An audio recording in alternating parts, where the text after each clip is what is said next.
after days of battles, upsets, and unforgettable moments. It all comes down to this. 2 teams, 1 stage, 1 shot at the trophy. This isn't just a championship, it's legacy, it is pride, it is history waiting to be written. Ladies and gentlemen, welcome to Mobile Legends Bang Bang Women's Invitational. Let the final journey begin. Let's meet our finalists, starting off with Gaming Gladiators!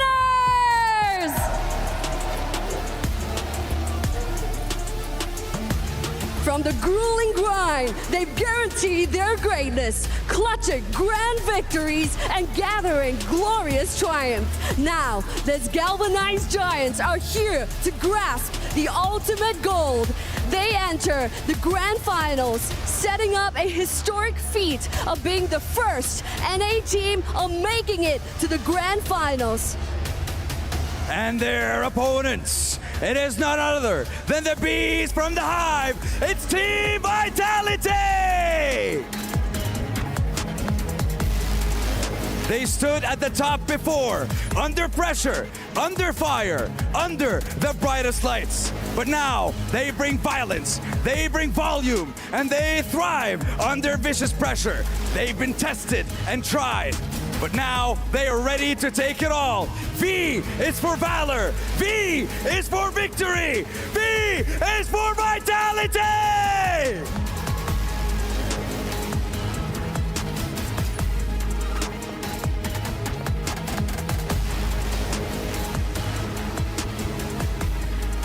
And now, I would like to invite each team's captains to meet me right here at the center. From Gaming Gladiators, Ashley, and from Team Vitality.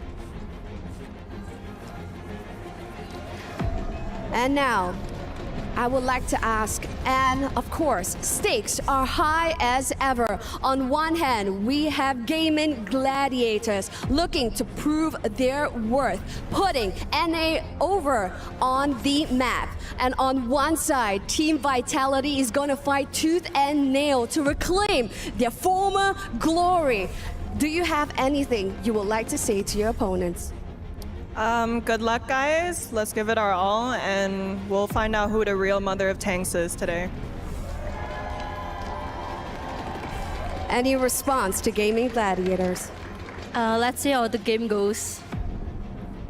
And there we have it from our 2 teams. Ladies and gentlemen, let the grand finals begin. All troops deployed. The drafts are set, and this is indeed one step closer to becoming limitless for both of these teams. Welcome to the grand finals, game number 1 between Gaming Gladiators and Team Vitality. If I'm looking at the leaders here, it's been a while since we saw it, especially against the CC, but moving on. Nicolette's so close, she has the level 4 available. She's gonna go and do the damage to Vivian, gets the first blood. Looking for Viv all as well, 1 hit! And Ashley will pick up the kill, that's 2 for GG. It just felt like Nicolette just knew they would get the kill anyway. Oh, Panda. Oh, okay. Oh, that was so close. That could have been a 3-0 start for Gaming Gladiators. If they got that kill all across the map, it would have been Gaming winning so far, and they also get control of the turtle pit. It seems like this might just be a no contest turtle. Even Boomy Echo's quite low, but I take it back. Divo gets the turtle anyway. They might still break out in a fight. The Primal Wrath is already going to be popped. Arya jumping on in, but she's 1v3. She might get caught out as she falls. Zinni to pick up a kill. Spear Destruction is going to be thrown down, but won't connect. So for Team Vitality, they get the objective and a kill. Panda's the one doing it. Oh, Boomy Echo, that doesn't connect. Oh. Wait up! Oh! Nicolette goes back after the shadow kill. We're going to force the fight anyway. Vivian quite low. She has to get out. That's going to be a flicker burned. Again, the SOD won't land. The turtle is secured though. And Zinni now joining the fight. Going to force them back, trying to reinforce the team. Arya looking to jump in under the turret too. She gets tossed in the air with the onward. And she will fall, but it's still going to be a trade. And Ashley quite low herself. And Zinni gets a double. Looking for the triple. Forces the flicker out, but she'll get it over the wall anyway. Zinni comes in clutch for Team Vitality. They're gonna have to respect that, Edith. But meanwhile, 1v1, Nicolette going for a shell, might be able to get a solo kill for her, but Flicker burn, and meanwhile in the mid lane, they're gonna force Panda back. She's in trouble. Spear Destruction will land, but she's not gonna follow through. She finally does join the team. Ashley, though, will go in with Wild Charge on Shell. Shell's in trouble. They're gonna be trading the gold laners 1-for-1 so far. Make it more. Mope. Fumi Echo jumps on in with a flicker. She goes in, pops the Primal Wrath, though. The sun is there on Arya. They're gonna have to disengage. So much expended here. Meanwhile, Vival still up, trying to take the purple buff. And that she will. All in time for the Lord to be up. Still very close. This fight for this Lord is gonna be not anyone's sure win, but they're gonna initiate the fight anyway. Nicolette on the backside, she will find Cinny! So she shuts down Cinny. Still GG all alive. Vivian has to flicker out. Under the turret she goes. Vival to follow, and GG. This is a clear sign to start up the Lord. Can Team Vitality do anything to stop him? I don't think so, but the push down bot from Shell. She'll go for the base turret. Vivian trying to be a distraction. Shell, somebody has to deal with Shell, the minion, she's with them. Meanwhile, the base is gonna be worked on. She's working on the base and Arya's there. They have to clear out the minion, but she'll take it in her own hands and they take game one for Team Vitality. No one would have expected that game to end in that moment. Don't necessarily have that hero who you could just assign to really look for the pickup onto the backside, but Fumi Echo! Fumi Echo jumping in. They're gonna fight back. Heavy spin used to. Into the traction pulse though. Ashley gonna be in trouble. She doesn't have the level 4. Panda goes down though. Meanwhile, still across the map, they're going for more. Vivian's quite low. Ashley can't hunt. Cinny just playing around the wall, and now Vival joining the fight will swoop down and take the turtle. Team Vitality gets a whole lot that early on. For the second time in this series. Oh, she's gonna go for Arya. Arya! She's nowhere to run! Not even the tower is safe. The turret goes down up top, so they're gonna be willing to trade an objective. Meanwhile, a full force of GG is gonna start this turtle up. They're gonna go for a traction pulse again. Heavy spin. Vival's gonna jump off, pops off the shadow kill, and Nicolette's gone. Turtle secured for Team Vitality. And now, GG on the run. Panda can't escape again as she falls. And Sayori and Ashley, no choice, they're left alone. GG is gonna lose a lot more here. The way they've been playing majority of the past few games they had, and speaking of, they might just decide to go for it this time, but I guess they want to fight. Enough. They go in with a glorious pathway, but then they disengage, and now Nicolette jumping in. She's gonna go in. Fumi Echo will catch her with the final slash, and Nicolette is gone. Meanwhile, Arya as well. Next up as Vivian finds a lockdown with a heavy spin. Panda trying to run away, but Cindy goes forward, flickers in, and will take turret shots. So a trade there. Team Vitality wanted that kill.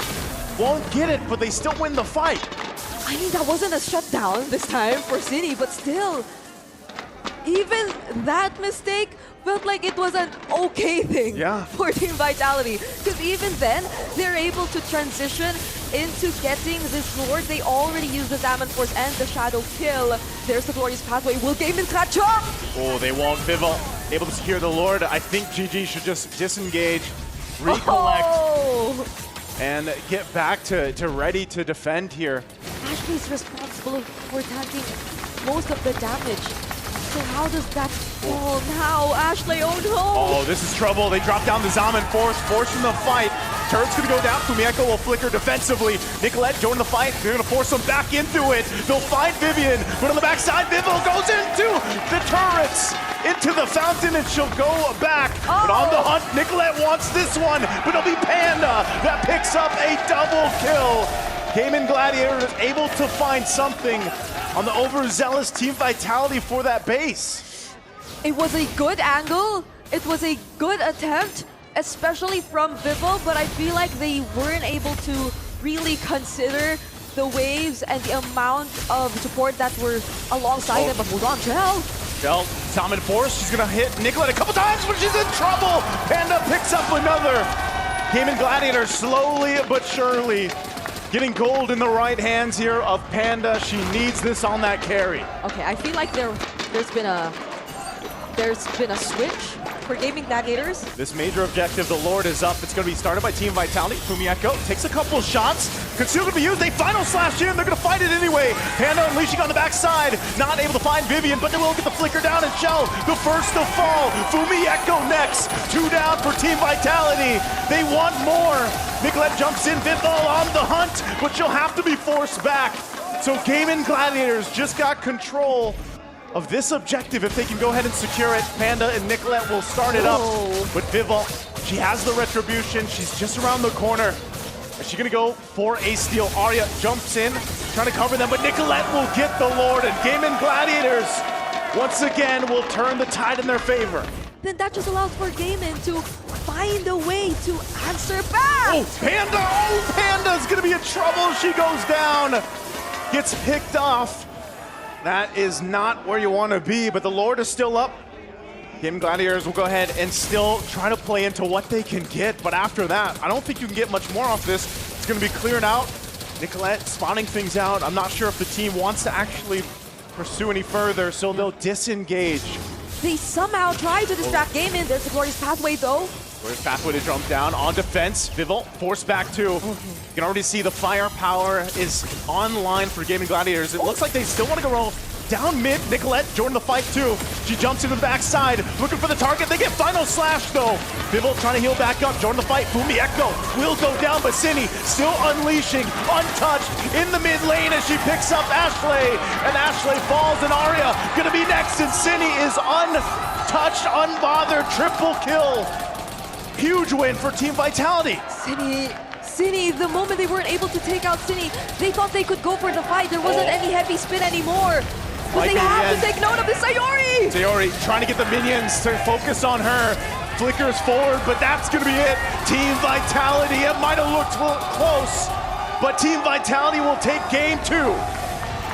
Probably had to wait a little longer before showing themselves up that early because they were clearly at a disadvantage. The kick is true.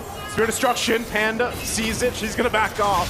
But again, the initiation, again, a final slash thrown out from Fumieko. She's gonna be collapsed down on her. Shadow Kill's gonna be popped out. Fumieko 1 hit away, she goes back with a vengeance. Finally going down to Arya. Turtle for the taking, and Vival just around the corner, goes in, takes the turtle from under the noses. Now Nicolette on the run, she can't escape Vivian. The fight's still breaking out as Arya takes a little bit of damage, still forced out, but can't run away as Arya falls as well. Team Vitality again finds the win. It was a great engage, but the follow-up might have been lacking. Here's a play, she goes in, Spear of Misery there too. City in trouble, Panda, she's so low, she does find Shell. So she picks up one, Panda, gonna be okay, but Fumieko jumps in, gets her ankles broken by Nicolette. But Nicolette gonna be fine, Ashley here to help. Fumieko still wants to go, Sacred Hammer gonna keep her okay. Nicolette has dealt with this pressure all game. And now the Lord is up. One crucial mistake from Nicolette could cost them the objective, could cost them the Lord. And you know how decisive Team Vitality is, but they go for Vival. Gonna jump in, Implosion already used, but it's Vival. Maybe not the target you want to be going for here.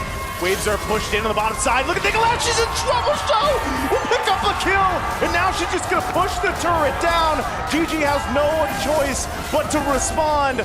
Spear Destruction gonna be used. And they force a fight as Arya goes down as well. This is what we've been saying. The waves, they're too difficult to manage. And one crucial mistake from Nicolette. Now it cost them the Lord. This was just all hypothetical earlier, but now it finally happens. And how unfortunate is it for Gaming Gladiators, who are now forced to defend? At least for them, they have setups, they have the implosion, they have the heavy spin, but they have to use it on the right targets. Vivian jumps in, goes in with the Way of the Dragon anyway. Implosion to respond. Immortality going to be popped in Panda. Flickers defensively, all fighting over the turret as the Fury of the Phoenix goes down, and they finally find Vivian, but Nicolette is gone as well as Arya. Team Vitality with a massive lead will just win the fight. That was a bold decision from Team Vitality. They did not wait for the Lord. They just went in for the Way of the Dragon. There was a slight miscalculation in terms of angle, which led to Vivian getting punished either way. But it seems like they don't mind. They gain access to the inhibitor turrets. They pop the Holy Shield.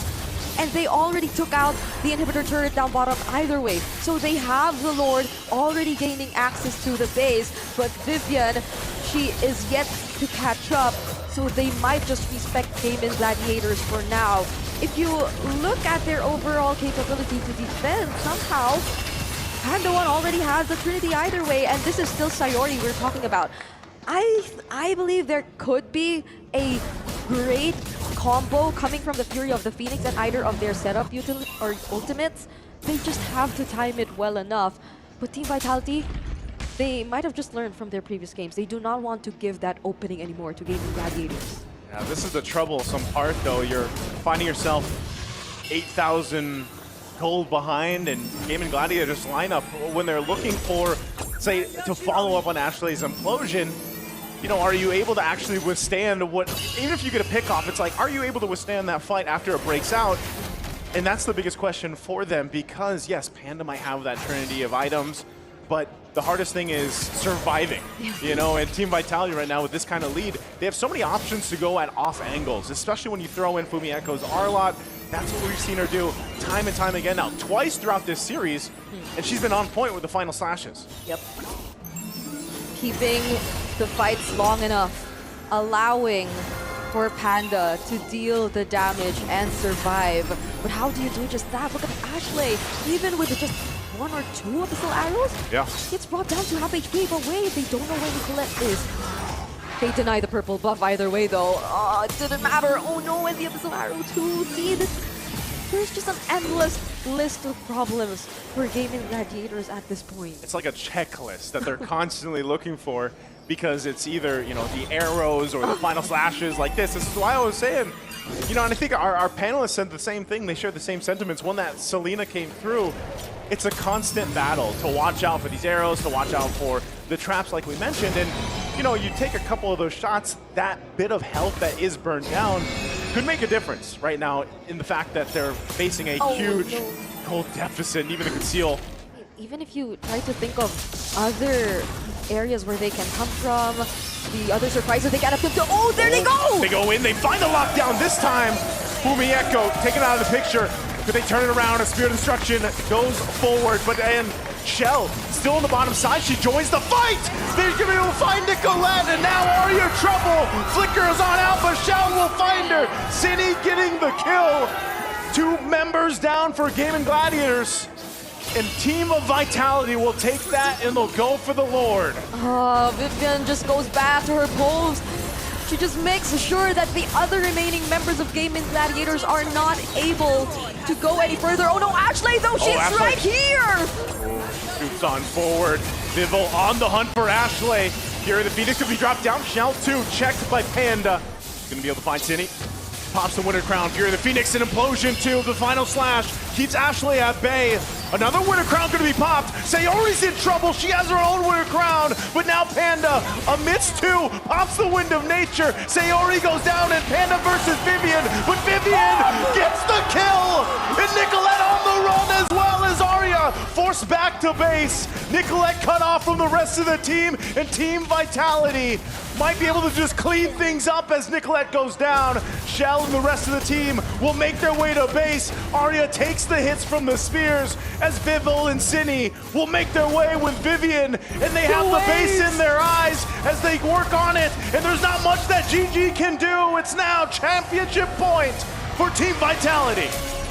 Does hit that level 4, so now she's got the Circling Eagle. She has the Guiding Wind to help Panda.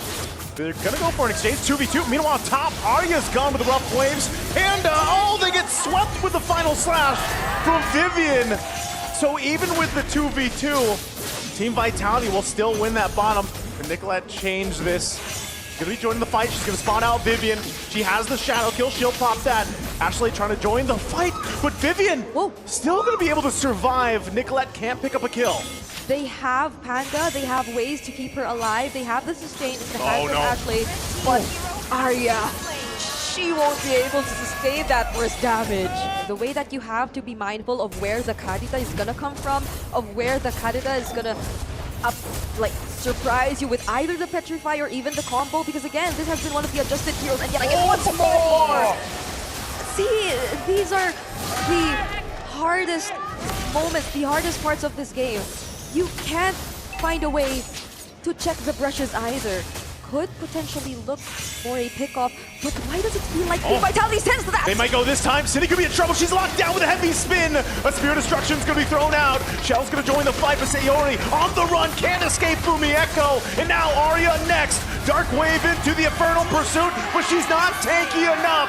Team Vitality again picks up a couple kills. Now Nicolette waiting out on the whims. She's gonna jump in. A shadow kill is gonna be popped up. GG Panda joining the fight, but they back off. A final slash too, but the turtle with the taking here for Team Vitality.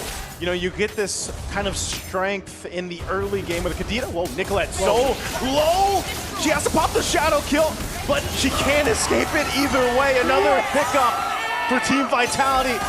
GG scrambling here on their side of the jungle. That wasn't a full combo. I mean, that was just the ultimate. The first kill and the ultimate. They've already cleared both tier 1 and tier 2s in the side lanes, and now might be their opportunity to clear even the mid lane. Oh, Arya so in trouble under the tier 2. City again unleashing, picks up a kill, and just not enough damage from the shadow kill from Nicolette. It's the same story every time. And it's so tough for Gaming Gladiators to find a win in these fights. This is gonna be tricky for Gaming. Again, courtesy of Fumi Echo, she's been pressuring that lane for a majority of this game for the past how many minutes since Team Vitality. It's not that they don't need her, it's more that they can just carry out whatever they wanted to do even without her. But then again, there's the curtain call. Could this be dangerous? Zinni doesn't find the Warp Waves that time, but they get another Purify out. Lord is making its way up top. GG, are they ready to defend here? 6,000 gold behind. This is gonna be crucial. Panda's positioning. She still has the Purify. Ashley already at half health and she's gone. A show picks up the kill and Panda falls. Two major members are down of GG, and Team Vitality sees the win in sight. A couple shots of Sayori Arya trying to keep it together, but another's gonna fall. They carried the weight of last year's loss. They turned pain into purpose and left no soul unconvinced of their reign. They're completely undefeated. Team Vitality. Nothing was granted and everything was earned.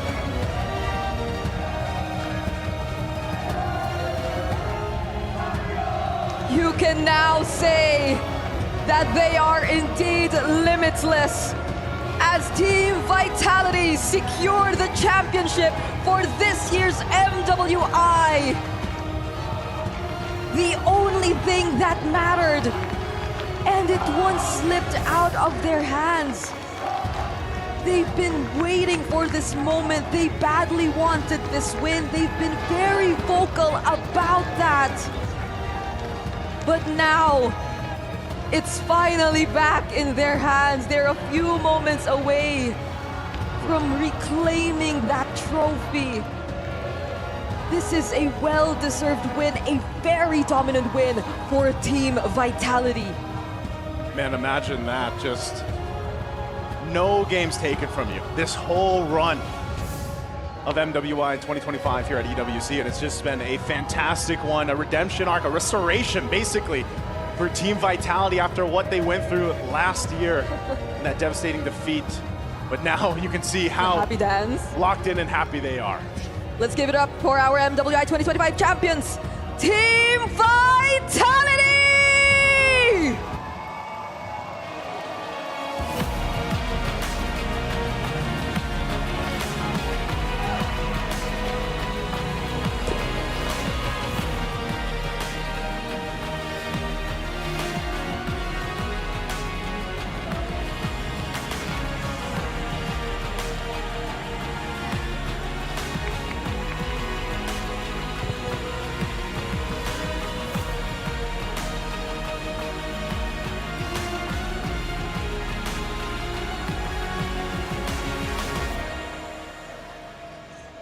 They didn't just win, they conquered every challenge without dropping a single game.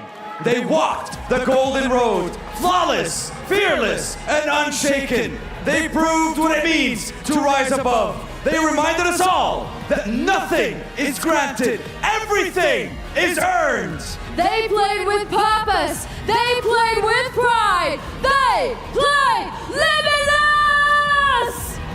Untouched, unmatched, undisputed. The Queens have completed the Golden Road 3 times. Queens of the Hive, Queens of the Land of Dawn, Queens of MWI. Ladies and gentlemen, this is Team Vitality, your MWI 2025 champions!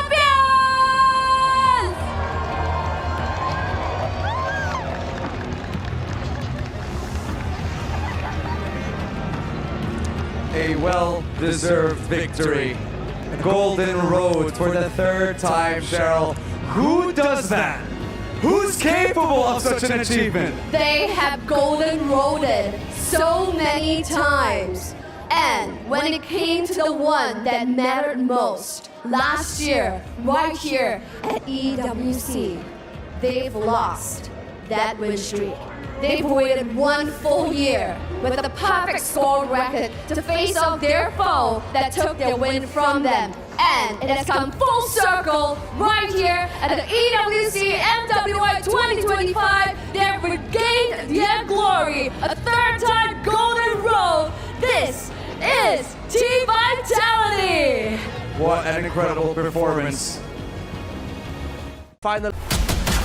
MWI 2026 started off with some upsets, some surprises. Na'Vi Philippines and Team Falcons ID both got swept in day one. Will go down. Double kill again for Guy making the triple kill. And Galaxy Phoenix showed their experience from playing in the MPL, and Fa's Guinevere was insane. Rianne's gonna be next. She's battling out Fa, but Fa will get another. And Ashley competing for the Mother of Tanks title. She's back at it this year with a defeat against Foot Esports 2-0. Ashley! Put it in the Fury, good job down! Now for day 2, Team Vitality, the final queens. Can they be challenged a little bit more from Gen G Esports? Top side. What a crazy sequence. So counts out with a circling eagle. Na'Vi and Team Falcons ID both hang on by a thread in the lower bracket. Can they continue their journey here at MWI 2026 here at EWC?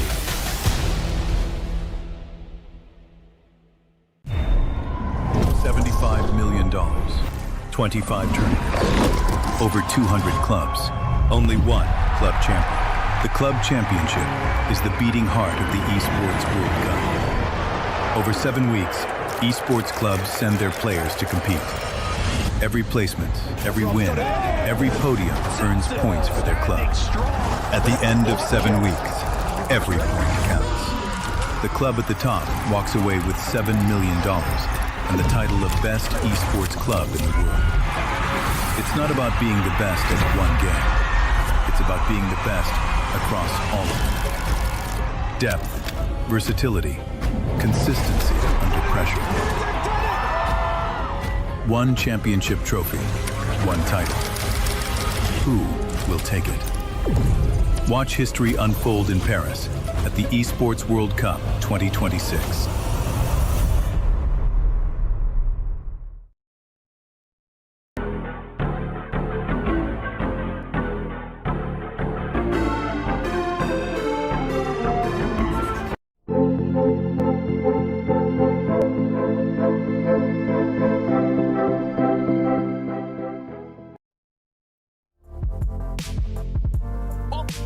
Gentlemen, all right, there we go. Welcome, ladies and gentlemen. This is MWI at the Esports World Cup 2026.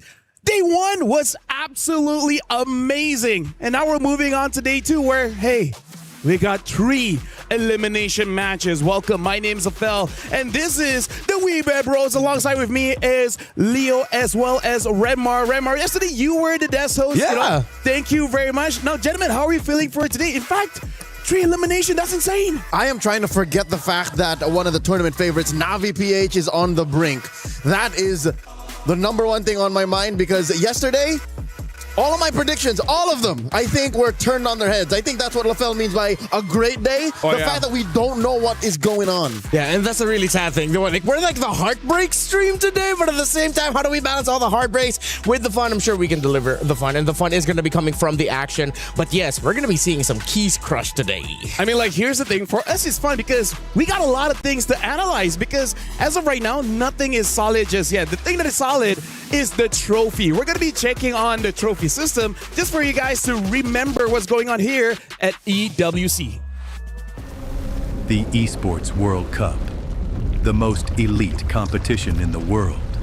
Its trophy system is built to match. The Club Championship Trophy, awarded to the one club that rose above the rest and reigned supreme across all EWC games. Every participant earns a key engraved with their name. That's their right to compete. Reigning champions hold a key unlike any other. The game trophy is the ultimate prize for every game's champion, incomplete until a champion's key is inserted. The champion's key frame is locked into the totem, a stone marker of legacy, etched with every EWC champion. The losing keys are crushed. The champion claims 3, a personal reminder of who they defeated. The rest are preserved beneath the totem in resin. Every fallen contender captured forever. Will you be remembered or forgotten beneath the totem? At EWC, nothing is granted. Everything is earned. Play is in our DNA. Whenever we let it out, it becomes our superpower. Now imagine an entire city being built to supercharge it. Kadir City, powered by Play. Let's talk about this, right? Imagine having your heart in your hands in the form of a golden key. Now, EWC MWI just started yesterday, but for all the teams, it started months ago because you don't get a free ticket coming here. No. You have to go through your own qualifiers, beat every single team in your own region to get here. And here's the thing, now is the real deal. Every time you walk, you will see a lot of key crushing machines. And if you lose, you got to hand over your key. And that breaks everyone's hearts. Not to mention the actual physical journey that some of these teams took. Anywhere between a 6 to maybe 30-hour flight. Yeah, a lot of traveling all across the world. And of course, you mentioned it as well, LaFell, the sacrifices that they had to go through going here to qualify. And for a good amount of the teams that we're going to be seeing today on this stream, it's unfortunate that we are going to be seeing their keys crushed. However, that just means we're going to be seeing some really great action. When you have your backs against the wall, that's when you show off your best MLBB. And in case if you guys just tuned in, we will show the format explain a little bit, just a TLDR, a summary. This is a double elimination format, meaning to say you can lose once. It's still okay. But the moment you lose the second time, that's it. Your run is over. You got to win 3 times to get to the next stage. On the flip side, if you win 2 times, that gets you that much closer to 150 Gs. The entire tournament is 500K, man. Like, here's the thing.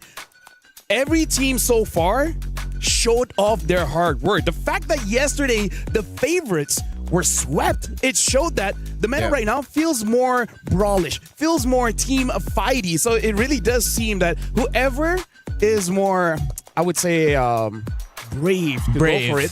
They can go for it. But in fact, we were talking about the format. Now let's show you guys with this format explainer video. MLBB Women's International returns to the Esports World Cup 2026 for its historic 3rd edition. And for the first time ever, the grueling battle heads to Paris. As the one and only all-female championship at EWC 2026, 15 teams emerge through qualifiers spanning over 60 regions. Only one team bypasses the chaos, Team Vitality, returning as the title defender with a direct invitation. 16 elite teams will fight for a staggering $500,000 prize pool, one of the largest in women's esports history. MWI features 2 brutal stages, the group stage and the knockout stage. In the group stage, 2 groups of 8 are each locked in a double elimination showdown. To survive, teams must secure 2 series wins to claw their way into the knockout stage. One loss drops you straight into the lower bracket, where every match is crucial for survival. Lose again, and your tournament life is over. 8 teams will be eliminated. Only the top 4 from each group will advance to the knockout stage. In the knockout stage, the stakes escalate with every single step. Teams start in a best-of-3 quarterfinal before advancing to an unforgiving best-of-5 semifinal. Teams who fall short of the grand finals will be granted the opportunity for a podium finish in the third-place match. Finally, the top 2 teams battling for the title in the best-of-7 grand finals. In this single elimination format, every match is do or die.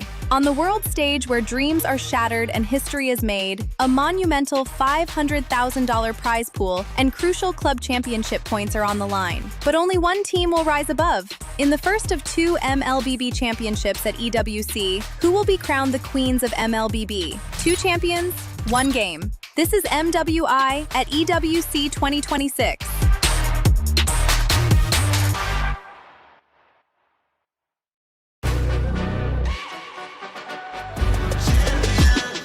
This ain't no regular thing. I came for the ring, you know what I mean. You see my name in the lights, better get right, I'm champion.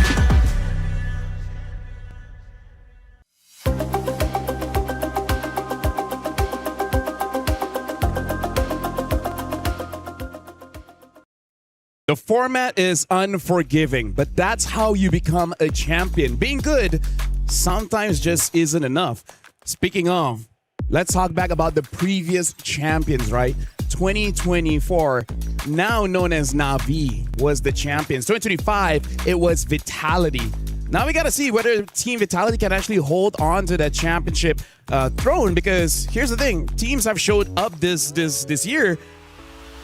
I'm not feeling too great for Vitality, honestly.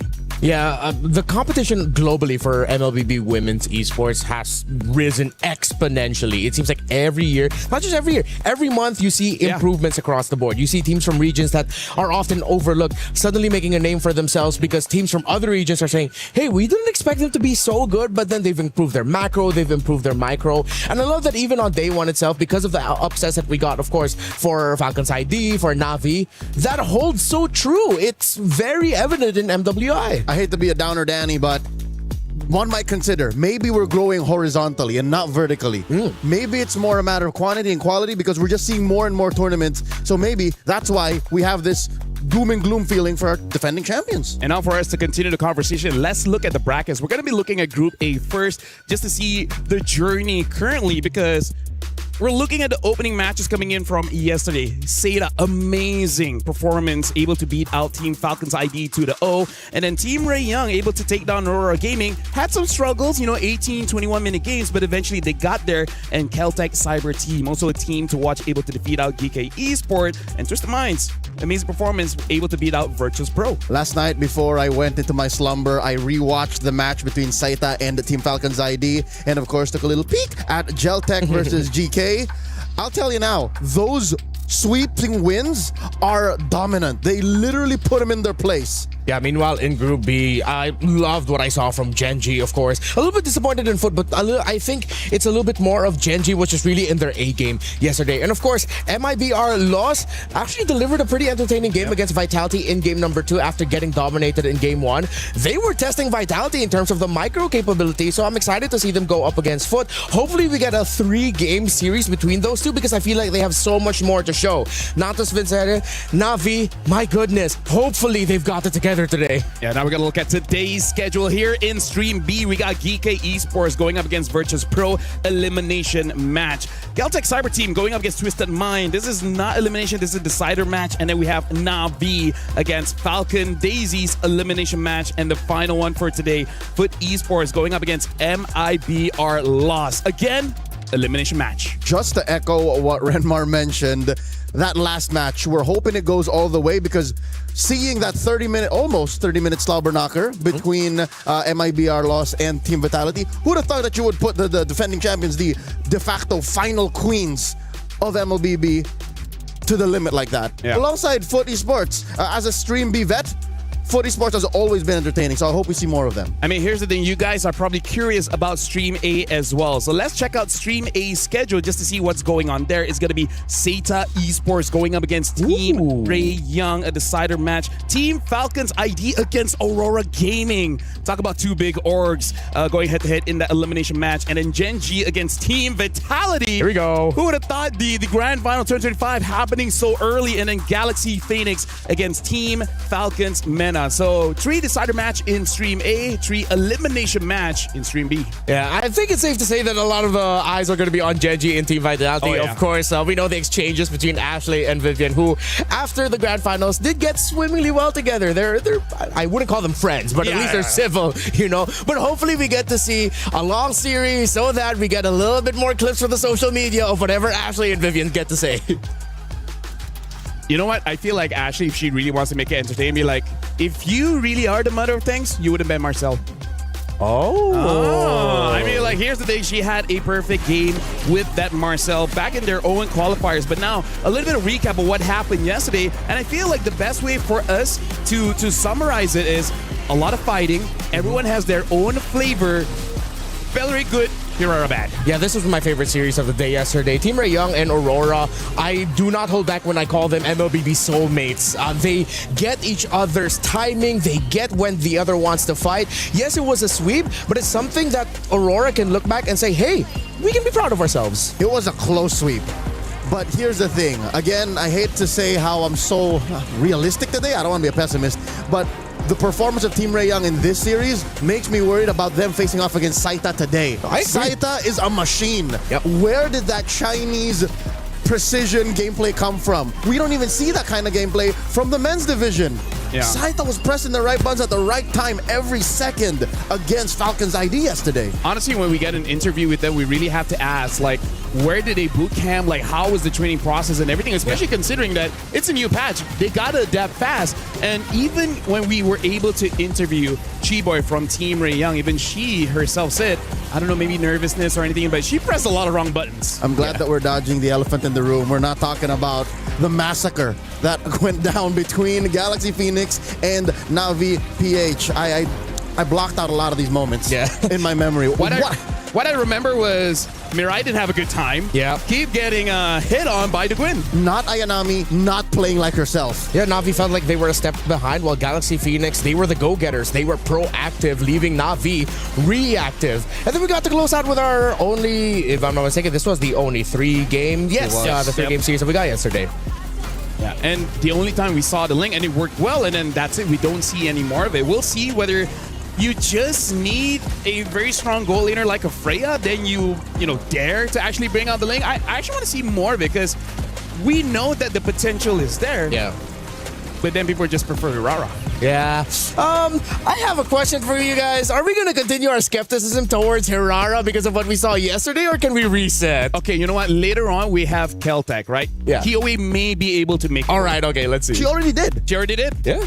Right, she did well with the Hirara as well as the Hayabusa. Rui from Genji as well. Amazing game on the Hirara. Not just, I think Saita made it work too.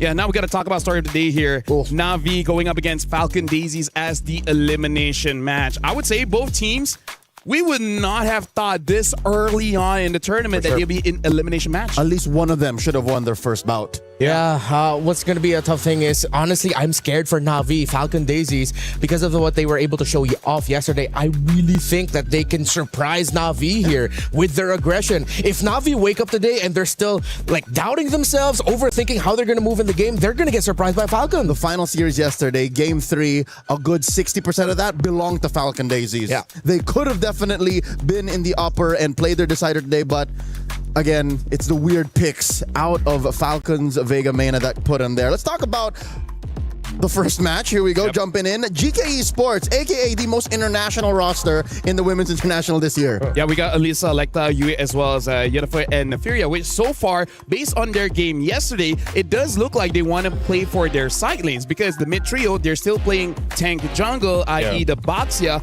as well as Yui. Very interesting pick. It seems more of a supportive kind of role, even bringing the Pheromones, even with the absence of something like a glue. I wonder if they will change it up and say, you know, Yui, you have crazy mechanics. How about you use a damage dealer? Yeah, well, I mean, hopefully this time we'll see Yennefer seem to gel better with the team, as Asu was the one who played yesterday against Geltec. Geltec, excuse me. Now for Virtus Pro, this is the team that I feel like I didn't see enough of. I can't come up with like a really solid opinion about them. I don't want to say that they're lacking in some certain aspects, because the team that they were just up against yesterday were significantly better. Twisted Minds, even if this was their previous banner, it's... How do I say? I don't want to say it's a chemistry thing. It definitely feels like if there was a team struggling with the patch, Virtus Pro might be one of them. Hopefully after yesterday they get a bit more reps in. You know, maybe they're able to find 1 or 2 scrims. 18 hours in enough. You know what? I just had a thought here. What? If I'm their opponents right now, if I'm GK, I'm looking at Virtus Pro and saying, hey, you're leaving the Matilda open. How come I show you what you went up against yesterday against Twisted, and then this time they bring out the Matilda Barrets again? And now look at this. We already started draft here. It's going to be Expanding Rivers. Virtus Pro is going to be the first pick. DK Esports on the second. And quite interestingly, Coach Bulat already is like, you know what? Let's ban out the Gorg. So I think this is just saying that maybe they also want to play tank jungle. This might be a utility matchup. Yeah, they're probably going to lean towards the tankier boys. I think out of all of the ones that we've seen, Fredrin has dipped out. Akai is still an option. Barrett's is going to be open. Let's see if Virtus Pro really saw the match yesterday, remembered what they experienced, and will try it out themselves to go for the Matilda and Barrett's. Because I feel like, hey, if it's a learning experience, and as much as it hurt, if you could use it for your own gain, why not? Yeah, I feel like this is also like just showing that they watched the match yesterday, banning out that Boxia, just to make sure that they don't have that kind of comfort. And now even the Matilda gets banned out as well. But yeah, I want to see if Geeke, they will default to a Barats or something else. I like the mentality. This is what beat you up yesterday, so logic dictates you might try to flip it on us. Never mind. Yeah, exactly. Because even if you take away the Matilda, and we were in agreement yesterday, the Matilda is what made the Barretts work. I wouldn't have taken it away from Virtus Pro to consider pairing it up with Minon's Rafaela, or maybe lean all in into picking up an Angela somewhere. So at least GK decided to play it safe. Hirara banned, so they're not going to be the ones first picking it. Honestly, at this point, I don't want to be a Hirara hater, but I'm kind of glad we're not seeing her. I am warming up to her. I respect the bans on Hirara. This is very well deserved. No, like she deserves to be here, because if this opens up, Virtus Pro will pick it. Oh, yeah. That's just how strong that buff was in the recent update. Yeah. I feel like right now, Hirara, it really is like, who doesn't understand her more? Because we've seen teams where even yesterday, Chiboy said that they had difficulties against Hirara because she still don't memorize her skill kit. Yeah. And I feel maybe some players like, actually, we don't memorize her skill kit as well. She has 4 skills. Yeah. 1, 2, up, down. And there's no definite best combo. It's always subjective, right? So that also makes it so that we don't know which one they're going to go for. She's like a step above Suyo, weirdly enough. Speaking of Marcel now, first pick, finally getting picked up here. She always gets banned, so this is the first time. At least on our stream. Yeah. Actually, no, we didn't see any Marcel at all on the picks part. There you go. And this means that they could definitely go for, if they really want to lean towards the utility, you go Fred, you go Kimmy, you get the Kimmy-Marcel combination together, and it's sound. I'm not against it. But for GK, they have a lot of picks open for them. Freya, Paquito, Esmeralda. Remember, Marcel gives a little bit of shields also to the lowest health member, and Esmeralda probably would be happy to go up against that. They pick up the Valir for the pokes because they're expecting Virtus Pro to go for the tanks. Freya. What? Freya as well as Paquito was open, and yesterday, Alyssa did use a Paquito. I'm a bit perplexed how Freya is not prioritized here. Coach NKS, where is this coming from? I can't even begin to draw the line. Folks would say, hear me out.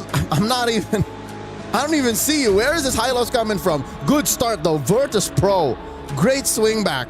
They're winning the first half of the draft, no doubt. 100%. Carrie and Eve. Already having the counter, and right now, Geeke, they're like, are you, it's like Virtus Pro saying, are you sure you want to tank? I'm not even surprised yesterday. Was it not Geeke who brought out the Fatamis? Yes, actually, yes. For us, folks, let me just say, the heroes aren't bad. It's the priority. It's the timing. Yeah. This could have been a later pick because it's probably not going to be contested. So now, if Geeke picks up a tank, whatever the tank is, they're going to get punished. Yeah, I mean, against Eve. And the carry is also there too. They're going to need to have an EXP later. Honestly, at this point, I wouldn't mind just picking up a Yu Zhong. or a Benedetta, something that could really just slice up the formations of Virtus Pro, Alice. Not exactly what I had in mind, but you could see it's somewhere along the lines of that idea, but there's other better picks at this point. It's a straight line, yes, but it doesn't deal the kind of damage you want. Yeah. Gentlemen, let's talk about this with the audience here. This is an elimination match. It's all in, right? And the problem is they are walking into their counters. Yep. Right? So let's talk about this, Remar. Why does Geek get the first 3 picks is not the best against the first 3 picks of Virtus Pro? Well, first off, with the Valier, who are you really trying to disrupt? It's like you picked it up thinking that they're going to be picking up the tanks, okay, but then Marcel, after the pushback, can easily just do what Marcel does yet again. While for the high loss, yeah, sort of somewhat of a combo for the Valier, but it's sort of just like you really want to pair 2 magic damage roamers mid pairing in the center? Not to mention 3 after the Alice. Yeah, after the Alice, it's That's like it. they're being way too honest, and I don't know why. Build me a Radiant Armor stat. Yeah, Radiant Armor. GK's opponents are 2, themselves and Radiant Armor. Right now, honestly, Virtus Pro is kind of helping by banning out the Harley just to make sure that, imagine if they pick up like a Harley and a Harif. Yeah. One of the easier tank builds against that kind of lineup. Unless GK are leaning towards the idea because Magic is some of the best that you can dish out for early game dominance.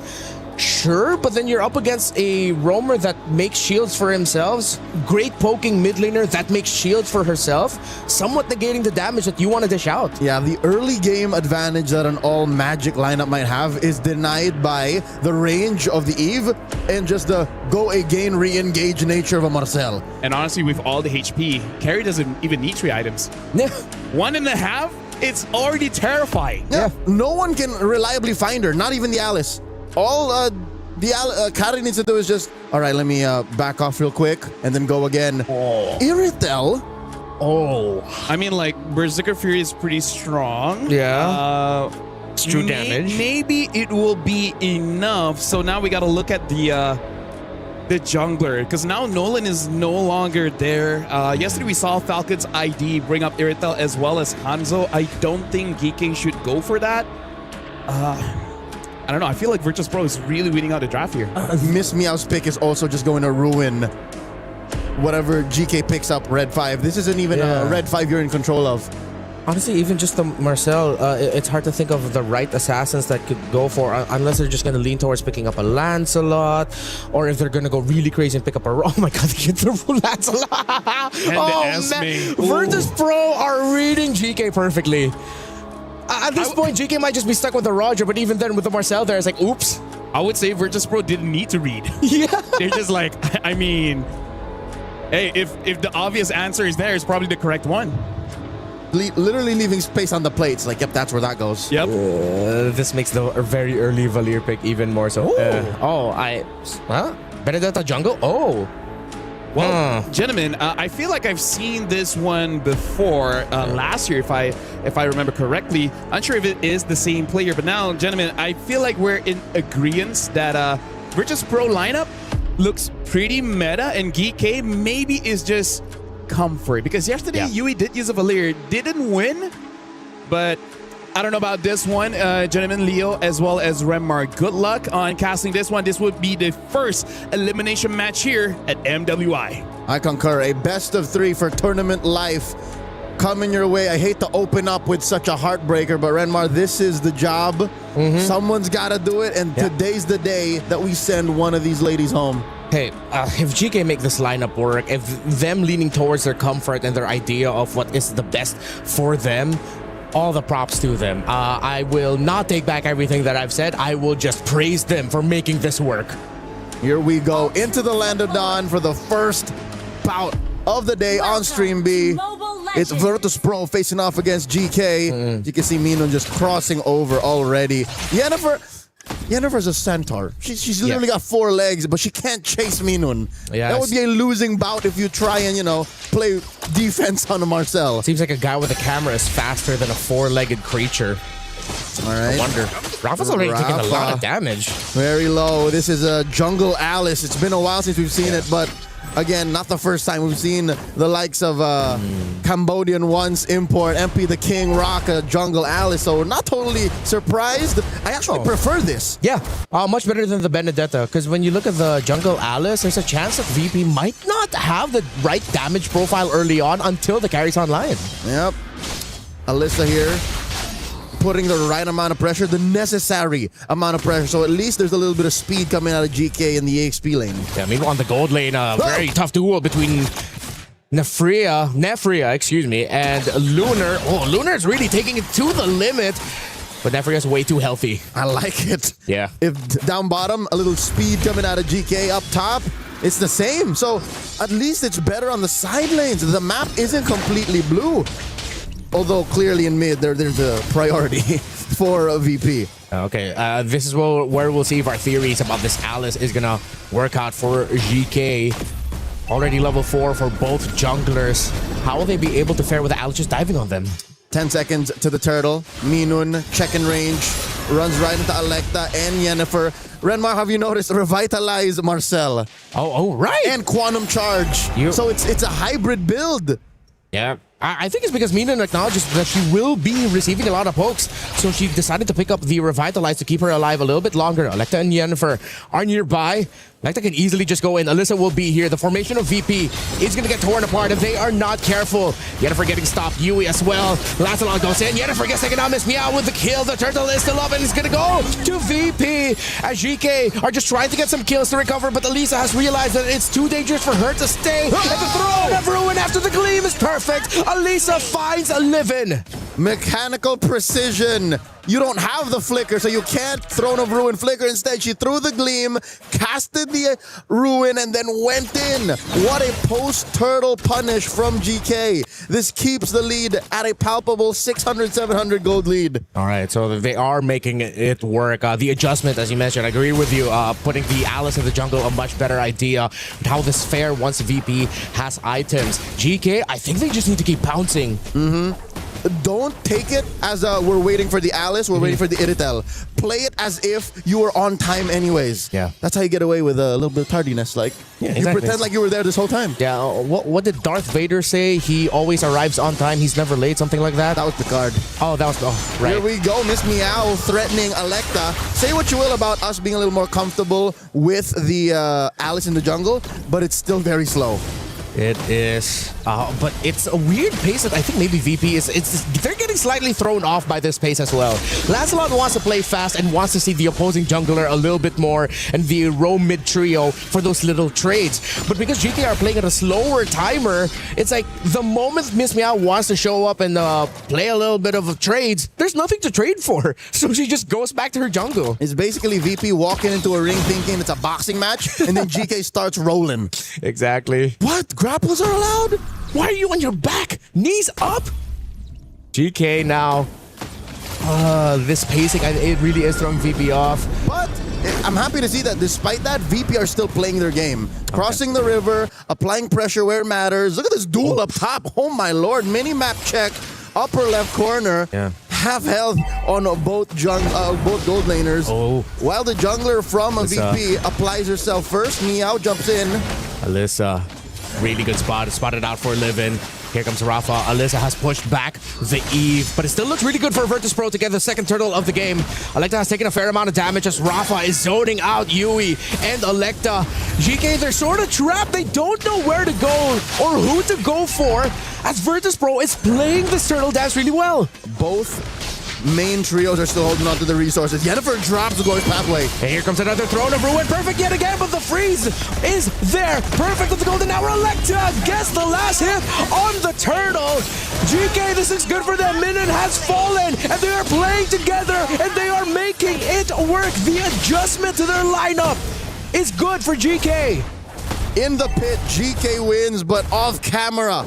Lunar took down Nefiria one-on-one and takes down the turret too. Yui can't save it. I can't tell you who won, Rema. I can't tell you who won on paper. That was a really expensive loss up top. It's like, all right, happy for the team, but I'm going to go down for you guys. But you didn't need to go down. Okay, to be fair, that's true. So VP may have played it a little too loose in the pit, but I gotta say, I'm liking this Marcel Revitalize. The fact that you can put up Golden Hour, turn on Revitalize, delay the damage that's possibly incoming, and then you come back and say nothing happened. I mean, we've always called Marcel a mosquito. This is just a huge blood-sucking mosquito that has to go much longer. I don't know what it's called. A straw? Like how they suck blood? It's weird. It's like he's sucking blood and then sharing it amongst his friends. It's like, here, have a glass. That's the nicest mosquito, but very annoying to go up against an MLBB. Okay. Oh, nice. We get a look at the duel. Okay. Look at that. The forward flicker, too. Okay. Lunar is cold-blooded. Yeah, I think that's what Neferia didn't expect, that the flicker would be committed there by Lunar. Yeah, and she's rocking a sprint. What would she do? Yeah. Heavy crossbow back? Like, you'd still die. Yeah, I feel like at that point, Neferia just accepted that she's down, and instead of wasting the sprint, she just accepted her fate. Took it. She knew that she went in too deep. A little bit of a redemption from GK here as they give up bottom lane, trade it out for top. But this will give VP better presence in the last turtle. And I think this last turtle, given how back and forth this game is, will be the tempo setter for the mid game. Because of the Berserker Fury change, having true damage now, 2-item power spike is the activation for the Irithel. So definitely it's go time. And as Lunar or LaFell mentioned as well, Lunar also has 2 items. I believe Neferia started with a Windtalker and a Huskclaw, so she's gonna farm up first. Rafa looking to jump in. Okay, Electa spotted out. Rafa, as usual, zoning out for Virtus Pro. Still, at any given moment, Electa can just go in, and here comes the snap. The Throne of Ruin. Miss Meow was a red tree battle. It wasn't even a red tree. She just got the last hit on the turtle. And it's good for VP, but GK, they're attacking. Miss Meow finds Yui, while Lunar finds Yennefer. And just like that, 2 members of GK fall, but Miss Meow gets traded out. And they trade out again. Electa falls, but that is definitely a VP win as GK. Alisa tried to hold, and she goes down. The damn bloodbath in the turtle pit extending into the purple. GK did not expect VP to get this dirty. They were hands-on with the approach, and I think VP has learned exactly how much GK is willing to give. The first couple of turtles, they were like, oh, it's like that. And then now they're like, no, just go in. Play the one-on-one defense, play the offense if necessary, and I think that's what allowed for this kind of split-up fight. Look, there's 3 different fronts. Yeah, it's the split. It's the Lancelot that's throwing off GK, and they're thriving on the chaos, VP. Oh, and of course, Grand Theft Purple. Oh, Alyssa tried. What was Alyssa thinking here? Yeah, I feel like it was too greedy to hold on, and just when we thought that we wouldn't be getting any action, Yennefer falls slightly off cap just when we got back. Surprise! There was no purple buff to be had there. It seems like they just ran into each other. Alyssa dueling with Rafa. And I think she sniffs Minun out. I think we're getting reminded why Marcel never showed up on day number 1. Minun has been terrific on this Marcel. Electa checking, despite Miss Meow being a level up. Yeah. And I would reckon even on economy. Oh, Alyssa. All right, she's fine. I think it's a fair fight. If somehow Miss Meow finds Electa, she still has to think. She can't beat the Alice one-on-one. Oh man, if the Falling Star Mood landed on Neferia, that would have been really bad. Can they commit Grand Theft Purple again? Nope, looks like it's still on to Electa, so at least they'll have their purple buff for the Alice. Without having to retry. Yeah. It's in time for the Lord. It's anybody's Lord despite the 3K gold lead. I do think, honestly, GK can contest. Let's see if they will.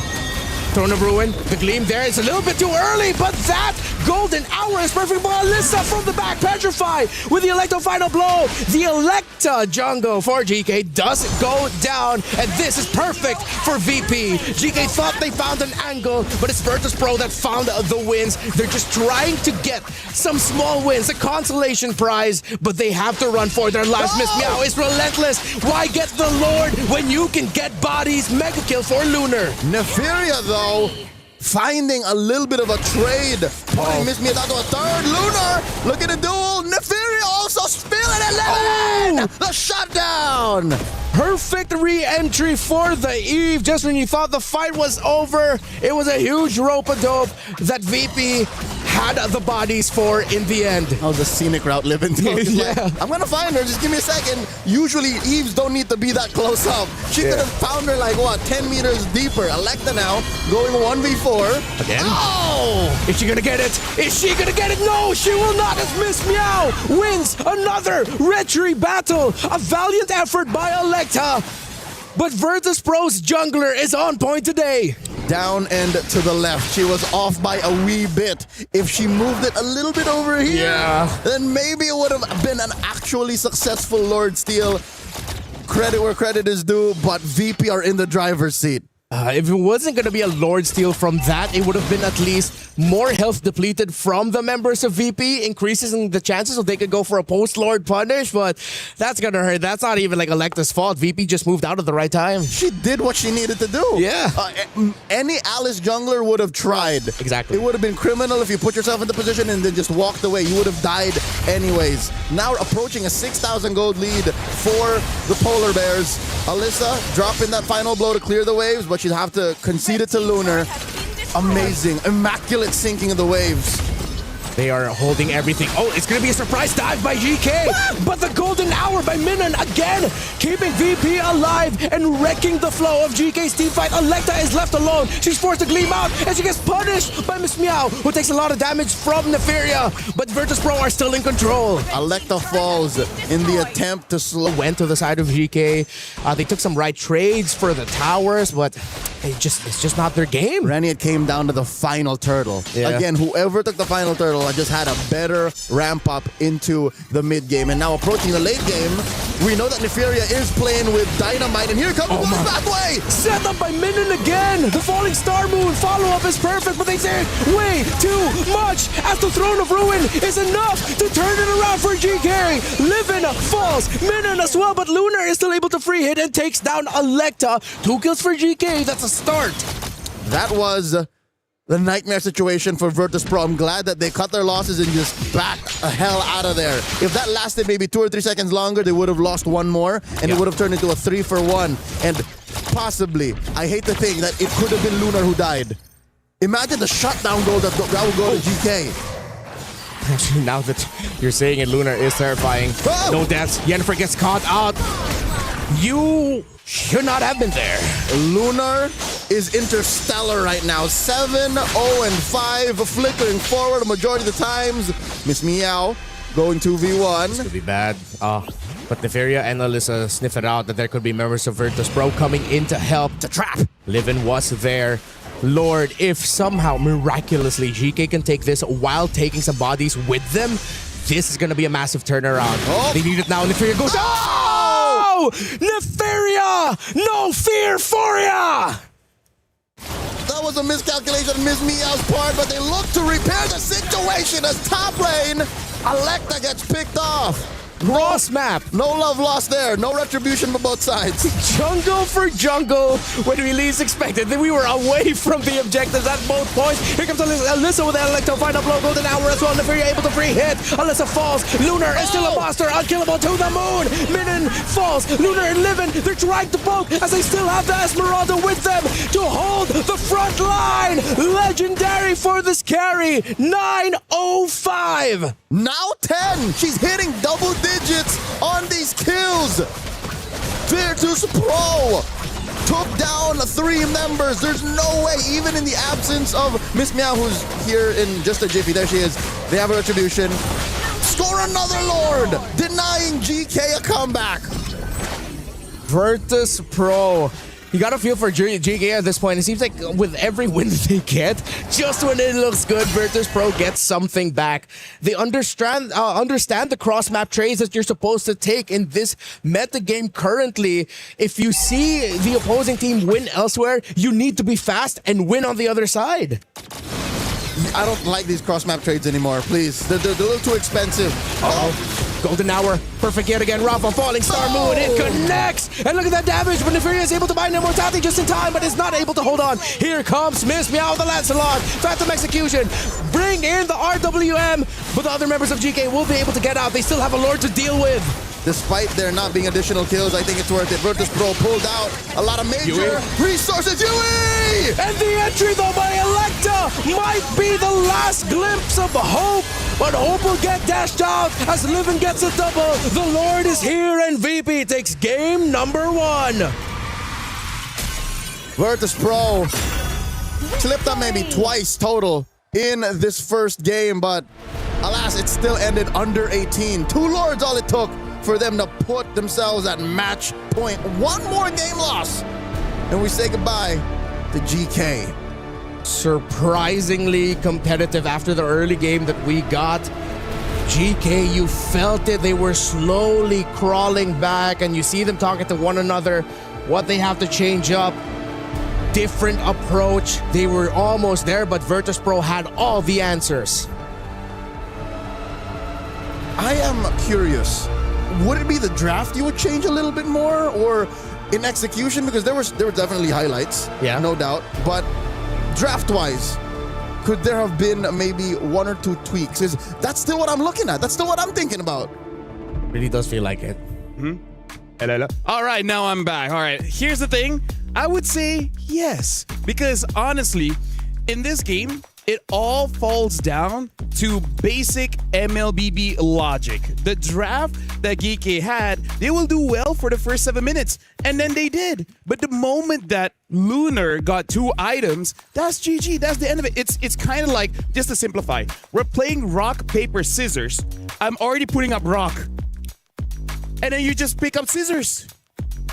Right? Yeah. And it's not a surprise. I keep showing, I'm not changing. This is a rock. I have Carrie's second pick, Marcel first pick, Carrie's second pick, and then it's like, let's get all the high HP heroes. So I'm rock. Yeah. And then you're already showing rock, and then you're like, yep, scissors. Right? So it's a fundamental mistake where you just got to respect your opponents, especially in an elimination match. You're basically shooting yourself in the foot here. So here's the thing. Lunar was the win condition. You have no way to shut down that win condition. The hope is the Irita will win so hard that it wouldn't matter. But that was not the case. She needed the help. She needed one diver that has a different source of defense than just high HP. And she also needed Virtus Pro to make mistakes. There were, like, again, 1 or 2 times wherein they fought in tight spaces, wherein the lineup that GK ended up with actually wins. Let me just pose this question. What if GK had a Farsa? They would have been better. They could have killed Lunar, and at that point, it's like, hey, you know what? The rest is fine. They would have at least matched the range on Livin. Exactly. Yeah, what's the range difference? You could see in some moments in the aforementioned fights in tight spaces how well it could go for the High Loss and the Valier. Add to that the Alice. But then you're up against a Marcel. The first pick alone stops a lot of what these two want to do, hence why we reacted a certain way during the draft. And folks, we got to be critical here because, again, just to remind everyone, 500,000 total prize pool. Champion gets 150K, and this is elimination match. You're going up against the best of the best. You always have to assume your opponents are a 10 out of 10 on all these heroes. You can't be like, I can't outplay that. No, you need to be at least on equal grounds. You can't be having a losing matchup. And more than just tournament life, again, by winning this match, you already up your prize winnings. True, yes. Yep. Right? So this is more than just the now and here. Big picture. You need to draft and play as if it was your last, because it really is. Like, this is it. GK, I think they know what's going on. And again, I think we brought this up. Benefit of the doubt, right? Devil's advocate, it comes down to comfort. It's what they prepared. It's what they have in their arsenal. So it's just down to how well they can play it. If that's the case, I think the best strategy that a coach can have is try to get blue side first pick and ban out the carry. Because that's the biggest bane towards their draft. Yeah. Right? If the carry is not there, sure, picks like the Claude will be a problem. Picks like the Eve would be a problem. But at least you take out the obvious. So ban carry, ban Matilda, ban Marcel. Yeah. Yeah, the Marcel has to go unless you're really good at a Hilda or a Khalid to match the Marcel. Yeah. A lot of the draft wins here from Virtus Pro just really came from the fact that the High Loss and Valier were prioritized. It was easy to just pick up the even carry. Could have been red 4 or 5. Yeah, it could have been later. I mean, like, here's the thing. We will give time for the teams to think about it as we also think about what will happen in game number 2. For now, we're going for a short break, but when we return, we'll continue this elimination match.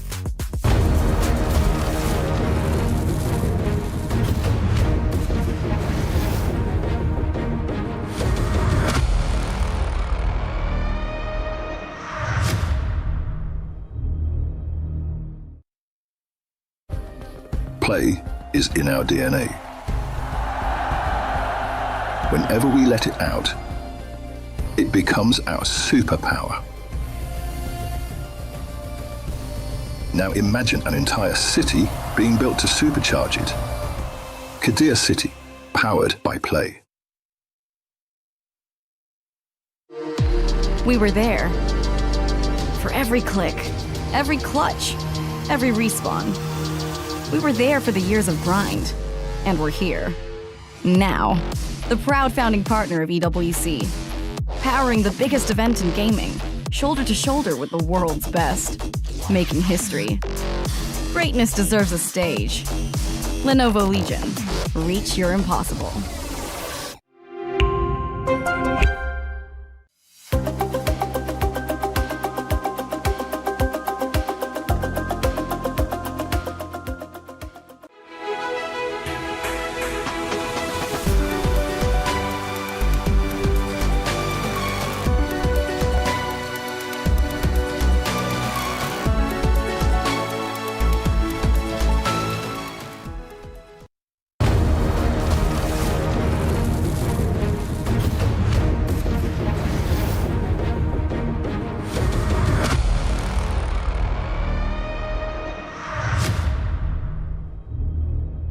Welcome back, ladies and gentlemen. This is elimination match between VP against GK. VP right now is on the board. They need one more win to move through and eliminate GK. So now let's talk about the change here. I really feel like priority has to be in line with the meta. Like, comfort, yes, but at the same time, you know, some things can be pushed a bit later. Not even the meta.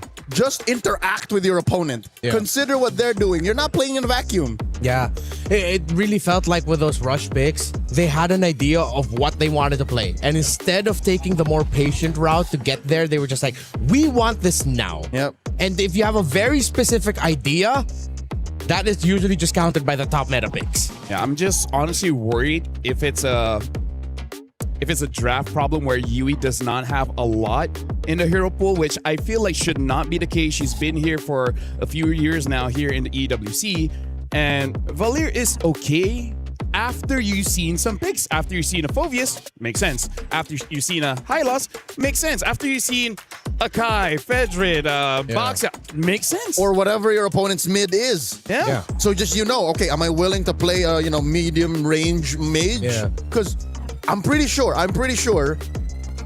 Yui dealt this much damage to Livin. Yeah. I can't help but Most think of the damage is just Marcel. Yeah, I can't help but think that maybe that Hylos and Valir was also just like their idea of, okay, this will counter this Marcel. Turns out that wasn't the case. Nah, as a Marcel, no. Really, right? because it's very easy just to dodge. Yeah, exactly, right. I'm more annoyed by a Hilda because she will not go away. Yeah. And she might kill you. Yes. You give her 2 seconds on you out of a bush, you're dead. But here's the thing. I want to build on that. So maybe they overreacted to the Marcel. Like, oh no, we left the Marcel open. Pick these heroes. So, in an analogy, you're saying they went to surgery for a boo-boo. Honestly, that's just a normal bag. Yeah. That's the best way to Could describe have gotten it. some ice, Yeah. a Band-Aid or something. You could have just washed the wound, but instead, no, I need stitches. Yeah. And the best of the best. Yeah, put me under, doc. So right now, VP, I feel like they don't need to change much because I feel like even for them, there's not a lot of thought that has to go into the draft. It's more just about, okay, we know what we need to do at the first 2 minutes, at the first 7 minutes, and then later on after the first 10 minutes, then it's like, okay, then that's it. It's rinse and repeat. It's like scrims. Just do what you've been doing for the past few weeks. Yeah, to be fair, on paper, you look at GK's draft, the ceiling is so high. Yeah. You see how bursty that Iritel is, especially when she gets within range and then sprints heavy crossbows. Yeah. Compare that to, the reliable range and the damage output of Virtus Pros. Yeah. I think Virtus Pro, I agree, just stay your course. Same speed, Same lane, you'll get there. Yeah, because on the other side, GK, it seems like they're just trying to set up for very specific strats that maybe they already prepared and we're like, oh, this is how we want it exactly. But then if your route to that is forgetting about some of the best picks in the game today, that's not really the right way to do it. Gentlemen, actually, if I rethink on the draft, Belric was not banned. Belric? Nope. Yeah. They could also pick up the belt. Like, you don't first pick the Hylos. Third pick, see if it's viable. You could have picked up the Belric as well. You're right. I would have. I don't know about the Valier again. Yeah, exactly. Like Belric, red 1 or 2. Because that also does well against the Marcel. Yes. Folks, for those of you who don't know and are just recently checking in, Belric is great against heroes that run through your lineup. Yeah. In the heyday of Joy and Cho in M6, Belric came out like, hello. And now, he's a thing again, hello. That would have stopped the Marcel cold in its tracks. Esme as well. The Esme came a little later. Yeah. But again, that would have had... Honestly, any EXP, you would have been able to deal with it. It would have forced Rafa to go like, ooh, maybe not. I'm scared of the tree. And I gotta say, I was slightly upset that Freya and Paquito were just like... Yeah, they were forgotten about straight I was up. like, oh, this is Marcel. All right, this is definitely Freya +1. It's like, oh no, Freya was completely ignored because yesterday we did see Freya still pretty strong paired up with the Ling. That was an amazing game, right? From Falcon Daisies. Yeah. I think maybe also one of the reasons why they couldn't pick up the Paquito right away is because with the Esmeralda still open, from what I believe in Stream A, consistently they saw that if there's a Paquito and you play an Esmeralda against it, Esmeralda's having a great time. All that shield. Esme kinda is topped off right now in the EXP. For sure. You're Paquito, I'm Esmeralda. Okay, I'm like, oh no, how do I? There you go. Yeah. Just doesn't work.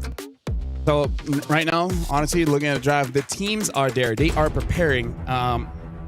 Is really just on the draft because I feel like the execution was much better than I thought with that kind of draft. So I think they know how to play dead draft. It's just that you got to make sure you don't run into your counters. If you get countered later, you know what? Fair game. They drafted well, but if you already see it and you still commit, it's kind of like not that great. And now while we're here, I just want to tell to everyone that right now 2 champions won a game. Make sure you have your champion pick because right now the event is now live. It's now until the 27th of July. Submit your predictions for the MSC and MWI champions for a chance to win 50,000 in-game diamonds, and as well as the skins for MSC 2021 all the way to 2025 tournament skins. Make sure you guys leave your picks under @MLBB Esports post for even more chances to win. So make sure you guys lock in your champions now and cheer for your favorite teams. 50K and the skins is a lot, but now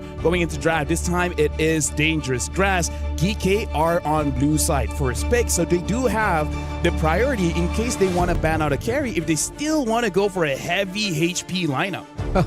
Instead of wanting to consider picking it up for themselves, they just straight up said, nope, we don't want to see the Marcel. I'm worried when you don't know how to use Marcel. Yeah. So we are on point, right? Ban Marcel, ban Matilda. What was the other one? Ban Carry. Only if you want to go for a high HP build. Imagine you ban a carry and then everyone is a squishy hero. Oh, Virtus Pro banning out the... Okay. Hey, it just opens up. Yeah, I think besides the fact that, of course, they faced up against it and heard it, maybe there's a chance also that this is like a little bit of a throwaway ban from Virtus Pro, but I feel like that's just like the paranoia in me, like speaking. Yeah. Maybe it's just like second pick is like, I do not want to see a first pick Matilda. Yeah. I can't deal with that. So now DK, second ban here. In terms of strong picks, I'm even hesitant just a little bit on stuff like the Freya as well as the Paquito, considering that neither really prioritize it. So if that's the case, what else do you need to prioritize? Like the Eve? Juicin is still getting prioritized by some teams. Hirara. Oh yeah, Hirara probably. Hirara. There you go. Hirara? No. Hirara. Woskov ban. Where's this coming from? Are they signaling that they want to play an Eve or a Farsa? Why? Or they're gonna play some kind of assassin?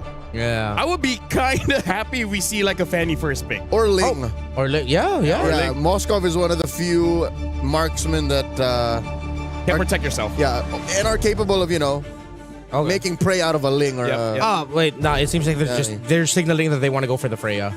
Yeah. They ban out the Fove, they ban out the Moskov. Imagine my disappointment if they don't pick it up. I will be disappointed with you. All right. Because, folks, we are not just professionals. We are passionate fans. Yes. Like, we watch the game, we have fun. But at the same time, we're like, We love MLBB that much. we love MLBB. That's why we've been doing it for almost 10 years now. It's been 10 years for you. Almost. For me, it's 9. I don't like counting. Oh. Yeah. I just noticed because of an interview a few days ago. I'm like, oh, I've been here for 9 years. Since 2019. So this has to be the Freya. Yeah. Has to be. Please. Only choice, right? I can see if they want to first pick an Akai as well. Oh, yeah, okay, I wouldn't mind. Yeah, there we Freya. go. Okay, all right. We're off to a good start. As they would say, Alhamdulillah. Yeah. Yes. So now for VP. I don't know. I feel like you don't have to commit to an Akai so soon. Especially with the Valentine Open. I'm just wondering if GK will commit to a Freya gold lane and have something like a Ling in the jungle. Because they're already setting it up. Could be. And they don't have to commit to that until the second phase. Yeah. Because, again, no one would expect it. No one has... It would be better for GK if VP overthought. So yeah. As Electa had been using just Boxia in Stream A, you'd be like, yeah, there's no way she's going to play Assassins. No way. Oh, the Grok. Quite an early Grok as well as the carry. So, no thanks, please. No thanks. Yeah. Also, I like this because you're expecting there's a lot of dive going to be coming out of GK. So at least the Grok is going to be the little soft counter to that. You force dashes through his wall. Then, of course, you get a nice big knock-up if you just land it perfectly. Okay. I love how Coach NKS is actually showing some teeth now. Yep. Yeah. Good. Heed our words. Interact with the opponents. Force them to play under you. So I like the Eve here, but they need one solid frontliner. This is not going to work without a frontline pick in blue 3. I think you don't need to get your Ling just yet. Yeah, just go for your tank. Even a Gatos Gacha, I would not mind. Well, they pick up an Atlas. Oh yeah. Haven't seen for a while. Only 5 times being picked the entire MWI. So yeah, again, a very good pick. Pairs up very well with the Eve. So this time a much solid start for GK Esports, and it's still a flexible draft, right? No matter the bans, they can still play around it. And now an Esmeralda picked up by VP. So both teams really solid opening. This is starting to look like going to be a very good game too. Yeah. Somewhat of a dead lane there. We don't expect the Esmeralda to be as proactive. But we don't know. Yeah, we don't know. GK might be the one setting the tempo through their Atlas and Eve, depending on if they can get their timings right. Yeah, I feel like VP, if they want to respect, I'm seeing a Ling as well as a Yi Sun Shin ban, because both of them are pretty good with double fighters. Yeah. Oh, yeah. Even if it's not the Ling, the YSS, we saw a really great YSS performance yesterday. Yep. It's a Genevieve, aka Chun-Li. Oh, yeah. Which not a lot of people have been using. I've only seen one Chun-Li skin this EWC, and it was during the wild cards. Yeah, we haven't seen it yet in MWI, you're right. Yeah. And we did see Guinevere twice yesterday, the Guinevere Belleric, and it was a different skin. For the Kiev skin, yeah. So Valentina banned by GK, so this is them kind of closing the door on matching the range of the Eve. Yeah, might also be a soft signal that they're considering Akai. Yeah. Which I feel like is still okay. Or Sora. So that maybe later on they pick up either a Harif or a Claude. Oh, they might be considering their Faramis again from yesterday. Because they picked up their Faramis as one of their last 2 picks yesterday, and then... I don't think so, because they already have the Eve here for GK. Oh, yeah. I got too excited, my bad. Yeah, my bad, Yui was the one that used the on me yesterday. No, it's all good. It's been a long day, okay? It's been a long day. We just started. It's already been a long day. You don't need to. It's fine. I messed up. It's all good. We have those moments. Arlay, the last ban for Virtus Pro. One more for GK. Maybe. What else in mid? Red Ridge. How is Zushin? No, you know what? There's no reason for Zushin anymore. Yeah. The range really does hurt a little bit. Even though you see the numbers scaled down just like by a 0.1 or 0.2. Yeah. But as guys, we know every number counts. Yeah. And she's not on every situation win anymore. Yeah. She like works in certain lineups and matchups. If you 100% know it's going to be a tank jungle, then hey, it looks good. By all means. Yeah. Well, here we don't know. Zetyan. Yeah. So that matches the range still. Yeah, and typical answer for the dive heavy comps. Plus, it does mess up the perfect match of the Atlas a little bit, but they sort of just like, it's funny interaction between the two. It doesn't give you the cleanest perfect match, but perfect match is the best way to just pop the passive of the Zetian. Correct, and you have to engage again, which is doable after perfect match goes off cooldown. Yeah, they sort of just like cancel each other out. It's like, boom, that's it. So now, honestly, it's between the Akai or the damaged junglers, because even though, yes, they have a carry there, but because they have a Freya, Freya can kind of deal with the carry, giving more space for the Akai. So I'm actually good with either picks in the jungle. Wouldn't be a bad choice for any route that they decide to take. I wonder what they're going to go for their gold. I They kind of want range? Yi Sun Shin. I kind of want Yi Sun Shin. Why says jungle and then double fight? Arlet. Yeah. Arlet Joy? Ooh. What? I would be okay. Arlet Akai. Yeah. It's kind of disconnected. Yeah, we've seen double fighters with the E because her skill as well as range is good. And now we talked about the Ling, but the Ling is actually going on Virtus Pro, which honestly I'm not entirely sure, because look at Virtus Pro, it's all scaling, right? Yeah. The fastest one to get to the power spike is, funnily enough, carry. Yeah. Well, I guess Esme as well, but more on the carry. So this is very interesting, gentlemen, where GK, I said that after the first 3 picks, it's hard for them to make the draft odd, but they were able to do that with the Joy. I haven't seen Joy for a while, and now Ling on Virtus Pro. Virtus Pro, a lot of scaling. We'll see whether that works for them or against them. So Leo as well as Renmar, GK needs to win this one or they get eliminated. And I'm not so sure if swerving like this is the key to forcing game number 3. To fighting back to reclaim tournament life. Despite the relatively expensive and greedy lineup for Virtus Pro, I think they still got this. Yep. Yeah, it's going to take a while. They will get there. Let's see if GK, again, if this is another one of their attempts of having a very specific strat work out for them, then they really have to be aggressive. They can't allow VP time. Miss Meow, a very specific emblem set. This is Ling Marksman emblem. Not the first time we're seeing this on a jungler, but this is what we're doing now. Yeah. And I like how you don't need to go for the Swift. You just go straight up for the Fury, the critical. Yeah, get the critical because your attack speed's coming in through there. Yennefer. Oh, forces out the flicker already from Rafa. This is going to be a good start here for GK if they get the kill onto the Esmeralda. But that is an Esmeralda buffed up recently with all the shields. Wow, 3v1, and she sends them all back. Oh man, that is. I feel like that's sort of just like a preview of what might happen in this game. Yennefer gets knocked back, forced to use a perfect match to get past the wall. That's a power move if I've ever seen one. Standing your ground against 3, and look, Rafa didn't even go home. All she needed to do was a flicker and then regen.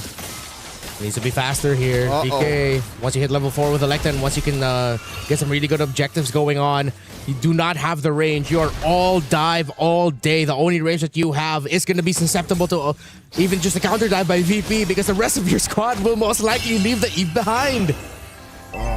First turtle spawning in about 15. Because of Virtus Pro's rotations, Electa's forced her to just sit down and do a little bit of nothing. Lunar, as expected, when you're going up against Freya. Honestly, that's just part of the job at this point when you're going up against this hero. Hold it. Yeah. Still die. You know. Take a few swords to the face and then just don't die. Make sure you get your farm too. Rafa getting dived again. Alyssa level 4. Looks good for GK. Honestly, they might be able to start this turtle first because Ling is still going to get the buff. That is purple buff duty first for Miss Meow. She will be able to jump over and join in fast enough. Nefaria, look at this rotation. Yep. Level 1 rotate through the river. Rafa goes in with a falling star moon. And that Fury of the Phoenix looks so good, but GK, they have the answer ready. They thrive in this environment. The early fight. And look at the Electa going straight for Livin. VP just walked straight into what GK wanted. It's a 3-for-1. And a GK showed us no matter how rocky the first few seconds of a game is, we will rise above Virtus Pro.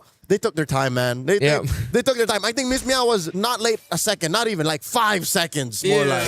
Rafa was a little bit too early with a Falling Star Moon entry. I think they got overexcited with the fact that Livin's Fury of the Phoenix was really good. Yeah, they got everyone saying, oh, this looks good for us. You're up against a Joy and a Freya. It's everyone and a couple more. Oh. And there he gets taken down by Rafa. Remar, did I see that right? Was there like a recall there? Did she just weave in one recall? Yeah, it looks like just a quick little one. And then canceled it. Yeah, just to get in their face. Okay, at least Virtus Pro gets something back. They get a quick little trade out. And again, just showing why Esmeralda's so busted right now. And they still have the lead, actually. So that means GK, despite them having won that major exchange, aren't farming as fast. Yep. So where is Virtus Pro getting all of this? Is this because Miss Meow keeps crossing the river? Yeah. Just little creeps here and there. Despite all the timings, they're still getting their minions anyway. Oh, there it is.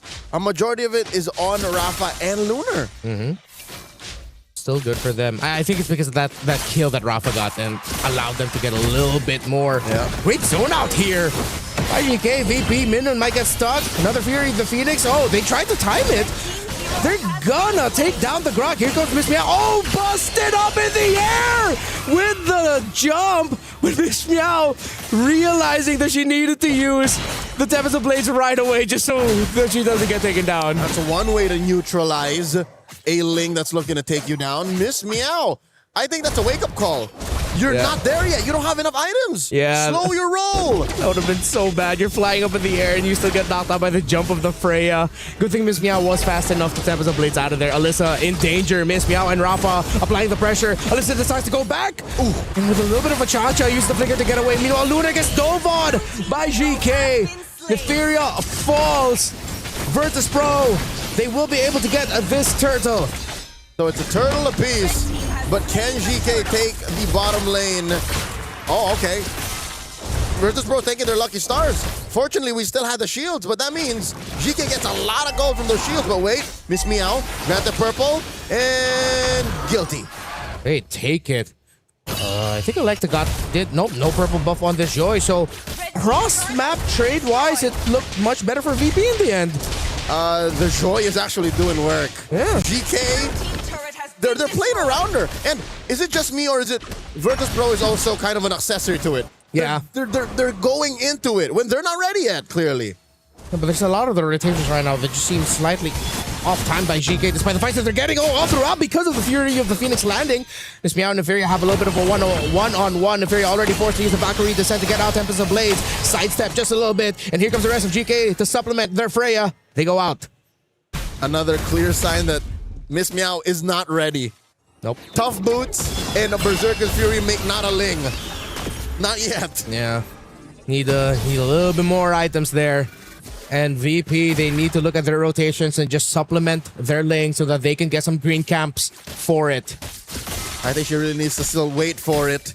One more turtle spawning. 40 seconds, lower quarter. I think the play now for Virtus Pro is to take down this tier 1 down bottom. They have to equalize that so that at least the turtle take is safer. Minun and Yennefer both build rad armors. Pretty rad for these two. And this should help out. Of course, surviving the onslaught of magic damage that both compositions can bring. So with both roamers surviving just a little bit longer, might be the space that Lunar and or Nefaria needs to make sure that they can deal the damage in time. Minun has a really good angle. Spots out Yennefer. Let's see if they'll pounce on this Atlas. They decide to play it safe as Turtle is spawning. So I think what GK is doing, I don't know if it's on purpose or not, is making VP think. Virtus Pro, turtle, turret, or the off lane? Because if you slip up and make a mistake in one of those, we're taking it. Rafa here, dancing around 2. She can take all the damage. They already used the electrifying beats, and Rafa just took all of it. And with that one-woman army of a zone out, Virtus Pro get the turtle with no problem. But they do trade out for the turret up top. Minun now against 4 RWM. It seems like they were slightly off-timed with that Minun and Livin. They weren't exactly sure if they wanted to go for it, if they wanted to get more kills, because you didn't even need to create space at that point. The rest of your team were already backing off. She was in too deep. In too deep. Oh, top lane ruined. Pushed in solo by Nefaria. Mid lane coming up next. Rafa jumps in. Sidestep by Electa. It's there. Miss Meow, Tempest of Blades, is it gonna be enough? Rafa gets the Falling Star move. Valkyrie Descent, this could be bad for Versus Pro. Miss Meow gets taken out by Nefaria. The Valkyrie's Descent was perfect. That was what, the third wake-up call for Miss Meow to say, here, I'm not dealing damage just yet. Just get the farm. Miss Meow, I think she doesn't realize how tacky the lineup is actually from GK early on. And then in the late game, oh, actually, that's the awkward thing. In the late game, you're just like a Eve killing machine. Even the Freya and the Arlott, you won't want to jump on right away. Or if you can tag the Joy. Yeah. That's it. But even then, it's such a tricky thing to request off of your Ling. One little dash and you're out of the Tempest of Blades. Yeah. Or cleanup. Oh, yeah, clean up. That's assuming that Livin and Lunar have dealt the right amount of damage. Livin, speaking of, in trouble. Fury of the Phoenix might have saved the team. There goes the Tempest of Blades. It's perfect. Miss Meow, all right, a little bit of redemption. Maiden gets the tech charge. Yennefer falls. Here comes the turnaround by Virtus Pro. But GK is able to keep themselves alive under the turret through the real-world manipulation. Potentially could have been disastrous. I'm looking at Yennefer. If she didn't die and she was able to Fatal Links underneath the RWM into Tier 1, VP could have lost so much more. But alas, this is what we have. Timing-wise, we're seeing maybe some pitfalls in GK's lineup. They're so ult-reliant. Look, a lot of what they can do is off of those green dots. But Remar, what if Virtus Pro were able to pull out those green dots? Well, GK's just gonna stand there, and we're getting to the point where commit all the green dots that you want, commit all your ultimates. You're up against a late game lineup as we're heading to that point. Rafa goes in with a Falling Star Moon, forces the flicker away from Yui. Miss Meow is nearby, and GK collapse together to keep their formation tight and stop VP from being overly aggressive.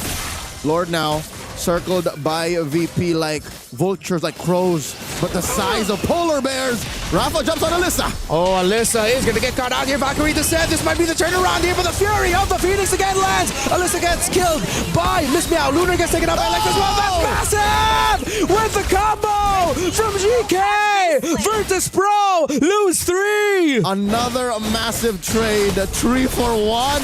Did you see that? They all just collapsed together. And I'd say, you know what? Hats off, MVP, Yui. The perfectly timed real-world manipulation. Plus, I don't know if that was... I don't play very much Eve, but it was either the swipes or the pokes. Yeah, there it is. Oh! Right at the tail end, just added a little bit of spice with the immobilize and a few taps after the fatal links of Yennefer. Fatal indeed for Virtus Pro. And now, just like that, GK have a Lord. The only Lord in this game, by the way. 10 minutes and 40 seconds and counting. Spawns in the upper quarter. Now they're up 2. I'm feeling it. GK might actually take us the distance. There's a late game lineup now at this point. Too centric maybe on this carry because the Ling couldn't have popped off. At this point, it's the little bit of a sadder life of every Ling where you're just clearing the far lane minion waves. Which we're not seeing Miss Meow do just yet. Yeah. I think she has to, put on her big girl pants and say, I'm gonna do this, guys. You hold the fort. You guys defend, take care of the Lord. I'm gonna split, so I need to see her go deeper. Yeah. I want to see Miss Meow go deeper. Yeah, for sure, because GK, they will always just keep standing around together as a team. Virtus Pro, they just need to really play for defense and allow that Link to push. And I like how Rafa actually went a little bit outwards to stop GK from going all the way down to the bottom lane. Just giving a little bit more time for Miss Meow to clear minion waves. All right. Perfect use of the Holy Shields with about 20 seconds left on the clock for those to stand. They were able to help clear the mid and top lanes. Perfect. Electa taking care of the wave that Miss Meow pushed back. Alyssa. Ooh. Look at the jumper. They do jump, but they know that the Atlas, the biggest threat from the last fight, is still up. Rafa takes a lot. Rafa gets out. And it looks like a fight is going to explode here in the Fury. You're just waiting for a perfect time for your Valkyrie Descent. The Fatal Links is still there. And here comes the Fury of the Phoenix. Minen in the back, leaving the members of Virtus Pro up front. You're just waiting for the big set. And there it is. Yennefer, fatal yet again. Minen a little bit too late with a tech charge. As it kept getting delayed, Electa could not get the last hit on Minen to take her down. But GK still in control. Rafa, the only casualty in that exchange. There's a world where VP actually could have won, but something tells me Lunar is once bitten, twice shy. She's afraid to fight in the trenches because of what happened in that last fight. in the wide open. It was in mid where Yui caught him with the perfect RWM. How much worse could that be in tighter spaces? So I think that's the space Lunar's living in right now. But what if? The coast ain't clear just yet, coach? Yeah, Minion also took a lot of damage. I feel like their call there was they know that they still have the Esmeralda healthy, so that's why Rafa and Miss Meow, funnily enough, were the ones fronting, while Minion's just playing for tech charge turnaround duty. But then she goes in, immobilized, she realizes doesn't have the angle, and then once she lands it, the other members of Virtus Pro are already really low, and they just have to back. Weirdly enough, as we mentioned how GK is very ult-reliant, what more Virtus Pro? The only real ult that's kind of for Virtus Pro is Lunar's. Because at some point, Lunar's basic attacks are going to hurt. And all you want for Rafa is to, you know, just spot him out. But truth be told, it's ults that matter. Miss Meow, trying to get sneaky with it, but there's no way. Just off time a little bit. And I appreciate Virtus Pro for taking a little bit more disciplined route. If that was a loss for them, that's an easy march and end for GK, and we're going to game number 3. So at least they chose to be a little conservative about it. Yeah. Okay, we'll let you have it. And fortunately, looking at their lineup, they're a very good high ground defense team. Yes. I think, don't you feel like it's just getting to the point where Virtus Pros, them getting a combo, it's just a little bit more difficult compared to GK getting the combo? Oh yeah, for sure. There's so much more pokes for GK and better range. Oh, Rafa already went in, got a lot of shields for herself, brought Yui down low. And they split up the attack of GK so that they can hold on to their base a little bit better. Bravo. Great defense by VP. Okay. Able to take care of the Lord while protecting all of their inhibitors. Nothing falls here. I think what VP are trying to think about is the timing around the Fatal Links. They get to commit it, but that means Lunar can free hit, and there goes to Fury of the Phoenix. But look at that! Freya wreaking havoc in the back line while Miss Meow gets to take down the Roamer. Both Roamers are down. Virtus Pro, this might be the turnaround. Tempest of Blades already committed. Lunar free, hitting, still alive. Neferia, is she gonna get spotted out? She will not. The purple buff will go to VP. Because the Fatal Links did not get Lunar. Lunar got the free hit GK. Oh, look at all the bodies laying astrew on VP's side of the jungle. Say what you will, call it a small trade, a 2-for-1 on paper, but this was monumental. The pivot point for VP. Sure, you're still staring down the barrel of a 2,500 gold lead, but they found out, hey, gods do bleed. We can make GK regret engaging on us, but as you mentioned, it comes down to one point where the Fatal Links happens. Yennefer, her timing on the Fatal Links has been perfect for majority of this game. Lunar needs to be the target you get. Without the carry, the confidence and the damage of VP will crumble. Oh, how perfect is it though that Lunar's Purify comes off of cooldown first before Yennefer's Flicker. Yeah. So they can do that again. They can replay the whole sequence. You have a lot of crowd control on the side of GK that can force out that Purify. Time it. Final slash, RWM, even a Valkyrie Descent, or maybe a well-timed knockup from her combo. You have so many ways to pop that Purify. And then once you know it's gone, that's when Yennefer needs to go in. Put it on the shirt. If some way, somehow GK beats VP, series-wise, that's merch right there. GK, pop that Purify. This one's on the house, GK. Next one. You're welcome. Yeah. Next one, we'll talk about it when we go back to Saudi. 4,000 gold up on GK. VP, look at the positioning. Yennefer sweeping. Trying to find information. Lunar gets spotted out. Oh, Alexa takes way too much damage. And here comes Rafa with the answer. But in the back, they left their Eve alone. And that might have been too much for this Freya to handle. Minon committed the tech charge and the flicker. Neferia still alive. But Miss Meow will have the damage. But here comes Yennefer. Falling Star Moon from the Esmeralda. Yennefer, Fatal Links with the final slash to boot. Lunar nowhere close by. She needed to regen as a fight broke. Up top, Minon will fall eventually. GK trying to take down this Grog, but they're not looking at the carry. And Lunar is just wailing away, throwing out these light wheels. Miss Meow, life stealing, clearing that wave in mid. We're back to square one, still a trade 1-for-1. She goes for a purple. Alyssa gets checked. One more! Final slash. Lunar still has to purify, holding on to it, but too much is the damage of the electrifying beats. Minon, Lunar, both down, and Livin to that. Virtus Pro, so at one point, it's like you're wondering, why do you want to keep doing this? The punish on the punish. Virtus Pro got blinded by the potential of a wipeout, and now they're gonna get taken down. Rafa and Mispiao defending. You get the blades, you get the knockup. Will you be able to buy all the time in the world? Rafa holds on for VP, but here comes the potential Valkyrie to usher her to her doom. Rafa is holding. The damn dancer in Rafa dances her way to buying time. It's not over just yet. What is a Valkyrie to the cha-cha of Rafa? Dear Lord, who'd have thunk an Esmeralda could clear waves and get a couple of kills on the way out. Moonton, you've over-calibrated her. Rafa was just popping and locking. What stop in the R, dude. What a hold by this Esmeralda. Rafa stepped up.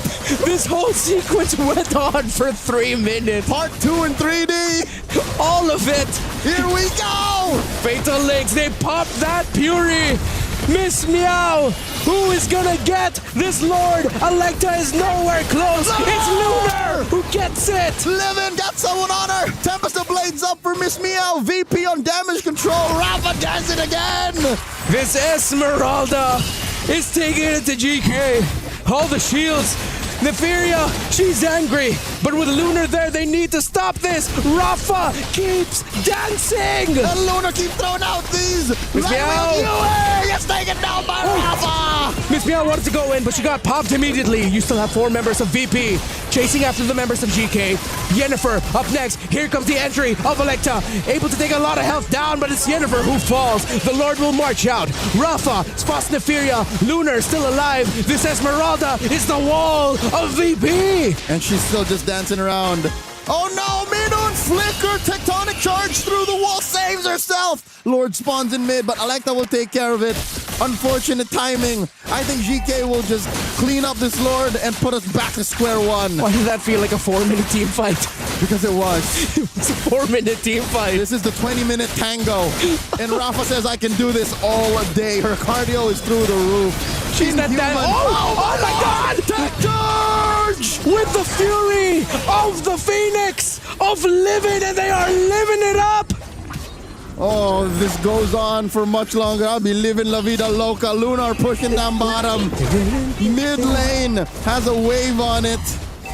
And this could be it. Oh, the flicker fatal links! That might have been a really great combo, but can they hold it? Because the Fury of the Phoenix actually stopped the flow of GK's fight. No! Final slash by Alyssa.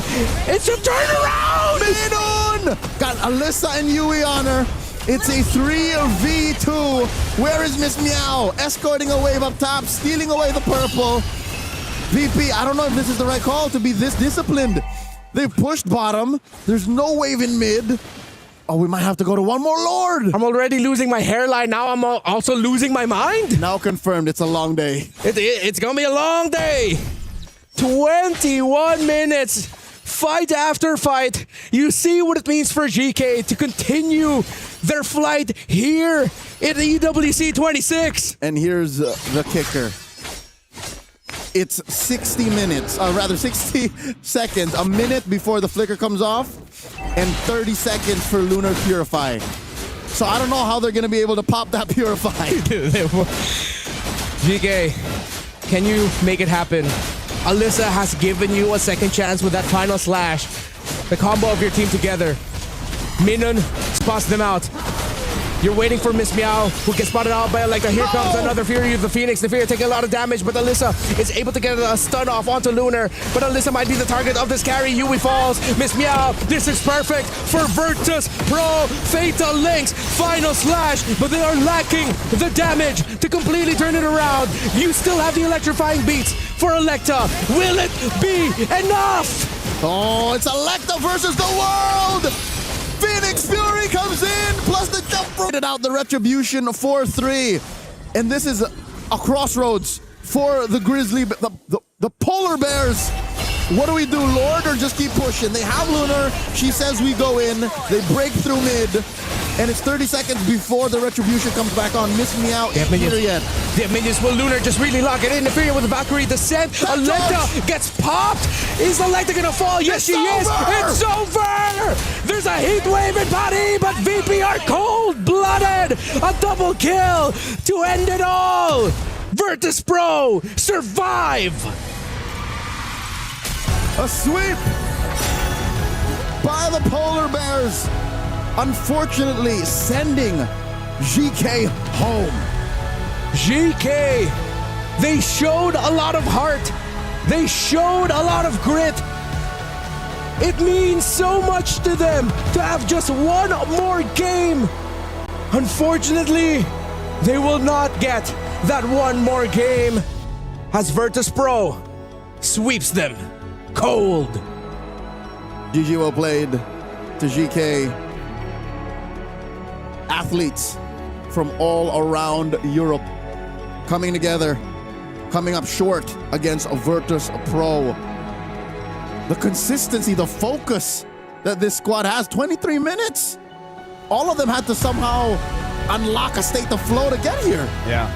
I gotta say, gentlemen, that right there was a hard-fought battle. So honestly, congrats to both teams, because here's the thing, you don't want to go home, but at least you know you gave it your best. Rafa was just unstoppable on the Esmeralda. I mean, like, here's the thing, the moment I saw the buff, you know, I even told my sister, you know what, play Esme. It's gonna be busted. And lo and behold, it's way too strong. But over-calibrated. Which honestly, like, after watching that game, I'm slightly upset, thinking that where was this Eve? Yeah. Yesterday you didn't use it at all. Game number 1 you didn't use it at all. You have a great Eve. Why does it take this final game for you to bring it out? And why were you in shackles in your previous matches? And then it's only, and at the time you brought it out, you still don't get the win, but you showed off just how good it is. Yeah. Heartbreaking, indeed. Yeah. Talking about this game again, congratulations to VP. That was a hard-fought battle, but I do have to say, as much as they won, I don't think they can get away with this again. Having 4 scaling heroes in a lineup in a meta that wants to end the game super early, this is something that they really have to be careful of, because again, the reason that they won is it went the distance over 20 minutes. We saw 3-minute team fights, 4-minute team fights, and that's the strength of their lineup once they hit 70 minutes. Against other teams, Gen.G, Vitality, right? Even Galaxy Phoenix, I don't think they can stall that long. This should not happen. This should not happen. This was a one-time thing, a once in a blue moon. Again, I can't remember the last time I saw a Ling fight after fight after fight just back off because she couldn't finish the job. Didn't have the damage. And you saw, I mean, this is what we discussed about the lineup. You are operating off of a timer. But one thing I will say is, Joy's damage, really good. Yeah. Electa was still dealing so much, and even though, it's magic, their damage profile is kind of, pretty even. And they don't have that raw, basic attack damage that a carry could provide, and you could see in some sequences they were missing that. Yes, I know they have the Freya, but that's basic attacks with extra steps to really make it work. And gentlemen, this is the risk that you take when you play double fighters. Yeah. How are you going to end the game?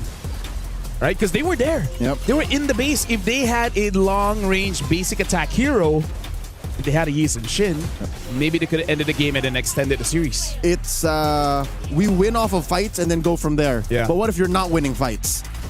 Which, again, credit where credit is due, I think Alyssa is a sleeper hit. Yeah. And the fact that after Fatal Links, there's always a final slash that helps extend the sequence. Because again, they're lacking basic attack damage potential. It helps them get there, but not this time. Yeah, I'm pretty sure it was frustrating also for Rafa and Minun to experience that over and over again. Yeah. Where it's like, all right, we're just fronting, and you get that combo. You get the links, then you get final slash, then you're under a real world manipulation, and you're just holding on for dear life, hoping that you can survive long enough. About 4 seconds, 5 seconds of total crowd control. Yeah. Pick your phone down. Pick it back up. Yeah. Yeah, honestly, looking at that game, we wish the best of luck for GK as well as VP, because GK, the thing is, the potential is 100% there, Yeah. right? They did the best with what they have. So honestly, wish them the best. But for now, we're going to throw over to Naisu to talk with the winners just to see how they're feeling right now.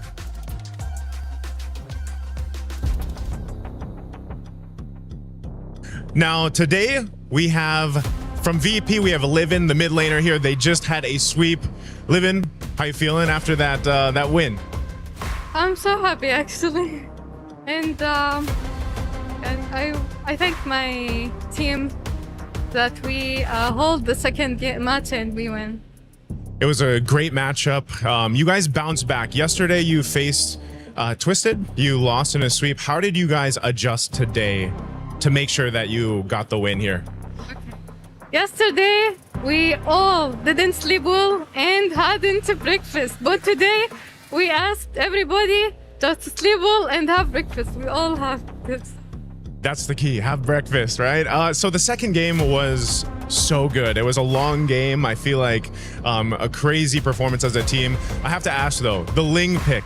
How did the Ling pick come to the choice? And now, is it meta? Is it a good pick, the Ling?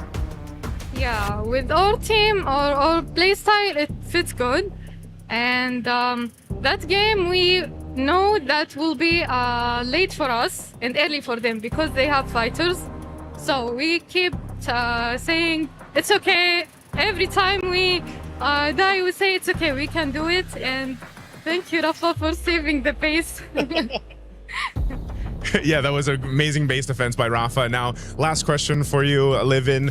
You could either be facing against Team Ray Young or Seita, depending who wins that matchup over on Stream A. Any thoughts on that? Who would you rather face against, Team Ray Young or Seita? Actually, I don't mind both. I believe in God will give us the best of them. Okay, either or, they're ready to face them off. Any last words to your fans out there, Livin? Just keep cheering for us. Okay, there you have it. That's Livin from VP. Congratulations on the win. We're going to be taking a short break before we move on to our next matchup. We'll see you guys in a bit.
Play is in our DNA.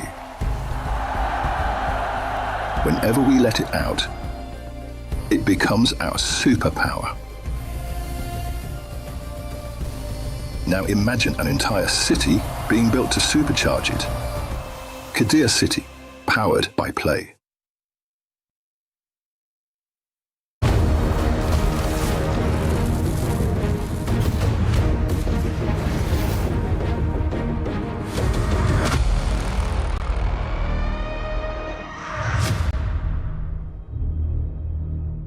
Welcome back, ladies and gentlemen. This is MWI at Esports World Cup 26. If you guys just tuned in, we just gone through our first elimination match, which unfortunately Geeky has been sent home VP1 with a sweep. My name is Afel. Alongside with me is Leo as well as Redmar.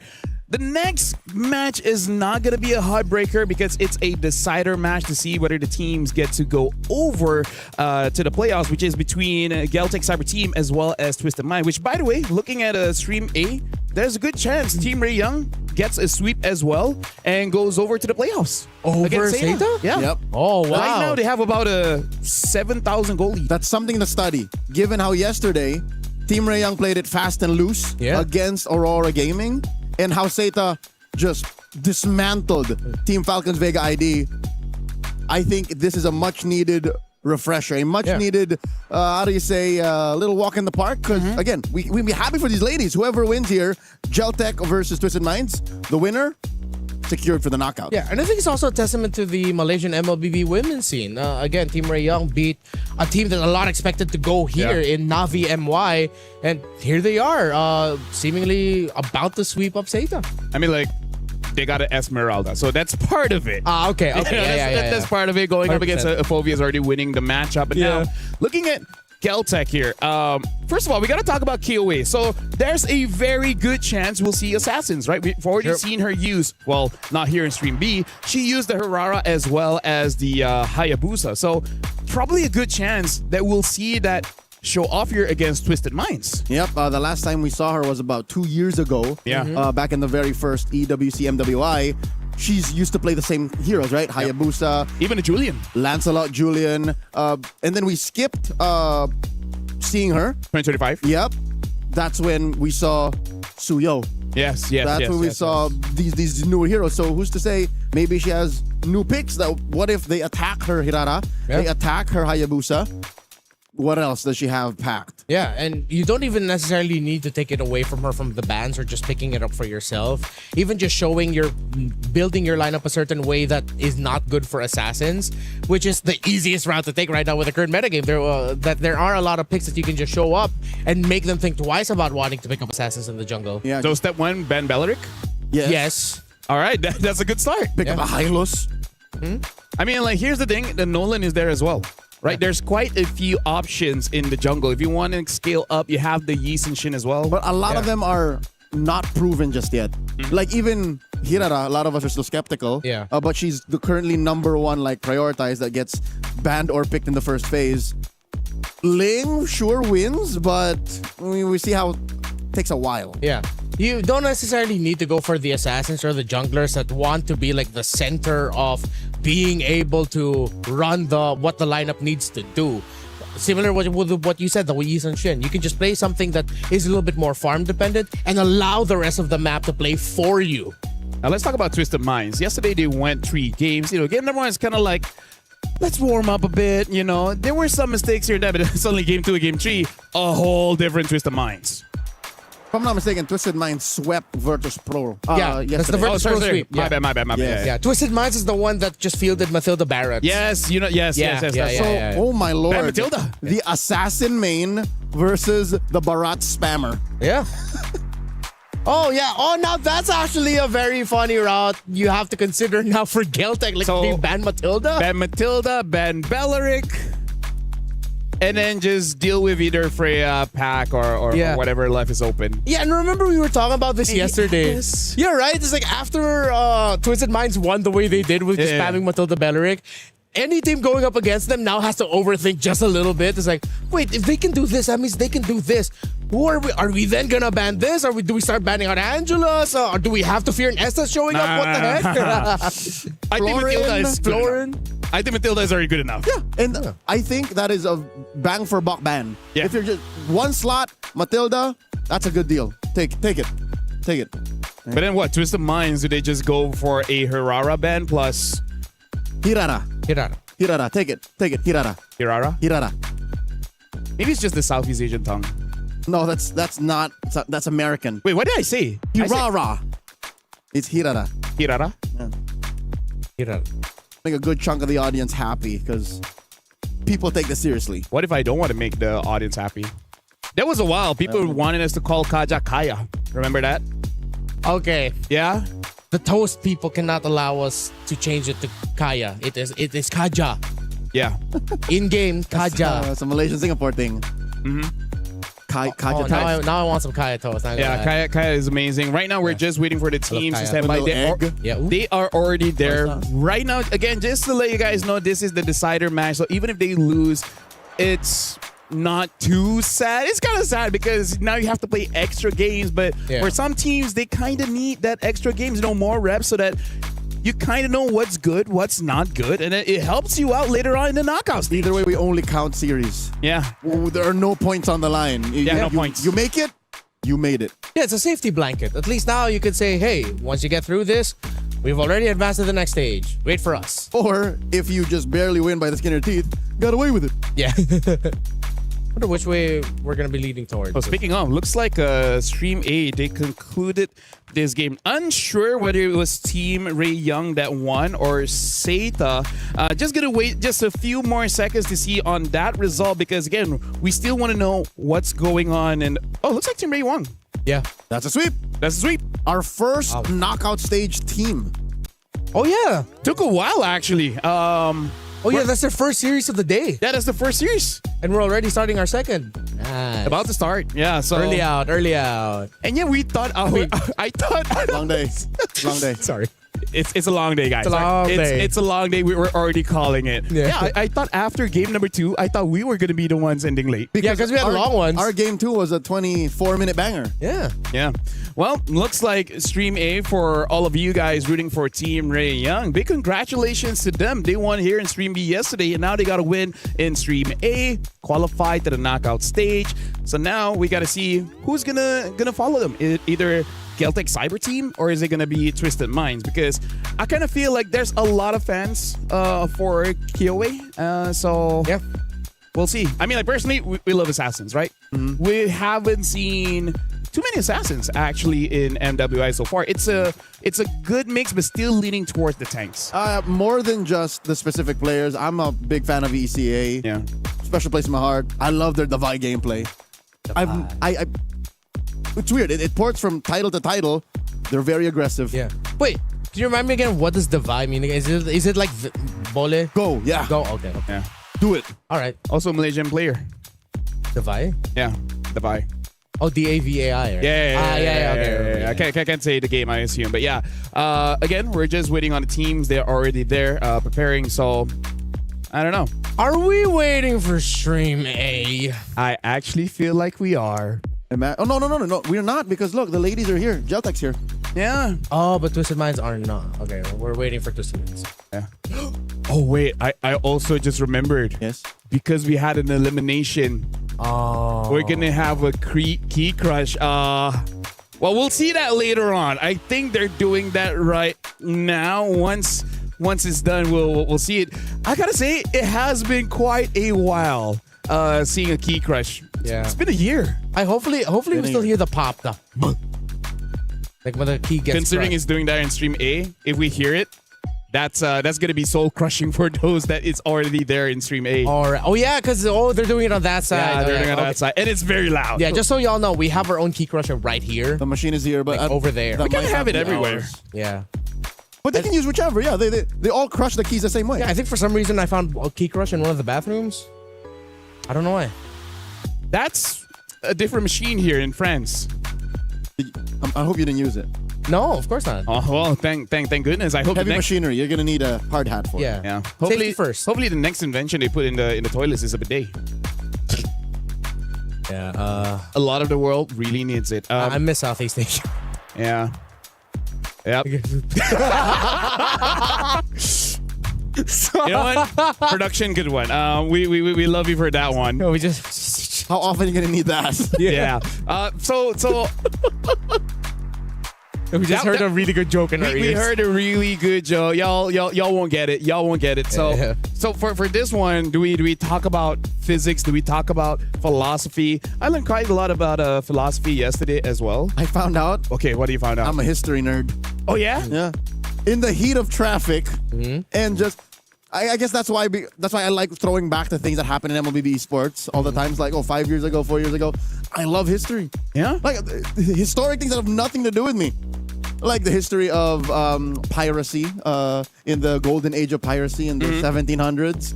the American Revolution in the 17 and 1800s. You know what I mean? Like, well, here's one for history. We're gonna be looking at the key crushing here. So there's no turning back. There's no turning back. Rob is there, and now VP. They're gonna be crushing the key of GK, and look at that. That's not a snap. That's torn in half.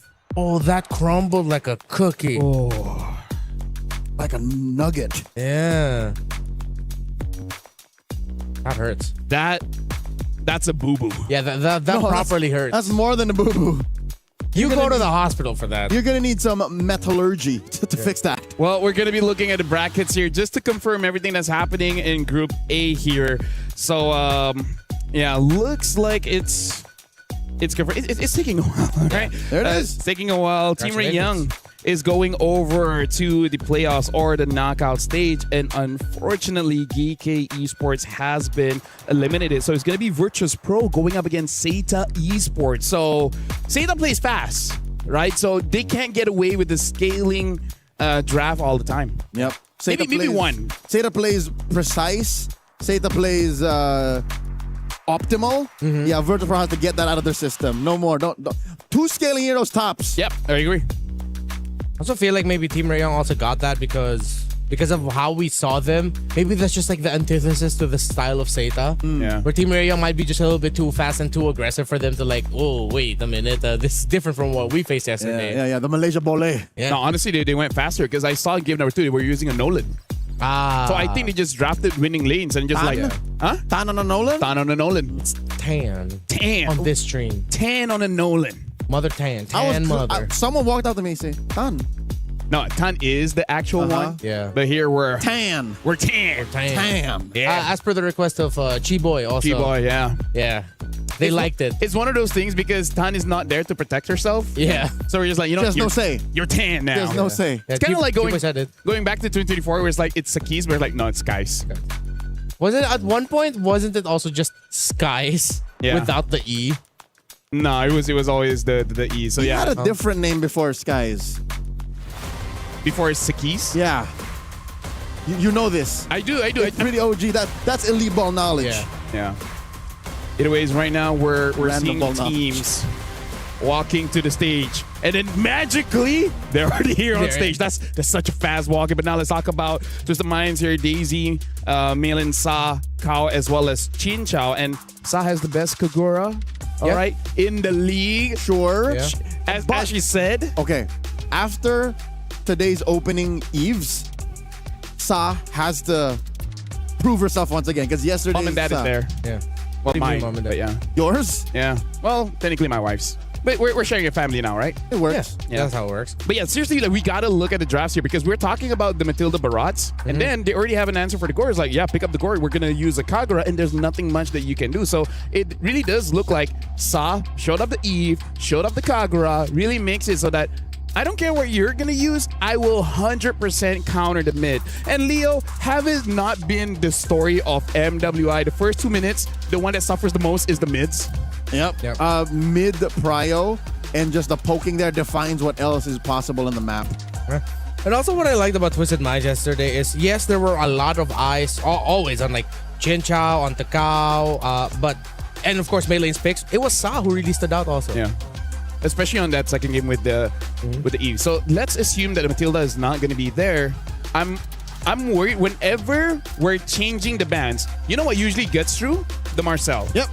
So that's also something that we have to look out for because almost all roamers here in MWI has had amazing stats on their Marcel in their qualifiers getting to here. It's not even about stats on the Marcel per se. It's just what the Marcel does to enable your lineup or to deny the opponents the formation and the initiation that they need. On your screens right now, the team with not arguably, definitively the best drip in MWI 2026 Geltec Cyber team. All eyes are on KOA with her return here on this stage. But I have to say, after what I saw, I'm a huge fan of Kuejo. How she was able to just match the tempo and the aggression of KOA. I like the chemistry that she has with Son, the Roman mid, which is why I like that this is the matchup we're gonna get. Kao and Sa, Kuejo and Son. Gonna be a good one. I gotta say, yesterday as well, Liobon really popped off on the EXP. So especially after we saw the Esmeralda, we saw a good Yuzong game. We saw, even though the loss, the Arlet was pretty good coming in from Alyssa, right? So it really is like, I feel like ever since 2025, the EXP has been one of those lanes that you can kind of hard carry your team, either with that rarely damage, but more about the engages and the kills. It seems to be the kicker. Yeah. It's basically if you have a solid mid trio, a reliable core in the gold lane, XP lane is like what gets you over the top in case your opponent matches you. So yeah, I agree. Eyes on Liubon here because we know that Daisy's solid. Daisy can hold it down. Yesterday, Daisy on the is that the Lapu-Lapu? Yes. Was just diving hard. Liubon has to play woman-on-woman defense here. Honestly, right now, we've seen multiple heroes in the EXP, so it really is up in the air. Speaking of, even a Sora is something that we have to be careful of. Oh yeah. Where one of the reasons why we see some hesitation on some Gores, just because there's quite a lot of counters right now. And not just counters, ways to dive in and get you. Alice is a hero that comes to mind that you have to watch out for. And that's why I think I'm very focused on the EXP laners, Liubon and Daisy. I don't expect KOA nor Mei Lane to pick it up. And that's why we have to consider Alice, Yuzhong, Sora, and now the latter mentioned. You think that's going to force like Sa to change up from Eve, Kagura to Valentina? Honestly, looking at how she plays, I wouldn't be surprised because Sa gives off the energy to say like, I have maybe 7 to 8 heroes just in case situation A, B, C happens, right? I feel like the coach is having a good time drafting the game just because Sa has a reliable hero pool that is hard for you to deny. And this is not even mentioning the meta staple that is Zushin. Oh yeah? Who's to say? Who's to say? What if they switch up and they're the ones who don't, I mean, if you're going to take away the Matilda, then you don't Barats anymore, right? Yeah. So that means it allows for the opponents to kind of play a little more in your face. And when you have an in-your-face lineup to face, what if you go Zushin? That's something I'm expecting from Sa as well. So yeah, you're right. 7 to 8 heroes. That's a very solid arsenal.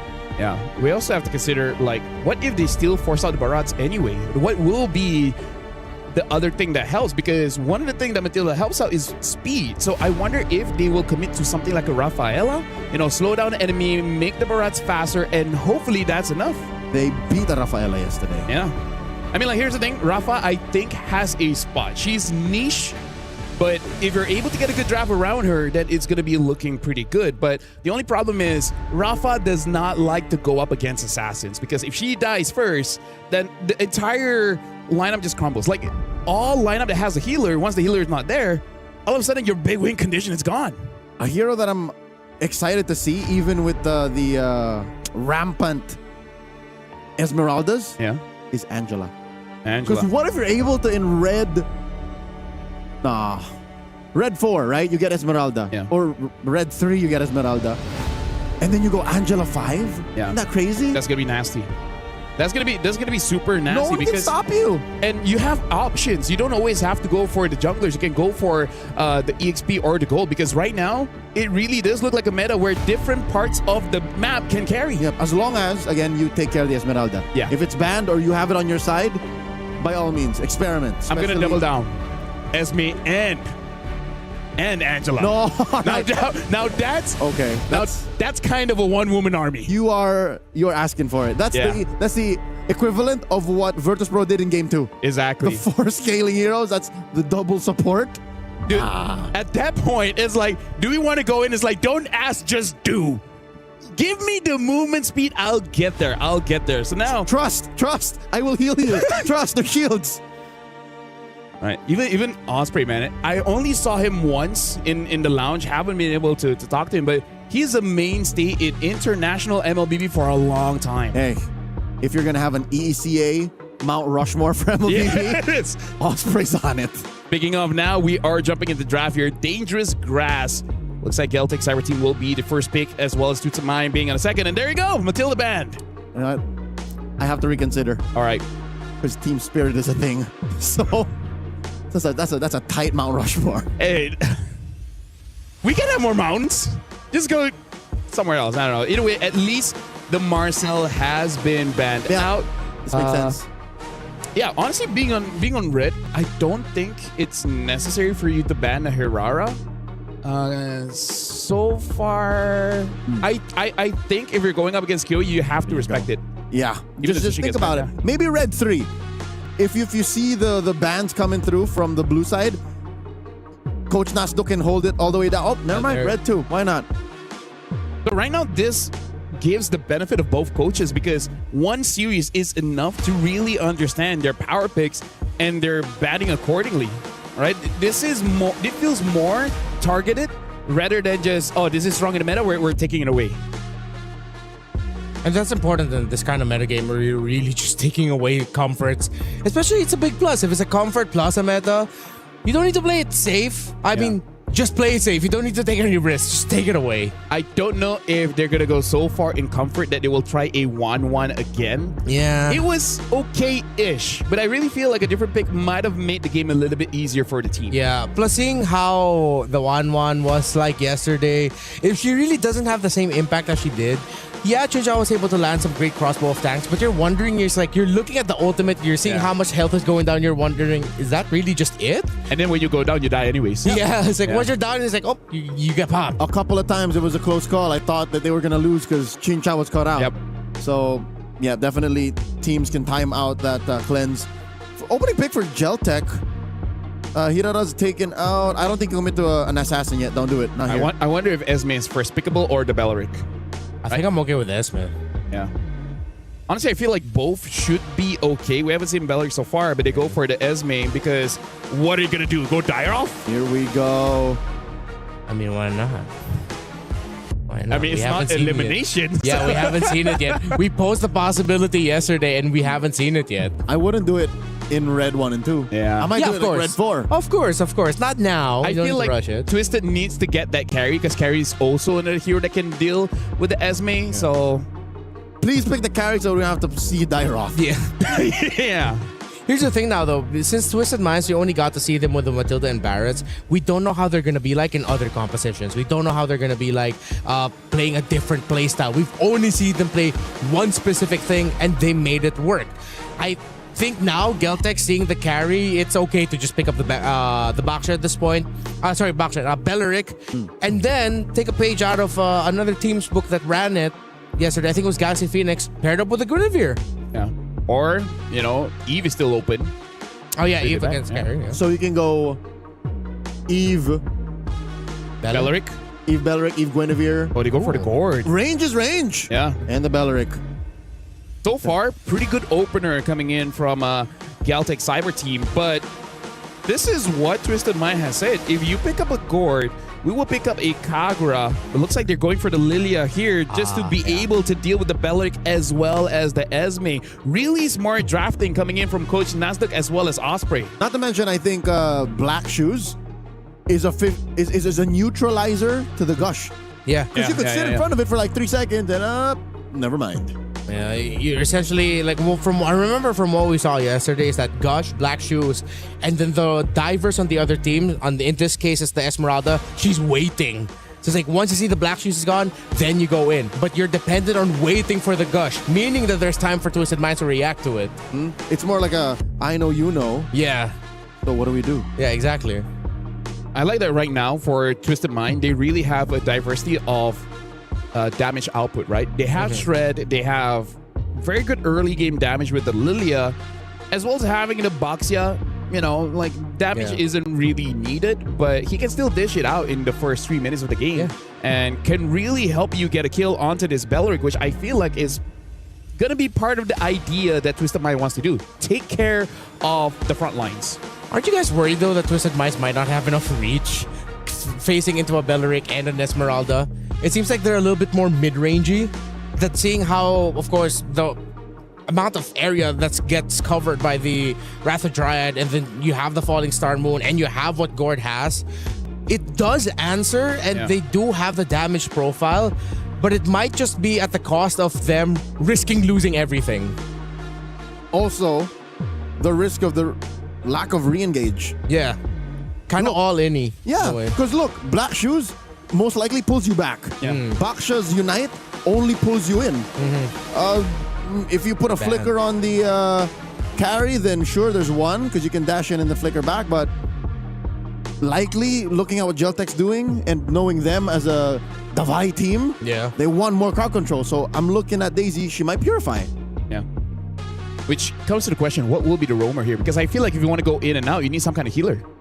Yeah. I don't think you need to go for that, but if that's the case, I'm looking like, Rafa will actually in Angela is not gonna be great. Florin is gonna be okay. Just Florin Rafa. Estes is not bad because Estes gives you armor as well as magic resist, which helps with Baxia's passive, minimizing the damage. But I don't think you need to go that far. Yeah, because again, it adds more answers to some problems that they have, but it adds even more problems, and then their mid-range stack gets all clumped up together just to play around the Estes. So it's like they're playing off of like, what are we willing to lose to make this work? Right now, also, they don't have a lot of crowd control. Yes. One of the OG ways to deal with the Esme is the Uranus, but if you go for that, then no crowd control. So do you think they might just go glue Rome or glue XP? I feel like what are the other counters? I guess technically Hanabi, but I'm still not too hot on Hanabi. She's alright. Glue, yeah. She's alright. Potential flex pick, we're not really sure where it goes. I wonder if they want to play Siege and pick up something like a Granger. We saw Granger ban yesterday. Yeah. If not, just pick up a Moskov and just be easy. That too. Either Granger with a Piercer or a little safer with a Moskov. And because the Moskov will allow you to split push also. I think because of that, I lean a little bit more towards the Moskov too, yeah. I mean, like the Granger's gear because Lilia does not have a lot of HP. Pretty easy for you to get that. Oh, in the jungle. That is definitely confirmed to be in the jungle unless you put the Esmeralda in gold, but I don't think that's going to happen. Coach Nasduk, what is going on? And the Hanabi. I mean, like I said, Hanabi is also another good pick against the glue. So, you know what? It's okay for this one. I don't think so. I'm worried. No, because her bounces the she gets a lot of basic attack effects. Yeah, but no, this is too much. This is a triple scaling lineup. Oh, yeah. Actually, I'm interested to see because Aulus now, they've taken away some damage and gave a lot more heals for the Aulus, so the early game is going to be good, but you're going up against a Boxia. So, honestly, this is very new for us because this is going to be our first game casting Geltec Cyber Team. So, it's going to be very interesting to see how they pilot this draft. So, with that, I'm giving it over to Leo as well as Redmar to see which team advances to the knockout stage. Hey. They got to win twice. Yep. So after game one, after setting the tempo with such an out of left field pick on the Aulus, we'll see exactly how bold Geltec is willing to go to get that slot to be qualified for the knockouts. I like it because with how mid-rangey their opponents are, with what Aulus does, I think this is going to be a fight. Welcome to Mobile Range Legends. is one thing, but the scaling is another. That's what I'm personally thinking about, more like worrying about as we go into game number one. Geltec Cyber Team versus Twisted Minds. And again, something we mentioned in the pre-match discussion, mid-prio. So if Kao can kind of bother Sonjik and, displace her, deny her a good gush positioning, that might be all the more worse for the Aulus. Yeah. Let's see if that will work out for them, especially with what you mentioned about Kyle. Daisy is doing a great job of disrupting the lower half of the map. With the damage output that you can bring out against a Belleric and an Esmeralda, you are a very annoying presence for those two early on. And talking about the speed of rotation, Daisy just gets out of the lane much, much faster. Much more things for GCT to worry about here as Melee is just having a good time undisrupted. I mean, as expected, up against a lineup with an Aulus, you'd want to do what you can to give it a bit more trouble.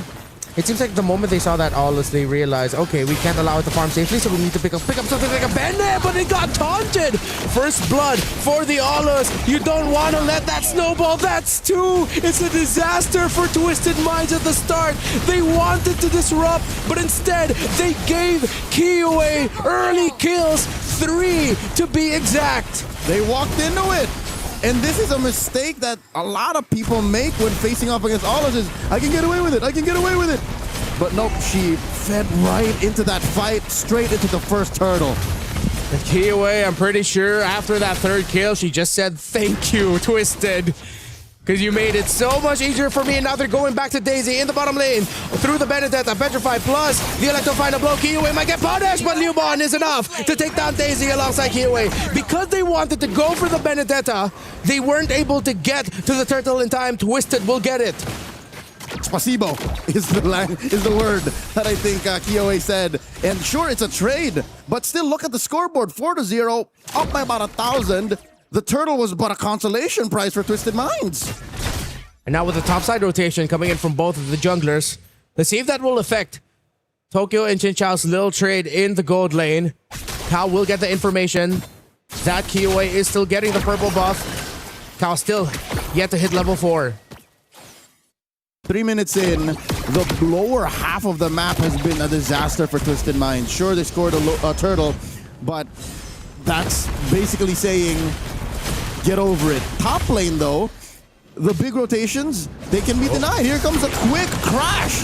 Oh, here comes Kao. That's perfect. Oh, but the taunt from this Belleric is massive. Double kill for Maylane. It looked massive, but the damage output was there. What can you expect from a 4-hero collision?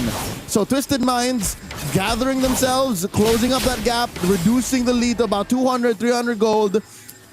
Hey, am I too optimistic to say that Twisted Minds might be able to contest this second turtle down bot? Oh, definitely they can. Massive at the start, but the turnaround by Twisted. You get what you get when you're up against something like a glue. And of course, the damage coming out from the Lilia. Now Chin Chao will not get taunted. Geltic threatened up top, but Twisted are able to read the rotation in the river and they back off.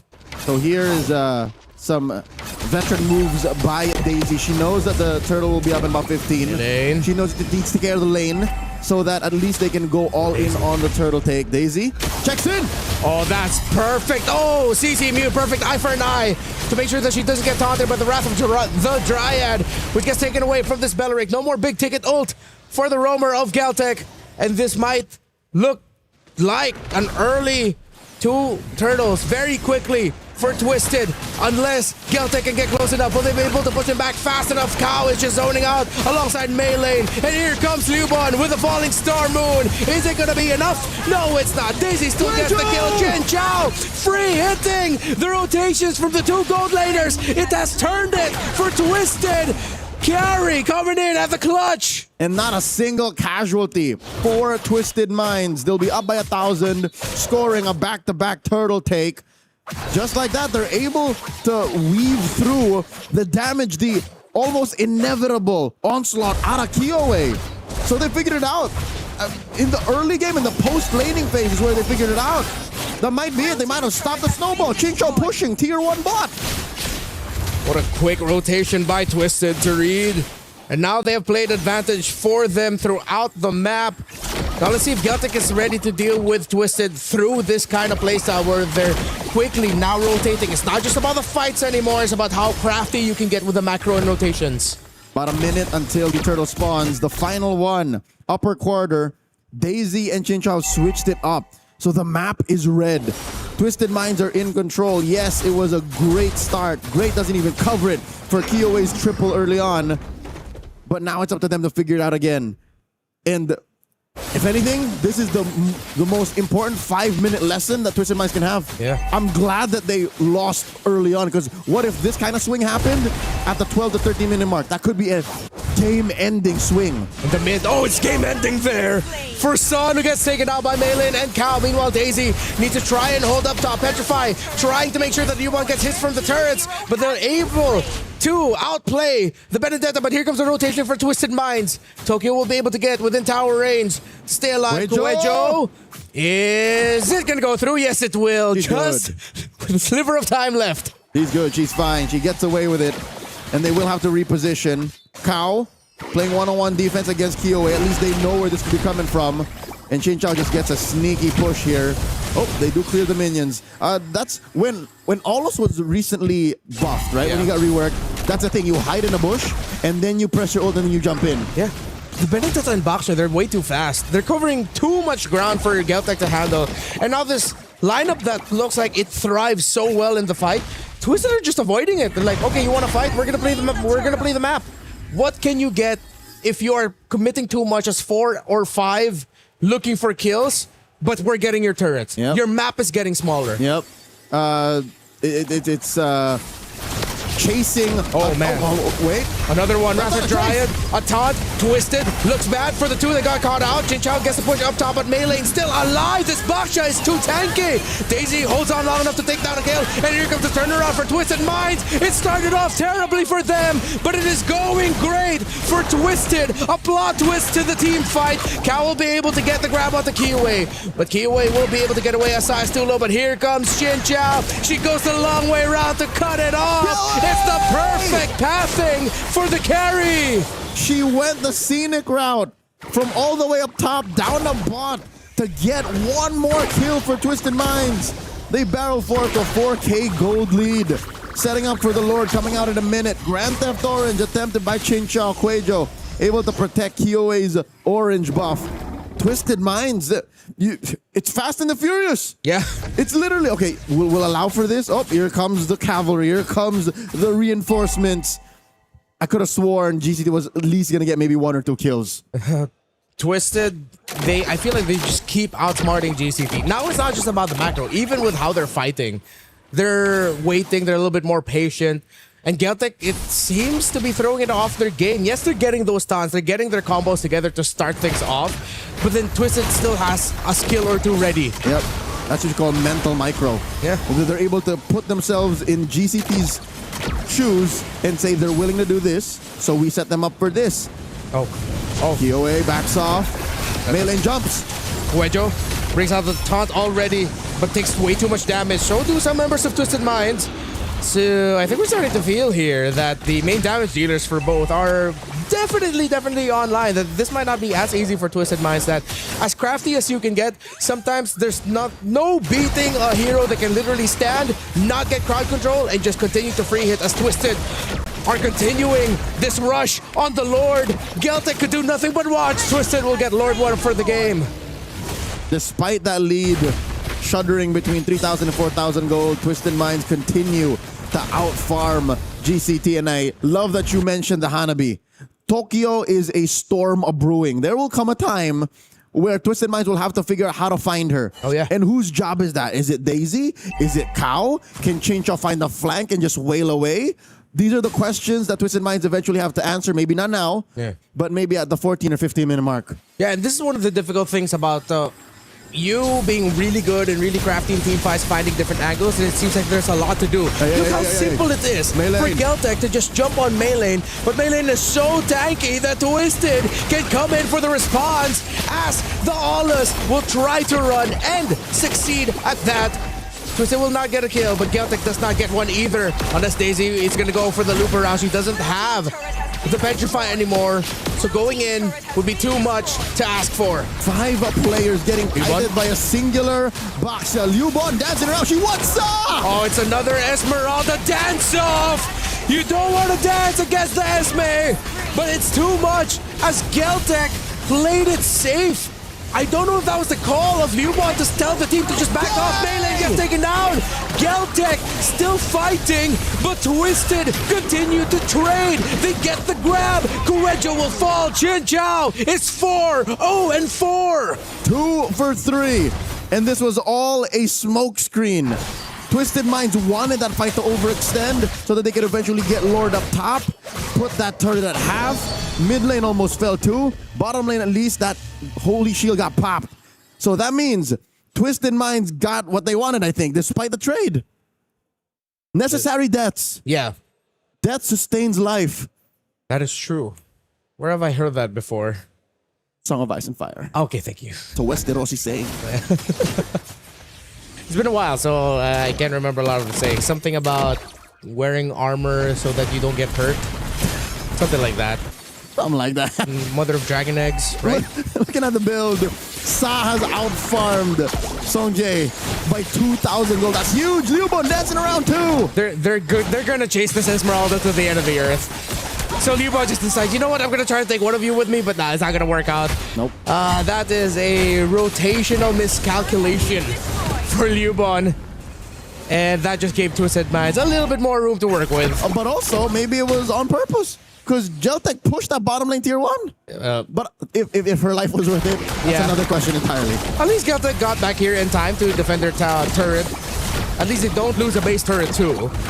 Still, it seems like Geltec are really running out of ways to try and break through Twisted Minds. Because even Melee alone, we saw their attempt on Melee and they could not take the Bakshi down. Which I think still impresses me. It's less about Geltec making a mistake and more of, wow. Maylane has figured out the right item progression to quell GCT's damage output.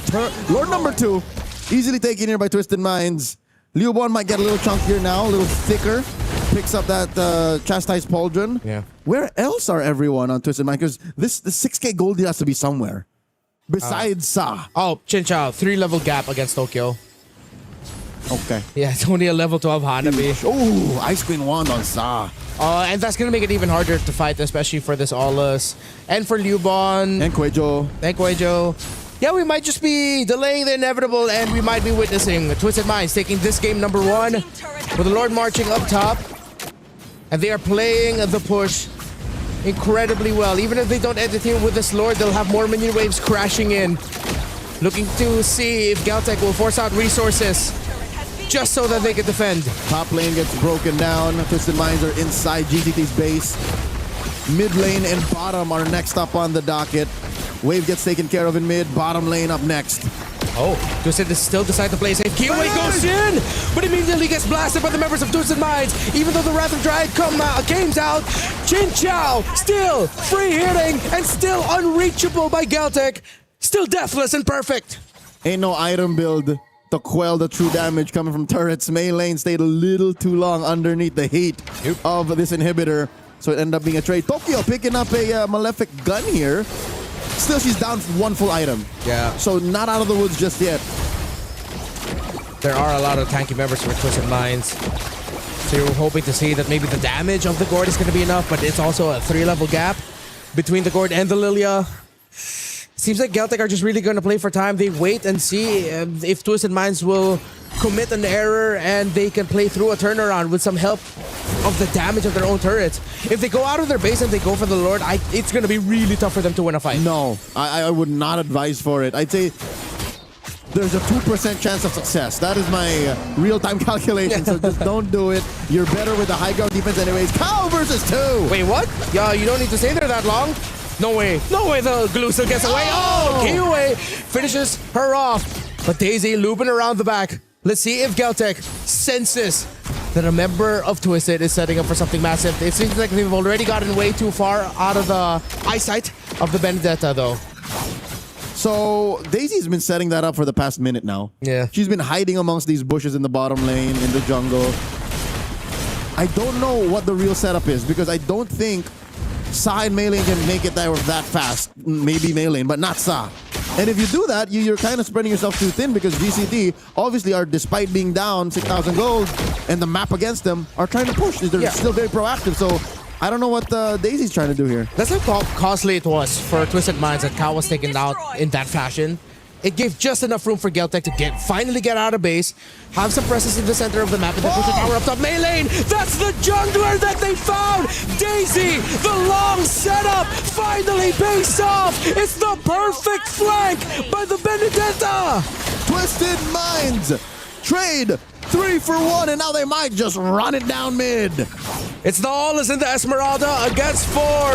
They set it up for more than a minute. And finally, they're in it to win it. Twisted. They will have the minion waves. Geltec doing everything they can to clear. But Twisted could not find the opportunity. They are still alive and fighting. Geltec Cyber Team. Interesting call by Twisted Minds. This is more than likely 3 out of 5 times the correct move to be disciplined, to be conservative and go for the Lord instead, go for a game-ending push. But the 2 out of 5, the other reasons why you might have just wanted to rush it is because Song Jae and Tokyo weren't there. That could have been the perfect way to just force it because there was very little wave clear between Kyoe and Liubon. Yeah, maybe they just played it a little bit too safe there. Yeah. But let's see. They still got the Lord. They still have minions, big ones coming through, but they don't have the time to clear the minion wave up top. Unless they're really just forcing the push right away so that Geltic will commit resources. And then once the next flow of minion waves comes in, then they end it. Lord in mid. Chubby wave down bot, escorted by Sa and Daisy. Kuejo's really low. Meilane already threatening the entry with the shield unity. Twisted, just throw bodies. They're playing it too safe. Cal takes a lot of damage. This might be the turnaround here for Celtic Cyber Team as Meilane will get dome upon. And there goes the glue. Immortality gets bought from Meilane. Daisy's trying to go in but gets nothing except damage. She backs off. Twisted Minds. I think they fumbled the bag there. They did. They did. They were next to a baddie and just did not talk to them. Okay. Would it be too risky? Because you can see now it could have led to a wipeout. Yeah. What else are they looking for? What other setup? Or was it because Meilane got cut out first and she got counter-initiated on? Was that it? I mean, Chinchao was already free. Sao was also free to hit. The targeting was there. They're getting cold feet, Twisted. I know those are the moments where, yeah, discipline, hero first, if you can't take one out. But you are able to take aggressive traits like this. See, it's working out well for them in this scenario. Mystica's already committed. Daisy finds the perfect angle, dives upon the back. Immortality gets popped off, and that's going to be a falling star moon. Oh, maybe this is why they were playing it disciplined. Okay, I see it now. I see it now. Yep, and maybe, just maybe, under perfect circumstances, they would have gone for the split. Because look, they have the mid and top set up. Yeah. So that's something that they're going for, but again, they might be shooting for the moon. Getting another 20-plus minute game here on Stream B, lads. And still being fast in Stream A. Yeah. We got a 24-minute game in Series 1, but still we ended it sooner, but... Yeah, we're still ahead of them, I think. 19 minutes in, a winner crown on Daisy. Okay, I think that's a great pickup because I think Daisy has now started to read that. Yes, I know she probably already picked this up because her immortality is gone, but this will give her just a little bit more room for error so that after the Electro Final Blow, Petrify, then you pop the Winter Crown. And then she can Sword Intent out. Yeah, just Sword Intent out of there. Eye for an eye also to make sure that you just don't get CC immune. This is the smallest lead for Twisted Minds for at least the better half of this game. So they're, safe to say, ladies and gentlemen, they're losing a grip on this game. GCT has farmed up well enough. Yeah. You're also seeing a bit of the frustration from Chinchao. It's like, it's that face of like, oh, what else do I need to do? I'm able to free hit. I'm not getting caught out. I'm still deathless. But it seems like all the damage that this carry is doing is just not enough for the inevitable tide that is Celtic Cyber Team just jumping on Twisted Minds. Yeah, more than just the damage, I think it's range. Yeah. That's why I think it's a little more palpable, the frustration out of Chinchao. And we go back to the problem that we had for Twisted Minds early draft. It's too mid-rangey with all of this long-range pokes that Celtic Cyber Team has with their addition of the Gourd and then them also picking up the Hanabi. It's risky at this stage of the game, but still, Twisted Minds are playing the map really well. Quite broad, really. Oh my god! Chinchao gets deleted! Given her first death in the game, Daisy taken out as well. Geltec, sense of victory impending. Newborn caught her out because she was under a conceal. There's nothing Chinchao could have done. The only other thing Chinchao could have done was kept herself scarce and went for a late entry. But ladies and gentlemen, we've seen scenarios like this since yesterday. Her 1-1, getting caught out, failing to cleanse. Lord goes over to GCT and now Meilane just taken down. They held on for so long. Finally, Geltec has control of this game as they get the Lord. They'll be able to march out. They still need to do a little bit of cleanup. But now Twisted is in the most uncomfortable spot this entire game. For the first time since the 2-minute mark, Celtic Cyber Team are in the lead. Yeah, it's been 19 minutes of all Twisted Minds. Yep. They slowed it down. They denied Kioi the snowball. And then here they failed to finish when Liubon and Kioi were the only ones left. So maybe, you know what? In hindsight, that might have been the perfect time to just risk it and said, you know what, we're ending it now. How many times have we said throughout our careers, at this point, you just want to throw bodies at the base. You had minion waves that were quite far, but were coming in. They didn't jump on that opportunity, and Geltec has jumped on the chance given to them, unironically, by Twisted Minds. Daisy gets spotted out, and it's too much. It's Geltec's time. Twisted, what can you do to reclaim control after holding on to it for 19 plus minutes? Lord's gonna jump here. Mystic projectile thrown out. Crashing in, less than half health on this turret. Melee again! Cut out the taunt and the damage. The gush has been thrown. Cow goes in. It's a massive combo, but Geltec are holding strong. Chin Chow doing everything she can to damage, but it's singular. While Geltec together as a group stand defiant against Twisted. Cow gave herself up to protect these inhibitors, but alas, there's only so much they could do. They continue to barrage Melee and bludgeon her, and she goes down. Daisy, futile attempt to try and deal damage. Oh, the stun again. Son on this gourd has been the biggest thorn to Twisted Mind's side. Yes, Kiwi is 10-3-5, but over and over again, it's the gush that's proving too problematic for Twisted to handle. And Chin Chow, who has been deathless for majority of this game, it seems like her single target focus damage is not doing enough to stop Geltec. Okay, so in a position like this, you make the call. Geltec Cyber Team are not going to force the issue and instead go for the Lord. This is the coup de grace. The Lord to end it all. I do not know how Twisted Minds will defend. They barely made it through without the Lord. They barely survived and not lost without the Lord. But what now with an involved Lord? Lord, number 5 goes to Geltec Cyber Team. Geltec, heed our word. Just throw bodies at this point.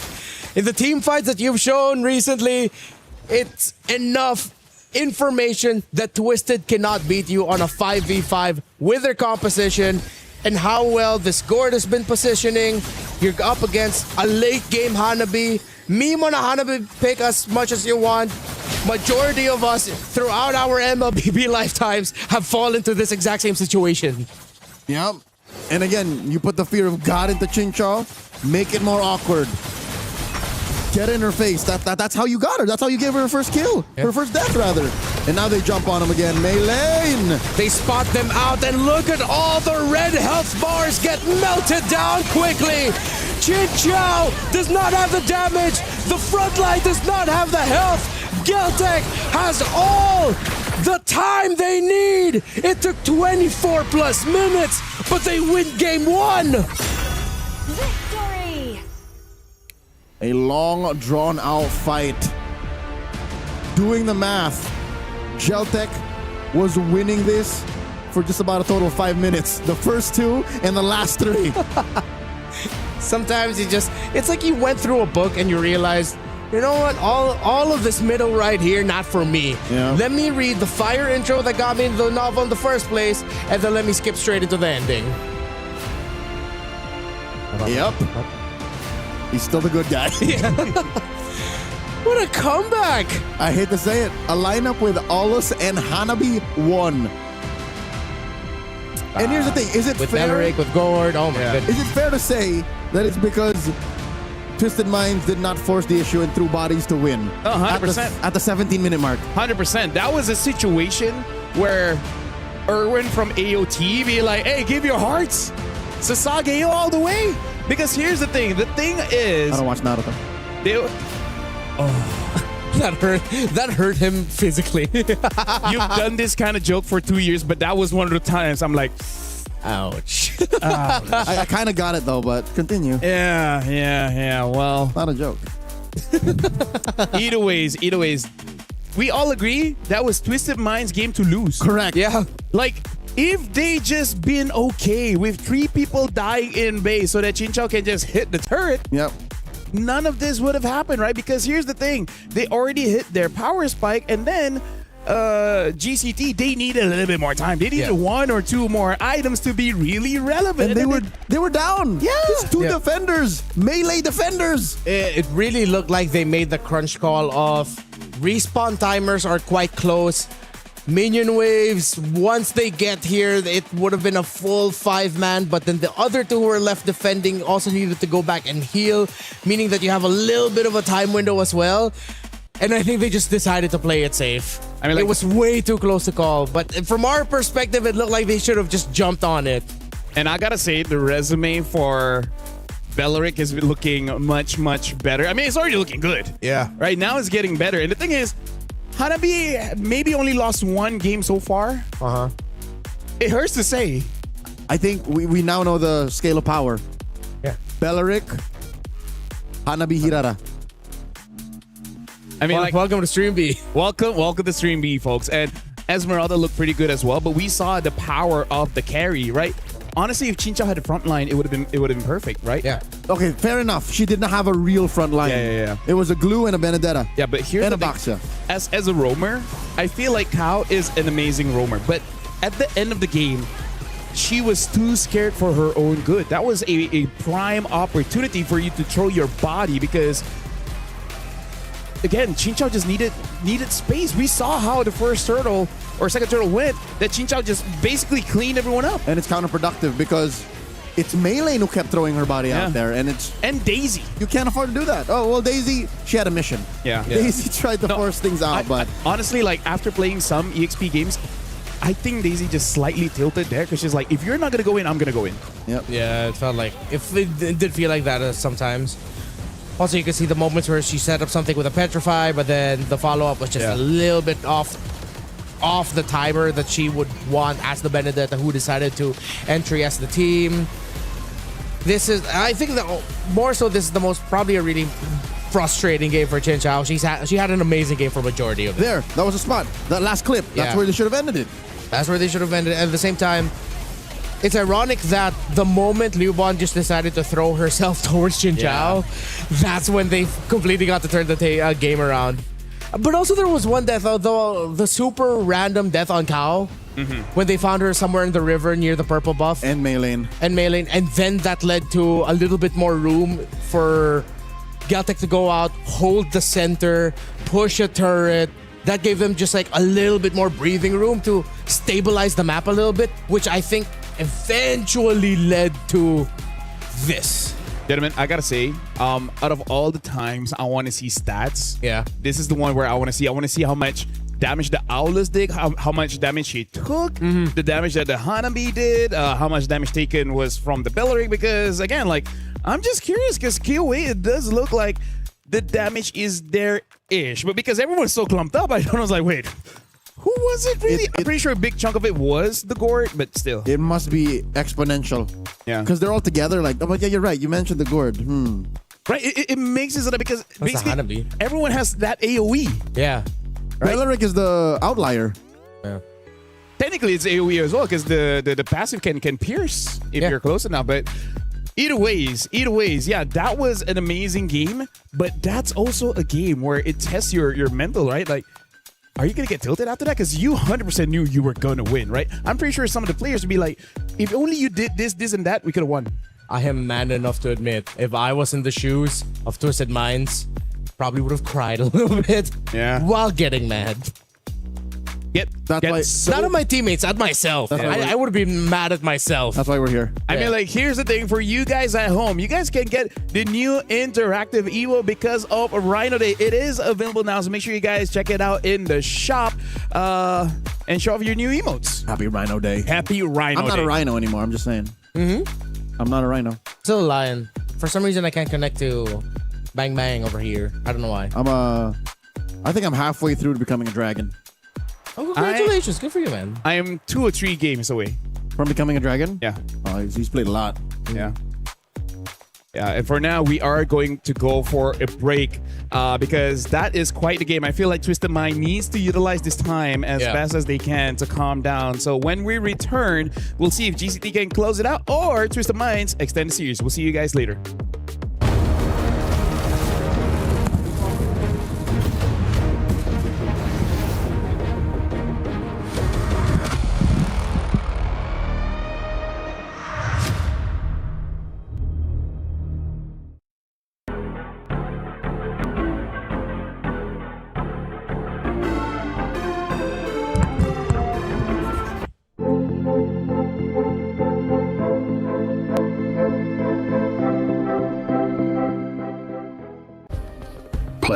is in our DNA.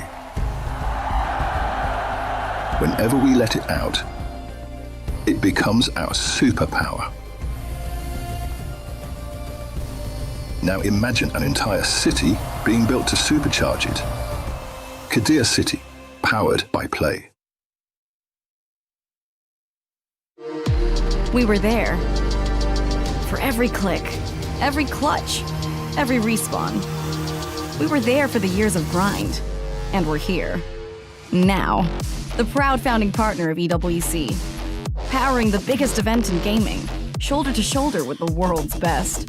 Making history. Greatness deserves a stage. Lenovo Legion. Reach your impossible.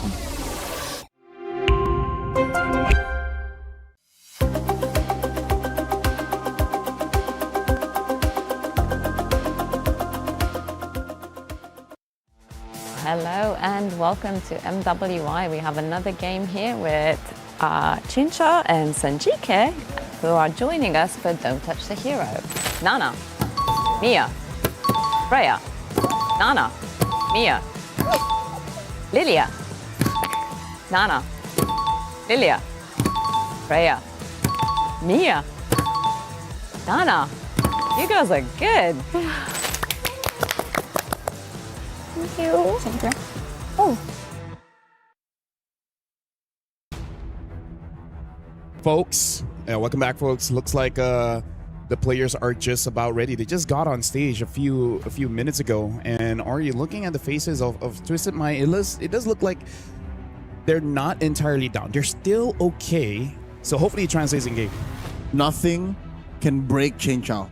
Yeah. She was the one that got beat up hardest whenever, you know, Twisted Minds was losing during that pivotal turn, and she's all smiles. Yeah. You know what? I think... sorry to bring back this little important history bit. After the many times that Chen Chao and Mei Lane had to suffer heartbreaks from their rivals in Vitality, I'm pretty sure their mental is 100% okay at this point. Yeah. No, I do agree, but at the same time, I feel like they got to use their veterancy and be like, guys, we could have won. You guys just... Like, if you see an opportunity, just go for it, right? I agree. Let's not... Since yesterday, we're like, whoever hesitates loses, and we see that just now. I think that is a more productive use of their time if they just... If they don't say, it's okay. If they say, like, no, we should have won. We should have won, yeah. Let's do better. Yep. Like, again, this is the group, this is the knockout stage qualifier. Yeah. Winning this one really helps you out a lot. That 1 day of rest could be like 3 scrims. Confirmed prize pool elevation. Yeah. Or at least a nice day off in Paris. Oh. Right? Like a nice little reward from the coach and the management. Hey, I know we're already in the knockouts. You know what? Let's enjoy the city. Yeah. Congratulations. Visit the Louvre. Yeah. Notre Dame. By the way, we're docking this from your pay. You're paying for this day. But it's okay because we already got the next tier of prize pool. So now, honestly, in terms of the game, I really feel like play around Chin Chao if she can get that carry again. Because carry, I think, is creeping up to be one of the top 3 marksmen now because she does counter quite a lot in the EXP as well as the roam. Yeah, and carry for the past few months now has been that hero, has saved a lot of teams globally. Yeah. Of like late game, you've lost early to mid, but you have a carry, and as long as you keep your carry alive, then you can turn the fight around. Yeah. She's also a very high risk, high reward hero that if you're willing to play like that, you can turn things around. But here's the thing. For a majority of game 1, they were in control. Yeah. So there was no room for that. And I think they should have known when they could have gone for that. Again, I think it might have been the Hanabi effect. Could be as well. Ladies and gentlemen, we are jumping into the draft here. Twisted Mind is going to be on blue side first pick. This is going to be Flying Clouds. Already betting on the Roamers here, betting out the Bellaric as well as the Atlas. And I think that is going to be a very good call. Osprey is not going to let that Matilda go. So maybe this is one of those games where Twisted Mind might actually just let go of the Hirara. Okay, they're saving it for the last band to see. Wait. What if, in an effort to turn things around, Mei Lane just goes for a heel turn and then picks the Hirara herself? Oh yeah, we haven't seen her yet play like an assassin. Assassin. Baksha Barats, that's all she's been doing here so far. Yeah. I mean, honestly, she has been doing quite well, but it does seem like the way that Daisy played, it would actually be so good if she was some kind of tank, because she has the gutso to just dive. Like, I don't care dying, I'm gonna create an opportunity for the team. A tank kind of needs that kind of mindset to really help your team, and that's what they needed in the previous game. She did that, but again, as an assassin, you can't survive that long. So Yuzhong. Honestly, yeah, Yuzhong is a perfect fit. Depends on who's on the other side, like who you're hunting down. So there's a Claude ban. Interesting Claude ban. They're opening something up here. Do they want something like a Freya? Phovius, Freya, Paquito, Esme all open. And that's a tough trade to take. I wouldn't be surprised if Twisted Minds just picks up the Phovius and accept that it might have a difficult time because you're still open to a Valir showing up suddenly. Other picks, but at least you turn off for Freya, Paquito. Gord, you're susceptible also. Yeah. If Geltec ban out the Phovius, that might actually hurt them. I say just let the Phovius through and then just do what you can to counter that. Yeah, there we go. Marcel is open. Oh, yeah. Oh, that's the tough part. Yeah. Unless they are willing to use a roamer that can stick onto that Marcel, then maybe that's fine. So right now, Twist of Mind, look at this. Even they're having a bit of a shock. They go for the Herrera. There's the heel turn. So now this is gonna be an easy Marcel for Geltec and then +1. Yeah. Which they can go for Esme again. There's no carry. Starting to get memories from yesterday and my feelings towards Herrera pick so early. Marcel Eve, Marcel Meralda. I would go Esmeralda. The carry is not there. There's not gonna be a lot of counters here. Okay. Marcel Meralda. I wonder why. Unless they're willing to go for something like a Lunox. Why Herrera over Marcel? Okay, my theory is because of what happened in game 1, and I think they know that they could have won, and they saw what was happening to Melee in the last 5 minutes of the game. They're like, okay, what if we switch it up? Hold on. An early Clint? Huh. There's not enough tails and enough signs for you to pick a Clint this early on. And it's not like even the next best thing. You still have a Harib, you still have Moskov, and then you even showed off your Hanabi. So this is very peculiar. Well, technically it is a combo with the Marcel. I'm not defending it being picked up early on. I'm just trying to put myself in the shoes of the players right now.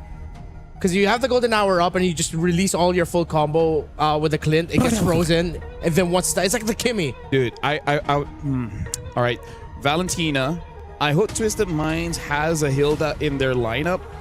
They go for the high loss, which I guess is not that bad because it's not going to be easy for the Clint to burst him down. Well, we'll see how this Clint really does. I think Twisted Minds are expecting that Cuejo will have a Revitalize. That's why they answered it with another Revitalize. Yeah. So thinking Revit Marcel. And Revit high loss. Valir, anyone? Ken, I think. Yeah. Because you already have the burst bad. for your Clint. Yeah, it's not bad. At least the Valir for the high loss. And nothing for the Valentina to really steal. Yeah. Vengeance Flames. Yeah. Yeah. She's just going to be stealing the golden hour. That's it. All right, so they got a Paquito. So now Esme ban. Yeah. And then maybe potentially Yuzong, and then you're good. Yeah, for sure Esme ban. If Esme gets through here, why? Shenanigans. There you go, of course. Maybe another gold laner. Yeah. To take out from Gord. Twisted Minds. I do respect Gord getting banned here. I wonder if they want to still respect an Eve, even though it's good for them getting that Eve ult to deal with the Clint as well as the Marcel. Or maybe even consider a wild Kagura ban, because that's also something that the Valentina doesn't really profit off. Oh, yeah. No, but I feel like profit-wise, you already have the Marcel. Yeah. They're really just going to be looking to get the golden hour for themselves and recalibrate through there. Oh. In terms of the gold, yeah, I think maybe consider taking out the Moskov. Is there a jungler that we really have to be careful of, like a Hayabusa? Because that's also something that Kiyomi has shown. Oh, the Boxia. Oh, the Hayabusa would actually be good for them. Yeah, but the Boxia got banned. Very interesting. I guess it makes sense going up against a high loss, trying to match early against Hirara. Yeah. The good thing is, if they do want to go Assassin for Gelt... wait, no, you still have to be careful of a sudden swerve Hilda EXP. Or something like that could just fast clear and then come in and disrupt the rotation of the Assassin. I think just save the jungle for last. Yeah, I agree. pick up your mid laner. Safest pick to go for. And it's one of those mid lane picks that you can't go wrong with any of them. Which is... I like Farsa here. You get the fast rotates. You're equally annoying paired up with the Marcel. And you're okay with like giving it as another ult for the Valentina? Now that's interesting. Now, but that's bad. If Twisted Mind goes for a Yuzong. Yeah. Like that Louis is not going to do much. Yuzong is 100% very playable here. Oh my god, Freya went through all this way. I forgot about Freya. This could still be an EXP lane or a gold lane, Freya. Yeah. Wouldn't it be too greedy if they put it in the gold? And I would like if they just settle and put it in EXP. I think they need a marksman. Yeah. Well, I think gold, it would work out if they do play a Yuzong, but it's so dependent on them being together, diving on the Clint. A Bruno. All right. Huh. EXP lane Freya then. Yeah, I feel like Twisted Mind got a very solid draft here because that Freya is not going to give Louis as well as the Clint a very good time. And the Bruno, having that Berserker's Fury, makes it so that he can deal with quite a lot from Geltec. Last pick here gonna be... We need a... I'm okay with Assassin. But what though? With the Freya being there, is it time for Yi Sin Shin? It will take some time for him to get there. He's been asking for Yi Sin Shin since the first match. Why not? Because the link takes longer. That's the only problem, right? Yeah. I don't like Ling's pace, farm pacing right now. And I feel like the landslide will be punished here, so maybe it's just a Haya. Just go for comfort here. Yeah. And hope you can get the Bruno. I think there's a world that's not an assassin. Oh, wow. A Harley. Technically an assassin. Technically assassin, yeah. Okay, he got banned in the first game too, so...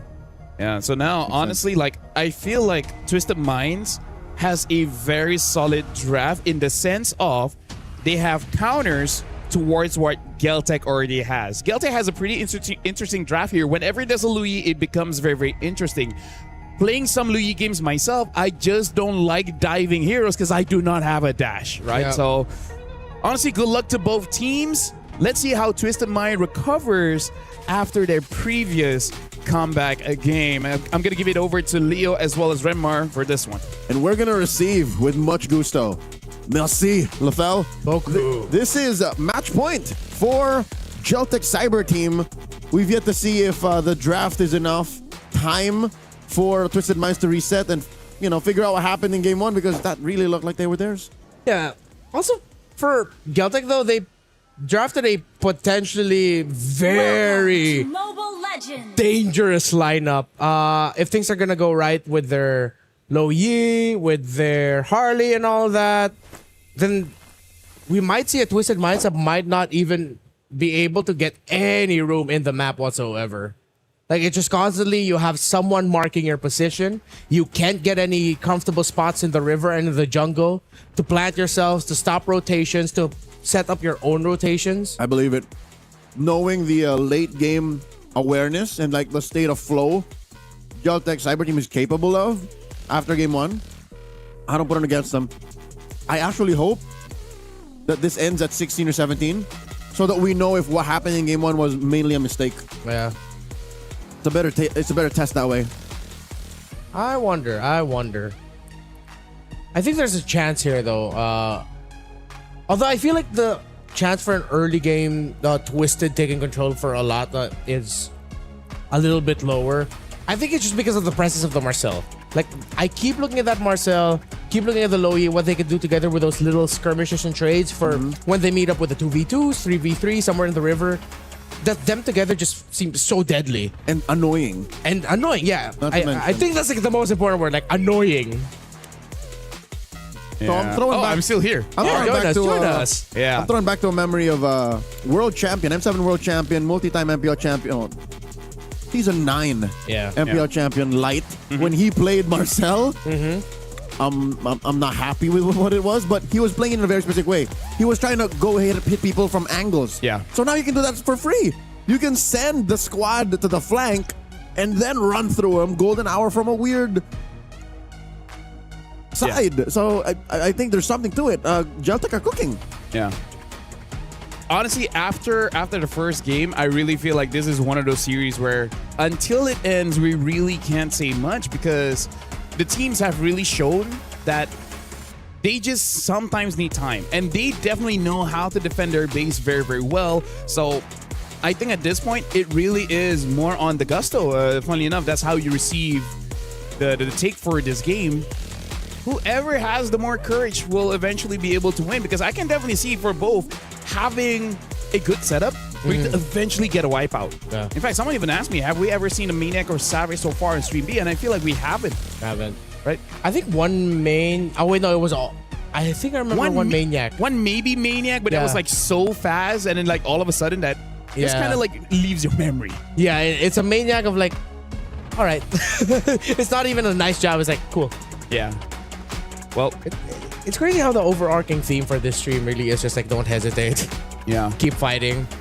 No, because I really feel like there's tools to end the game very, very fast, but there's also tools that, given the right space, you can definitely make a comeback. And I feel like once you see maybe two abilities with, right? I'm thinking of a Barat's missing his ult, a Gwen missing her jump, and then all of a sudden you have a very good shot of re-engaging into the fight, and then basically just winning that fight. That's part of the reason why Leo brought up that a draft that doesn't have a good re-engage also kind of hurts them in this current meta, because you can punish whenever they miss the skills, but how do you actually punish? How do you go back in it? And that's what happened in game 1. Yeah.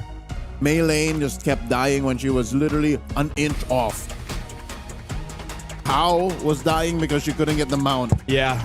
And even if you do get the mount, what if Geltec Cyber Team takes you to Kingdom Come? They just Timbuktu. Where do I go? Exactly. So honestly, there's a lot of layers to the current meta that is still developing here in the MWI. I really feel like maybe the second day of knockouts, maybe we'll see a solid form of what we can call a meta after this patch update. But for now, there's a lot of layers that we really have to reconsider. LaFell, I'd say 72 hours. After tomorrow, I think we would have a solid read. Like, stats would make sense. Yeah. After tomorrow. Today, we're still seeing, like, Aulus. Yeah. We're still seeing... Although I feel like Ling. That's really an Osprey kind of thing, right? He's one of those guys that knows that this is a counter. Sometimes we were like, yes, it's a counter, but it doesn't really solve the problem that we need to solve right now. But it's like, hey, I trust this. We can make it work. It's a mid-range, no re-engage punish. Yeah. The Aulus, yeah, I agree. Like, okay, you're all in? All right, taste my blade. Plus, sometimes there is some merit into your opponents not really understanding how tanky you are or how much damage that you can really do, which causes them to make some very bad decisions. Yep. You know, this is what I like about Coach Osprey, like, over these years.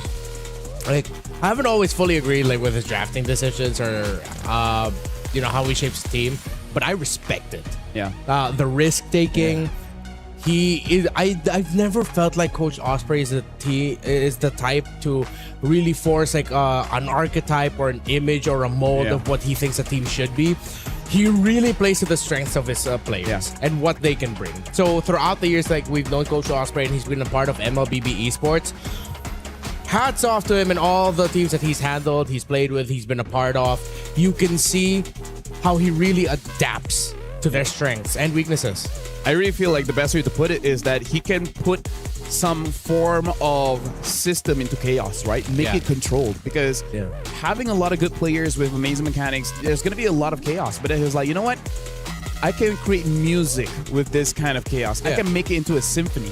Or look at music, turn it into something that might look like it's chaotic, and then at the end of the day, I kind of like it. Yeah. Make dubstep into something that Mozart would like. Hey, I am of the firm belief that Mozart would have appreciated dubstep. I'm actually with you on that one. Yeah. I think it would have been that dude Bach. Hell nah. Yeah. Bach would not have liked dubstep. It was like, bring my music back. Yeah. I'm gonna drop some truth bombs. Yeah. The ancestor and the progenitor of emo is the blues. Yes, sir. Oh yeah. There you go. See how weird that connection is? I think that's the kind of connection Osprey sees in these drafts, in these strats. Now, Coach Nasduk, he's got something else to figure out. Yeah. For those of y'all wondering what's going on right now, of course, our marshals and our referees are working very hard to cooperate with the side of the Geltec Cyber Team as they are just sorting some things out. Of course, you know, we're not going to allow our players to go through an environment where they are at a disadvantage because of things that can be fixed. So thank you to our wonderful staff, our referees. While this is happening, might as well update what's going on in Stream A, which, by the way, is an elimination match between Falcons ID against Aurora. Falcons ID won the first game. So right now, Aurora, one more game away, and they will be eliminated. And right now, Falcons, at 5 minutes of the game, almost 6 minutes, has 2 kills and almost 2,000 goal lead against Aurora. Sounds about right, according to the Falcons Vega IDMO. After what happened yesterday against Seita, glad to see them back in their flow, but also, gotta watch out the Mongolian download. It's possible that Aurora Gaming might be able to turn this around. Yeah. Looking at the draft here, quite interesting where Aurora was able to get a Marcel as well as a Hanabi for Falcons. They got the Hilda, which has stopped the Marcel a little bit for now. Yep, as a one-on-one guard. Yep. That works. Even when you can consider the Hilda the Hanabi situation, you can nip her at the bud early on.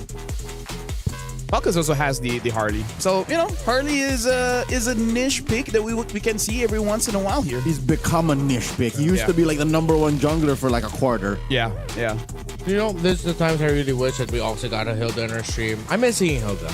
I miss how disruptive she can get. I know sometimes she can get really one-dimensional with how you play her, but she's kind of like Uranus. Either you're really good or really bad. There's really no in between. If you're in between, we just forget that you're there. Yeah, that's true. Mid Hilda is just no Hilda at all. Yeah. My favorites are those snowball Hildas that for some reason just quickly become the carry of the team at 2 or 3 minutes in. Heptasis Hilda? Yeah, like Heptasis Hilda, the Hilda that for some reason just plays like an assassin that you can't stop. It's not really an assassin. It's more like a mercenary. Yeah. Mercenaries you see coming. Assassins, you don't. Hilda's honest with it. I'm gonna kill you. It's funny when you're camping in the bush, Hilda goes inside the bush and Hilda kills you. Yeah. And right. Okay. This was not the plan. This was her bush now. I didn't know this was your house. I'm sorry about that. Yeah. Well, looks like this happens quite a few times in Stream A as well, where we're really just trying to figure things out. It looks like it is on the side of Caltech. Correct. Yeah. If one might be able to deduce, it seems like it's just the audio variety. I also feel that way. I feel like it's a audio. I wonder if the members of looking at the members of Twisted Minds, they're chatting. They have someone I think made a joke.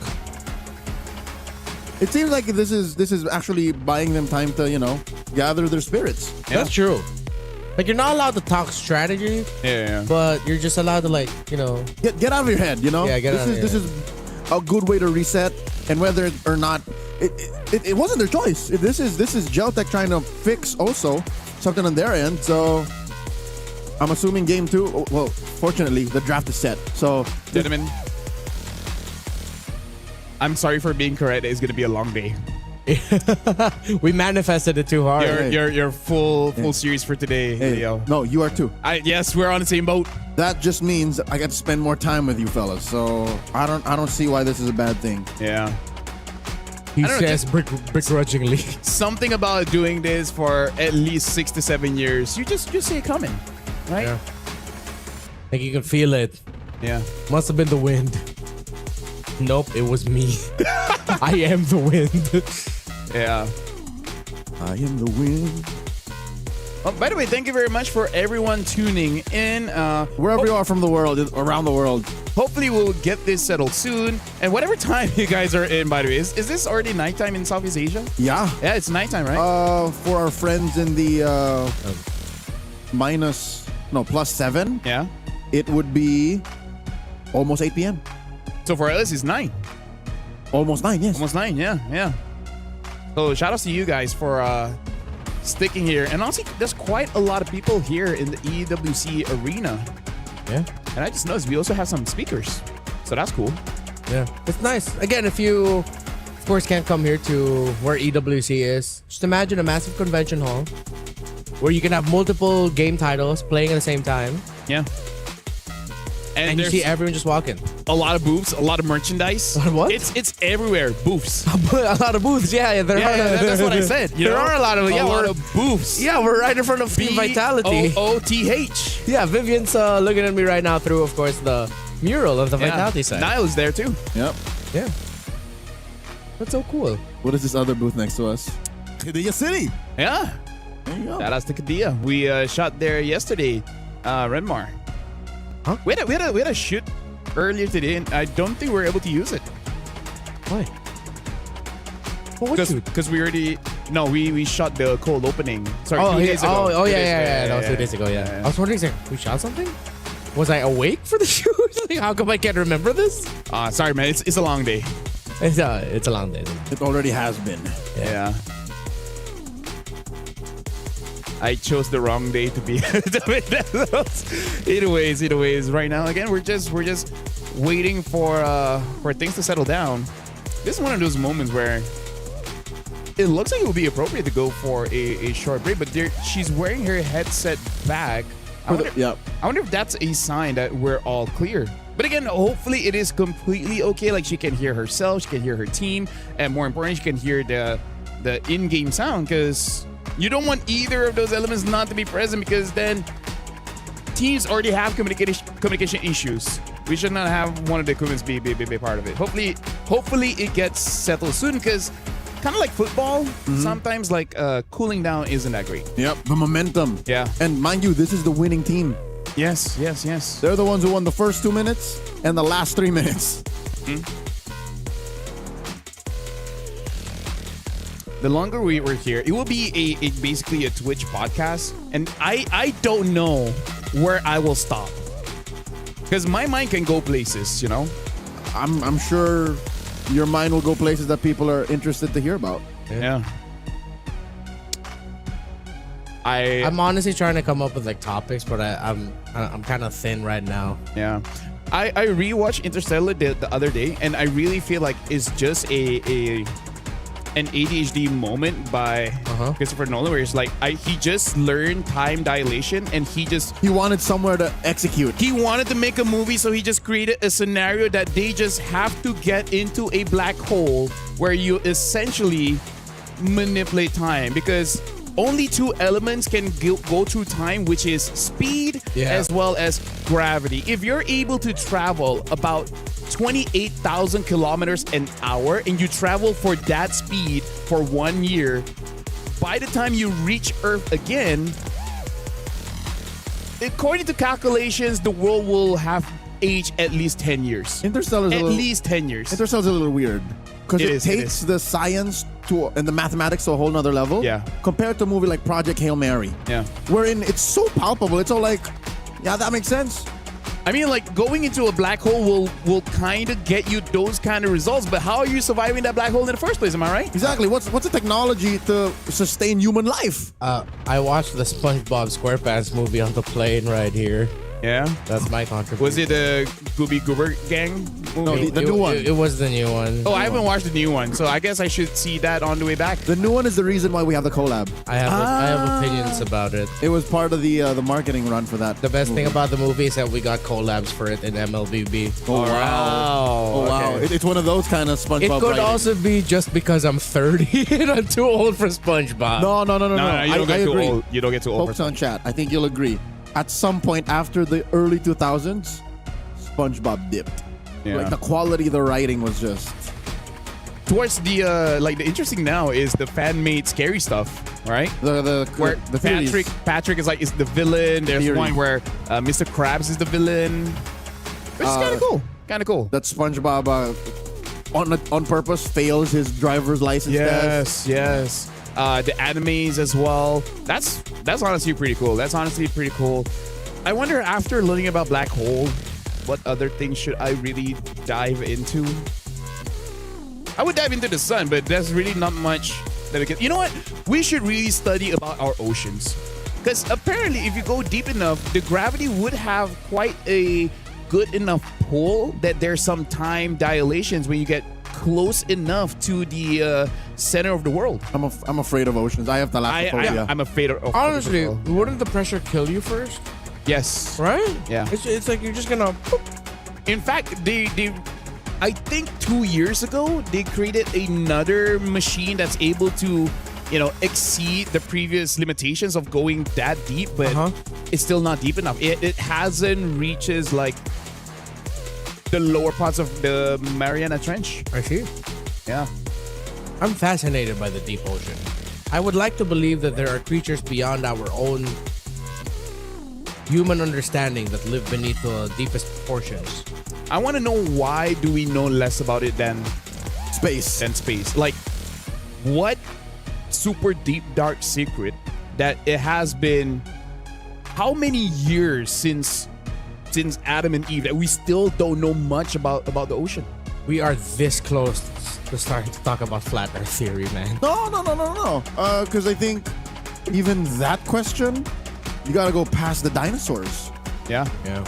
Because again, during the time of dinosaurs, what we consider Earth or like the surface is different. That's true. I like that religion of Islam kind of confirms that dinosaurs did exist. Like, we let them have their time, and then it's our time to shine, to come back. So, speaking about it, is it our time to come back? Everyone looks settled. Everyone looks ready to go. That's right. If the camera would pan over to the side of Geltec, they're all ready to go. They held hands. This time, can we start talking about MLBB again? They're still holding hands. Oh no, but I was starting to really get into the topic. I mean, we can save it for another tech pause. Sure. Hey. Do not manifest another one, brother. Oh, at this you point, don't need another tech pause. I'm enemy number one. Yeah. Well, can we start saying it's gonna be a short day? You know what? Today's gonna end before we know it.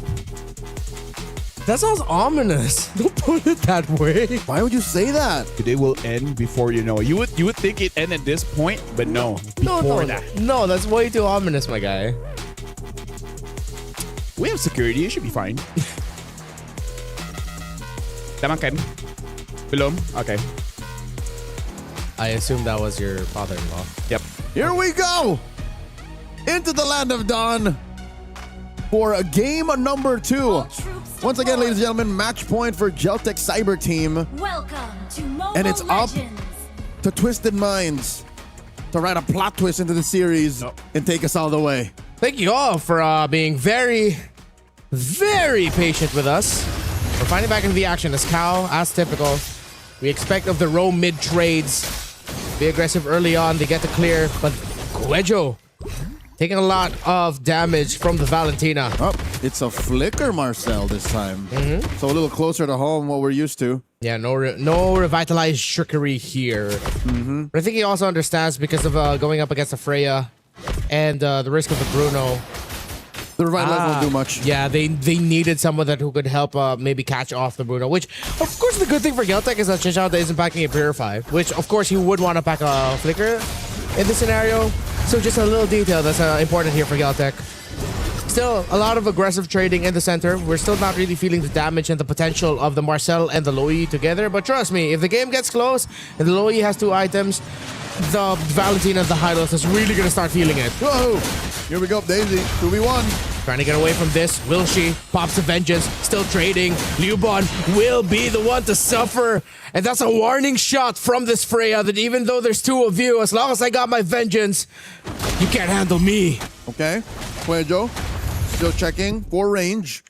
I think I see it. They're trying to go for the crab. Yeah, just get that XP up. Get Liubon up to level 4. No.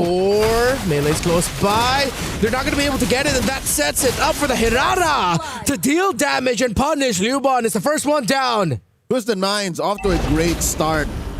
They gave GCT a false sense of security, thinking, oh, we're done with it. Nope, quick rotation by Melee. Massive start for Twisted Minds as they score the first turtle. No contest. That's how you want to start off when you have a Hirara with you. They decide to commit the ultimate of the Loi. Where are they going to go? Oh, man, no, it was the ultimate of Sa. Stealing the ultimate of the Loi.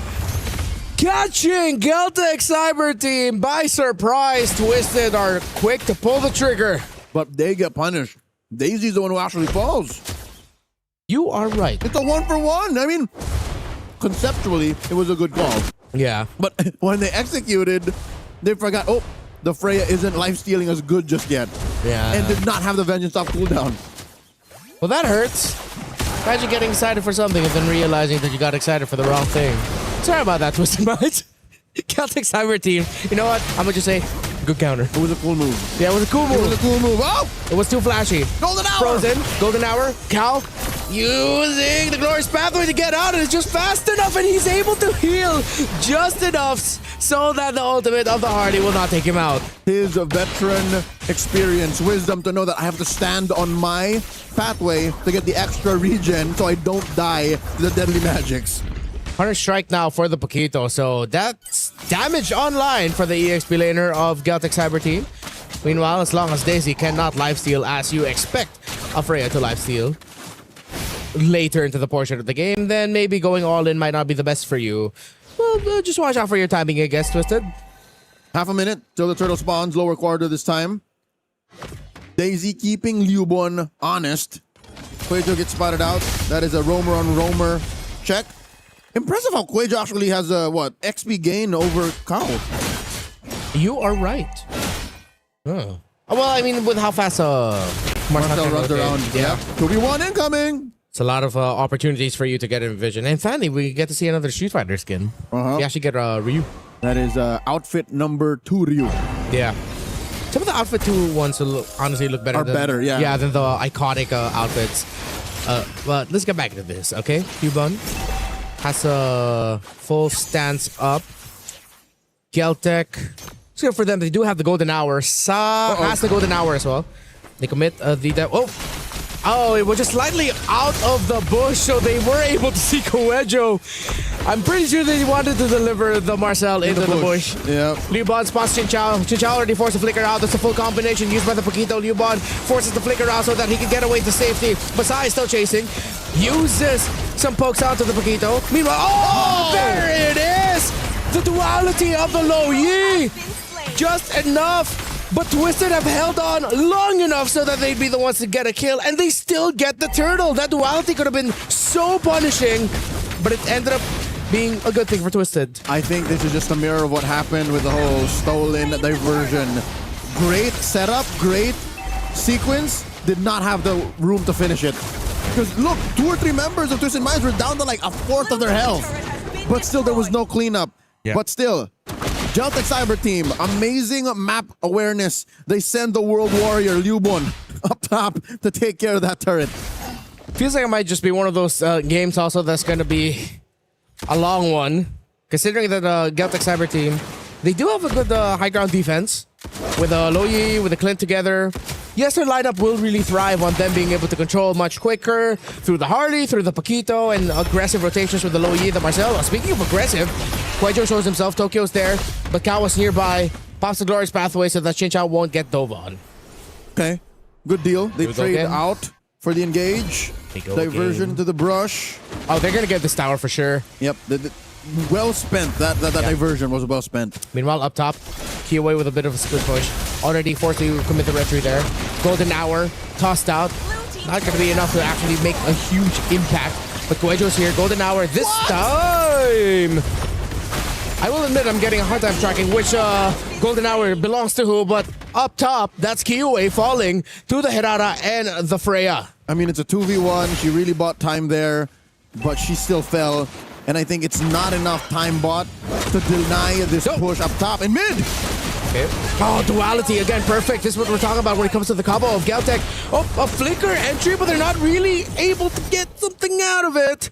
Still, though, Celtic's in control while Twisted are forced to play around the map and get a little bit crafty so that they can open things up for them. Cracking shot by Coelho. Hunting Sa! They're gonna get up. Oh, Liubon. Oh, I thought there would be a moment for him to get up, but since he already committed his flicker, finding himself in that scenario was not good. I was about to say less than ideal, but that was just straight up not a good time for him. This is not good. Nope.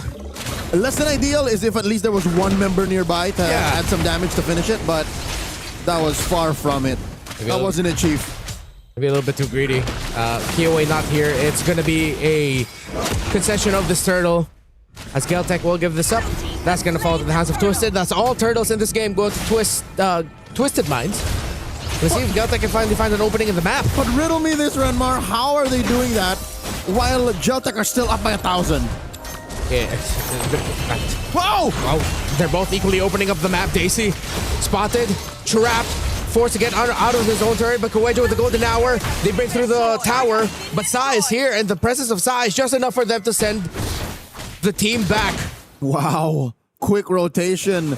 Tier 2 push up top, straight to a reset mid.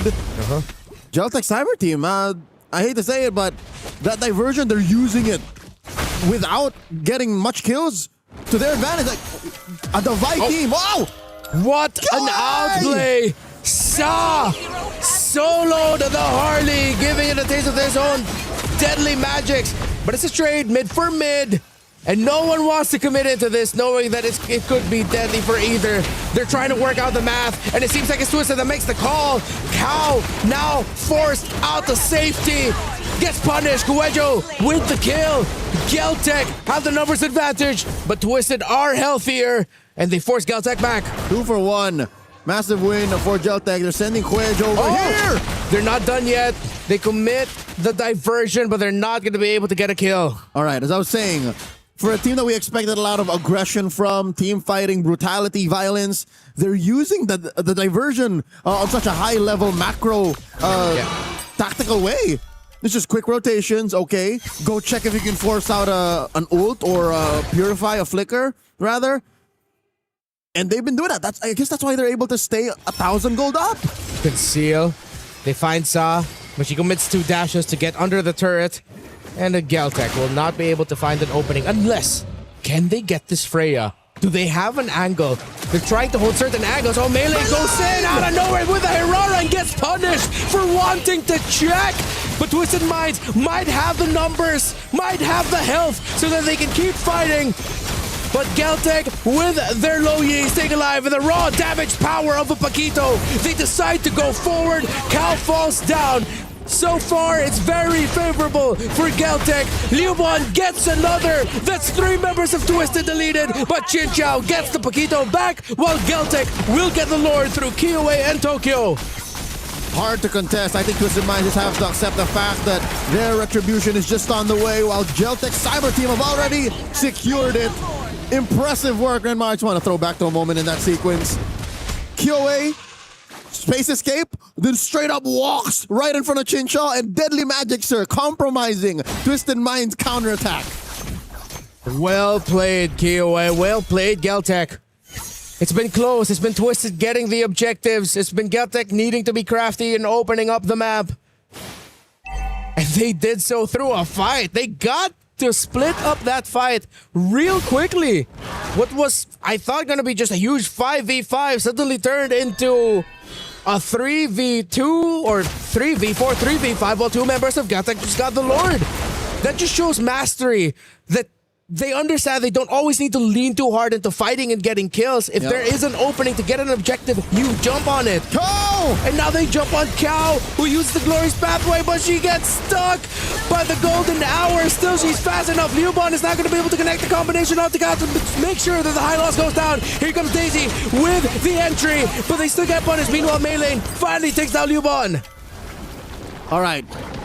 Geltec Cyber Team threw a little bit too much bodies just for a tier 2 down bottom. But eventually it will convert to 1 more in mid and possibly a Holy Shield pop up top. So who am I to question how they sacrifice Liubon when they're getting so much of the map? They straight up turn it red. Renoir, you can sniff it. The sweep just around the corner. A sweep plus advancement into the knockout stage. It's been a while since we last saw Kiowa on this stage, but how poetic would it be? In her comeback at MWI, didn't even need to go through the lower bracket to advance into the knockouts. Also a testament to the skill and ability of Liubon, Son, Kuejo, and Tokyo. Relatively unknown to us, but they are making themselves known to global MLBB to be able to take down very notable names in Daisy, Melee, Sa, Kao, and Chinchao, but the game is not over just yet. They said, oh, they accidentally sent the Clint. Oh, it's a disaster. Golden hour to save the situation. Tokyo lives. She's still fighting. The rest of Geltec decided to commit the defense of the Clint, and it works out. It could have been so much worse, but it turned into 2 kills for them. It could be a third, but Jinzhao gets the flicker away. Talk about battlefield improvisation. Tactical adjustment down to the very last nanosecond. Geltec Cyber Team, y'all should have gotten wiped out or at least lost Tokyo for that singular It's happened so fast. It happened so fast. If I'm Tokyo, I'm telling the rest of the team, guys, what the hell was that? Okay, but thank you, but that shouldn't have happened in the first place. Bald guy in a sweater watching football meme. Tokyo, oh man. Oh no, you know what? Saved by the golden hour too, if I'm not mistaken, because Tokyo was able to get the shield from the passive of the Marcel. And the golden hour stopped the rest of the assault. That is a series of fortunate events for Geltec Cyber Team. Oh! But now another big fight broke off. The members of System Minds are looking really low. Melee gets taken out. Geltec still, again, inevitable. In front of Twisted, they will get this next Lord. At a 3,000 gold lead, with the map looking like this, items in EXP are not even the problem. Geltec Cyber Team are out executing Twisted Minds, and that almost mistaken diversion is proof that they know exactly what they're doing. That's highlight, that's content, that's going to the stories everywhere. It's memes, it's dreams, it's... Here. According to LaFell, mission failed successfully. Hey, you remember the time y'all sent me to that diversion alone? I think it's because, okay, they decided to check, and then they realized, oh, there's someone there. And maybe Tokyo was just like, wait, there's someone there. Whoop! It's not someone, it's some 5. Again, it's insanity how they were able to get away with that and still got a big win. Yeah, massive trade again. Just literally. Oh, here we go again. Guejo with everyone. Diversion up top. All right, that's the whole team now. So that for sure was meant to be.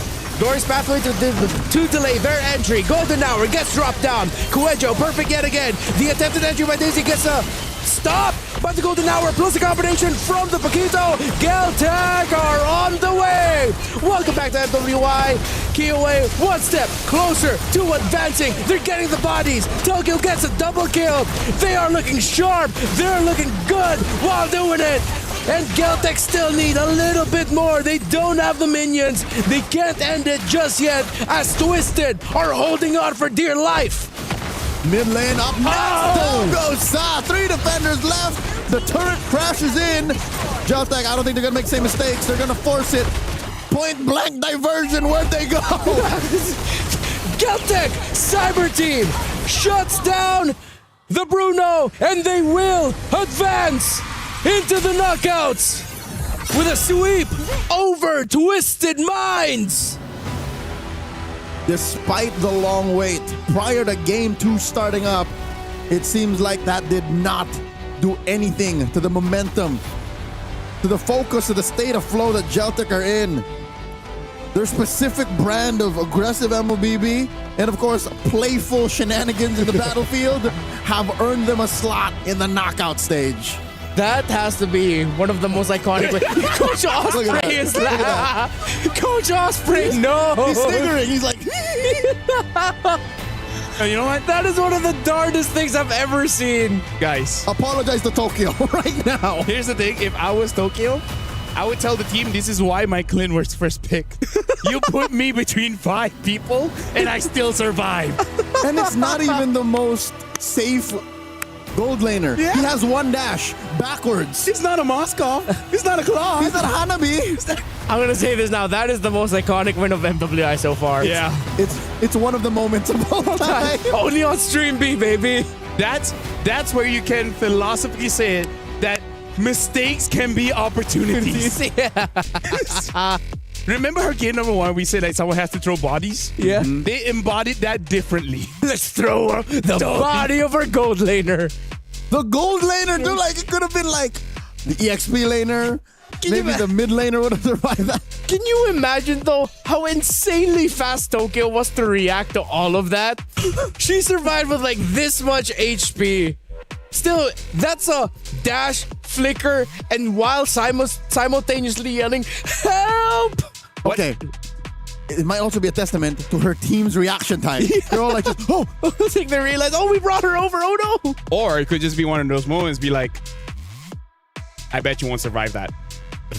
Watch me, Mungos! Hey, Tokyo.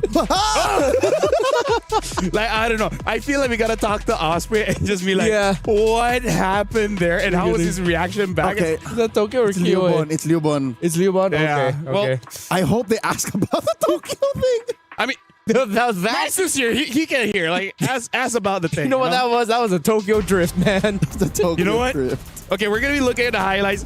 We gotta see how that even happened in the first place. Yeah. It literally just... Like, did she walk in, or did the rest of the team be like, you know, this is not good? Boom, they all disperse. What if that was on purpose, right?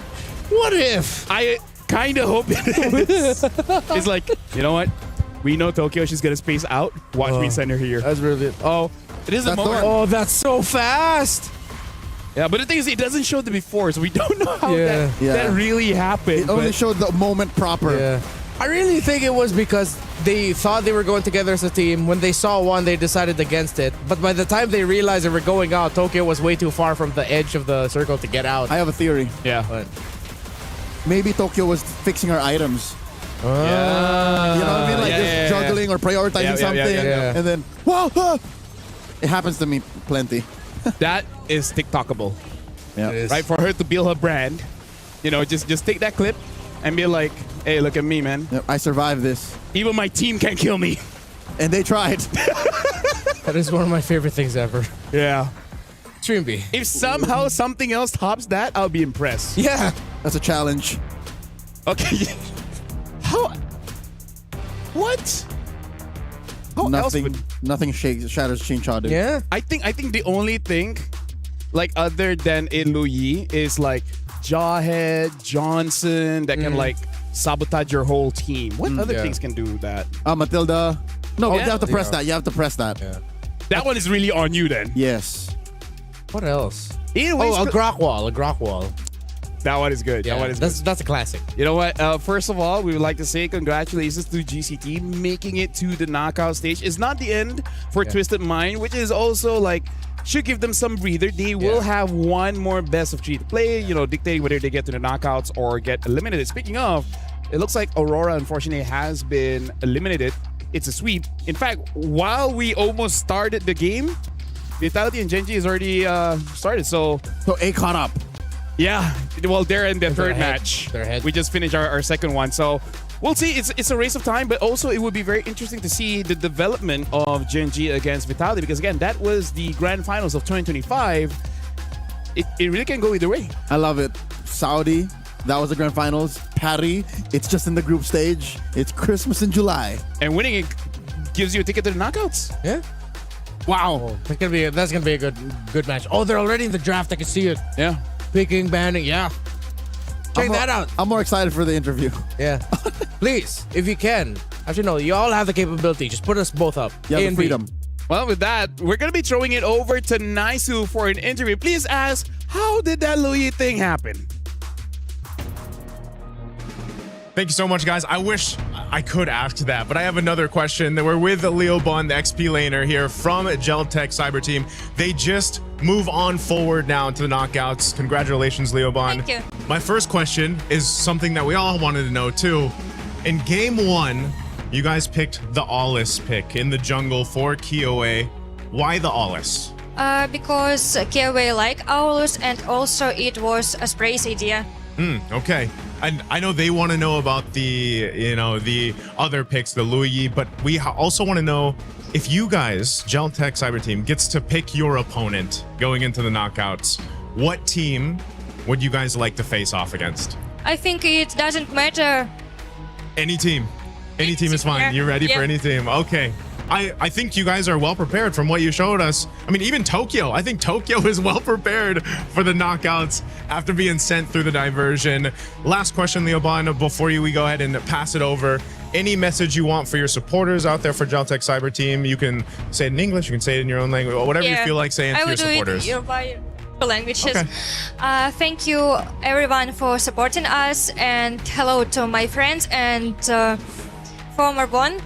Передаю привет своим друзьям, родственникам и Марбону. Okay, thank you so much. Congratulations again. Thank you. And good luck in the next stage of MWI. That's going to be it here for us. We're going to be throwing it to a bit of a break before our third match. We'll see you guys after the break.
Play is in our DNA. Whenever we let it out, it becomes our superpower. Now imagine an entire city being built to supercharge it. Kadir City, powered by play.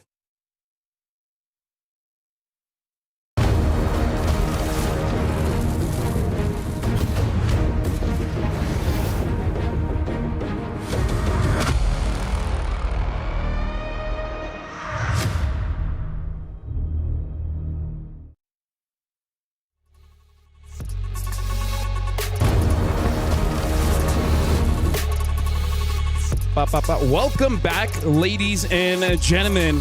And it looks like we are starting the match right now. It is going to be Na'Vi going up against Falcon Daisies. And this is, believe it or not, this is an elimination match. Na'Vi against Falcon Daisies, which again, both teams are one of those teams that people have been looking forward to actually advancing to the knockout stage, and one of them is not going to do that. Welcome back. This is MWI, Mobile Legends Bang Bang Women International at the Esports World Cup 2026. My name is Fel. Alongside me is Leo as well as Naisu. Thank you very much, Naisu, for joining us for this one. That was an amazing series, by the way. A lot of things happened in both game number 1 and game number 2. Yeah, it took a bit to get there, but I wanted to ask. I know I was just on stage there with why didn't you? I wish I could have, you know. You could have. You could have. You have free will. I wanted to, but she asked me, please keep it simple because, you know, so I had to, right. I don't know. I pre-prepped her a little bit, man. I wanted to know too, but you know what? Hey. Let's just ask Osprey off stream. We'll just go ahead and ask that. But they gave me a gift, by the way, too. Thank you so much, Geltec. You say spasibo. Spasibo. Spasibo. I should have asked you before. Hey, what a match though. Full send that Clint. Dude, Clint first pick was already a surprise. I did not expect for Clint to be thrown into a diversion and then not dying, and then Geltec gets 2 kills. That's gotta be a series that trumps most anything we've seen on Stream B so far. Yeah. That is the most Murphy's Law I've ever seen, where anything that can happen will happen.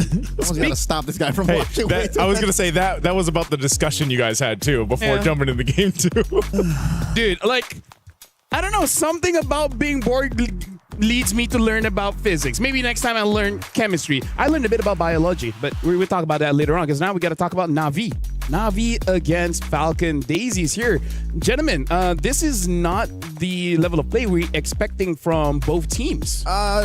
Falcon Daisies, at least to be fair, put up quite a fight. They took it all the way, and for a majority of Game 3, that clincher, the rubber match in their best of 3 yesterday against Falcons Vega Mena, could have looked like they were going to win, right? Yeah. On the other hand, Navi PH, Joseph, what's happening with Navi PH? It just happens to be that we're two Filipinos over it could here. Be three. It could be three. It could be three, right? We have the balance scales here right now. But I will say this. I think for a lot of people, because this was the question I had, like, what happened in the matchup for Navi PH yesterday? And it was just I don't know, I feel like for a lot of us too, even on the broadcast or the viewers watching, it just didn't look like the Navi you kind of expected to show up here for MWI. That, and historically speaking, right? Maybe go back a year, 2 years.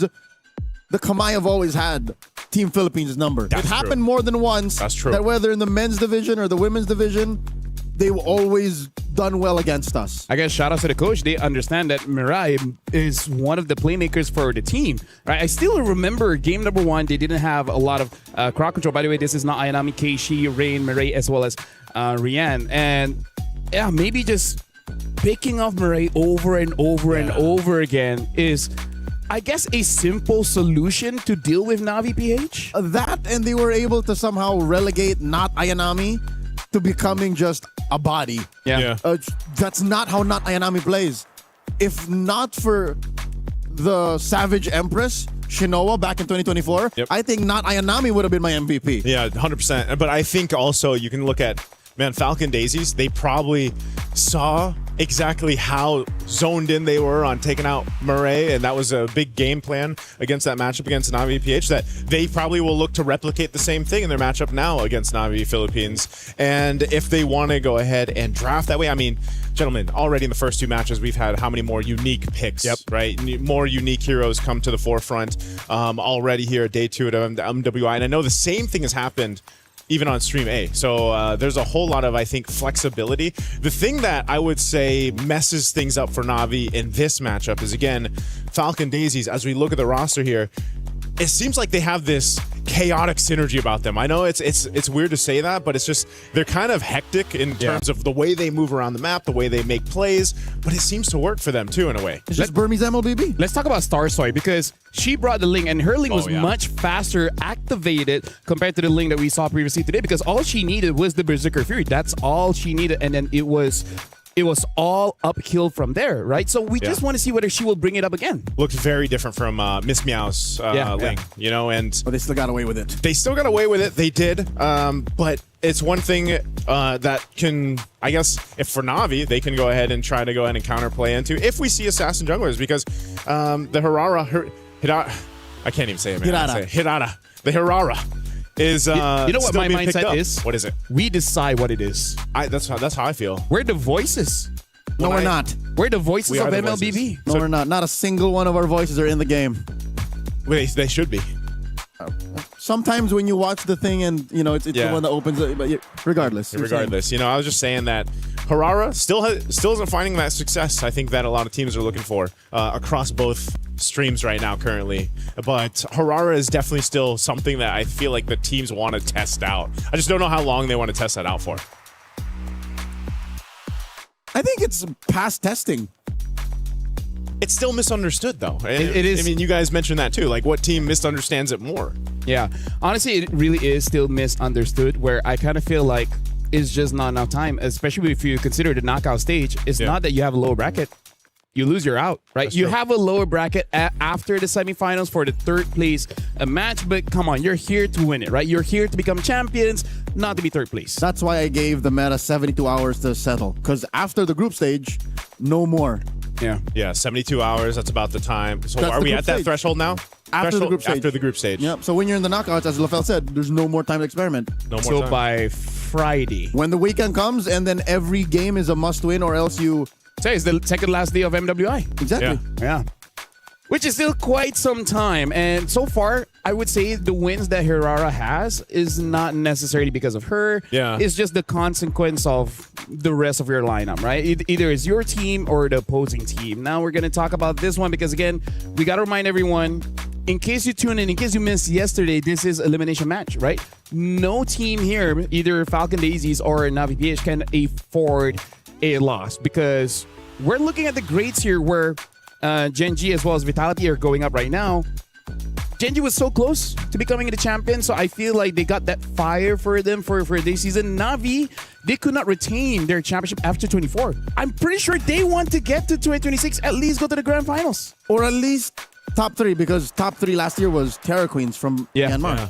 That's why I think we also have to put Falcon Daisies under the same microscope. It's because we expect plenty of them, because they dropped then Terra Queens. Now they were called Team Secret out of the Burmese qualifier. So yeah, both teams should be primed for success. Why are they now in the lower bracket? That seems to be the case for multiple teams. You know, between Stream A and Stream B, of course. I think even in our video packages leading into today, that was something that you guys highlighted when you were playing the football. I think it's the football table. Sub-soccer. So is that what it's called? It's actually called sub-soccer. Why not sub-football? That's why I said soccer for a second. It's a branded thing. Like there's literally a tag that says. All right. Well, that's what you guys mentioned. 1-0, by the way. Yeah. Well, who's 1-0? You? Oh, you gotta match it up, man. No, I don't. If you don't want to, I will. I'll sit in for you. Go ahead. I'd rather be at home learning physics. Okay. But what I'm at that stage of my life, okay? Where hey, that's 30s gang. Yeah. No, he's trying to get into quantum physics right now. That's 30s gang. Funny enough, I never learned physics. I only started learning now. He's jumping to quantum. He's jumping to quantum, man. I mean, it's not that hard. Quantum physics? It's not. Hey, I'll leave that to you, LaFell. I feel like with enough confidence, you can make the theories work. All right? I mean, I just learned Newton's law of motion. I mean, like, how hard can it be? You move something, it moves. We talked about this on the broadcast yesterday. Yeah. What other law should I learn? In fact, the reason why I learned that anyways was because the contradiction of Newton's laws, as well as how modern science is being hypothesized, right? Because if a tree falls down in a forest and no one is there to hear it. Exactly the same thing I heard yesterday. Basically, Belric. Right? Does it create a sound? Right? According to the law of physics, yes, it does. But if you're looking at hypothesis, the process involves observation. If there's no one there to observe, did it happen? Did it happen? That's right? true. So that's a basically what he's saying is philosophical science kind of thing. Belric approaches the bottom lane, posts up with the Wrath of the Dryad, and there you go. You got to kill. Photosynthesis, man. Photosynthesis. This was the explanation Get in game. oxygen by and the then way. throw out carbon dioxide. Okay, that's about right. Pretty sure that's what the developers meant to do. That's why they revamped him. That's true. From a beetle to a tree, which by the way, he was a beetle. At some point, he was on all fours. That is facts. Yeah. I forgot what the oldest tree age is now. Because there was a That's tree still alive. The oldest, is, oldest tree standing. Yeah. And where it is. Because I think at a point when we discovered it, it's already 1,000-something years old, and that was a few thousand years ago. Well, I'm pretty sure that's not accurate. I was gonna say it's probably not older. a few than thousand, few hundred. Sorry, I was gonna say it's probably few hundred. older. Yeah. It's like No, because I was oldest already tree. saying the thousands. I was like, hey, the oldest tree was 1,000. I'm going to my third game. Okay. Okay, let's. Third match. Here we go. A long day. You guys have had a long day. You've had a long day. I have. Yes, I've gotten to. Because that doesn't make sense if like we're both living the same life and then. Unless you're moving faster, then you're having a shorter day. Time dilation. We can move at the same time. By the way, to Champions 1 game. Have your champions pick. Because the event is now live from now until the 27th of July. Some of your predictions for the MSC and MWI champions for a chance to win 50,000 diamonds. That 5-0, as well as the MSC 2021 till 2025 tournament skins. Make sure you guys leave your picks under @MLBB Esports post for the chance to win. Like in your favorites now and cheer for your favorite team. Yeah, I want some of those diamonds, man. You know? I want all of them. But there's only 5 winners, so we don't want to take them. Oh, actually, a total of 10 because there was 5 5 exclusive ones there for the skins here. Now, as we take a look at Falcon Daisies, by the way, something that I feel like they can do as a team. Do we consider Navi PH very still objective focused in the way that they play, and it's a little bit slower than what we've seen so far? Based on the draft yesterday, it looks like they were trying to ego challenge the lane, like trying to win the lane and snowball off of there. And they didn't get to a point where they really contest for the objectives, really. And that's my point. That's what I was thinking, because I was going to say, like, I feel like they didn't even get to a point where they really could contest, you know, because either Murray had multiple deaths already before those objectives came up and they can really fight into them. So I think that's going to be partly what influences these first picks, because you have Falcon Daisies on that blue side. First phase of the ban's already done. First pick is Esmeralda, man. And the best defense I've seen in a while was Rafa's Esmeralda that they had. So now Na'Vi, if they want to find a chance, they definitely need a carry +1. The question right now is, do they want to go for assassins or a tank? I think it's okay for you to delay just a little bit, but the only primary one right now is Barats, but you kind of need a Batilda as well as an Akai. Yeah. But I think you really need to get carry, because if not, you have no way to deal with this Esme. Yeah, I got to get the carry. The other one, too, that was just seemed almost unkillable. Obviously, we've seen a whole lot of Freya today. Yeah, Freya's pop up. And, they've been letting her through. Yeah. Good thing she's been banned here. So 10 seconds in, they pick up the Kimmy. Quite an early Kimmy here, as well as a carry. This is also pretty honest, just showing straight up your, I guess you could say, win condition for Na'Vi. At least they get the carry, man. They get the carry locked in. Kimmy's there. Atlas is the response, though, for Falcon Daisy, plus the Gord. A little bold, though, to go double marksman off the cuff. Yeah, very, very bold. So now you got to pick up your jungler here, unless it really is some kind of surprise. I'm just worried going up against the Gord. That might be a problem. Yeah.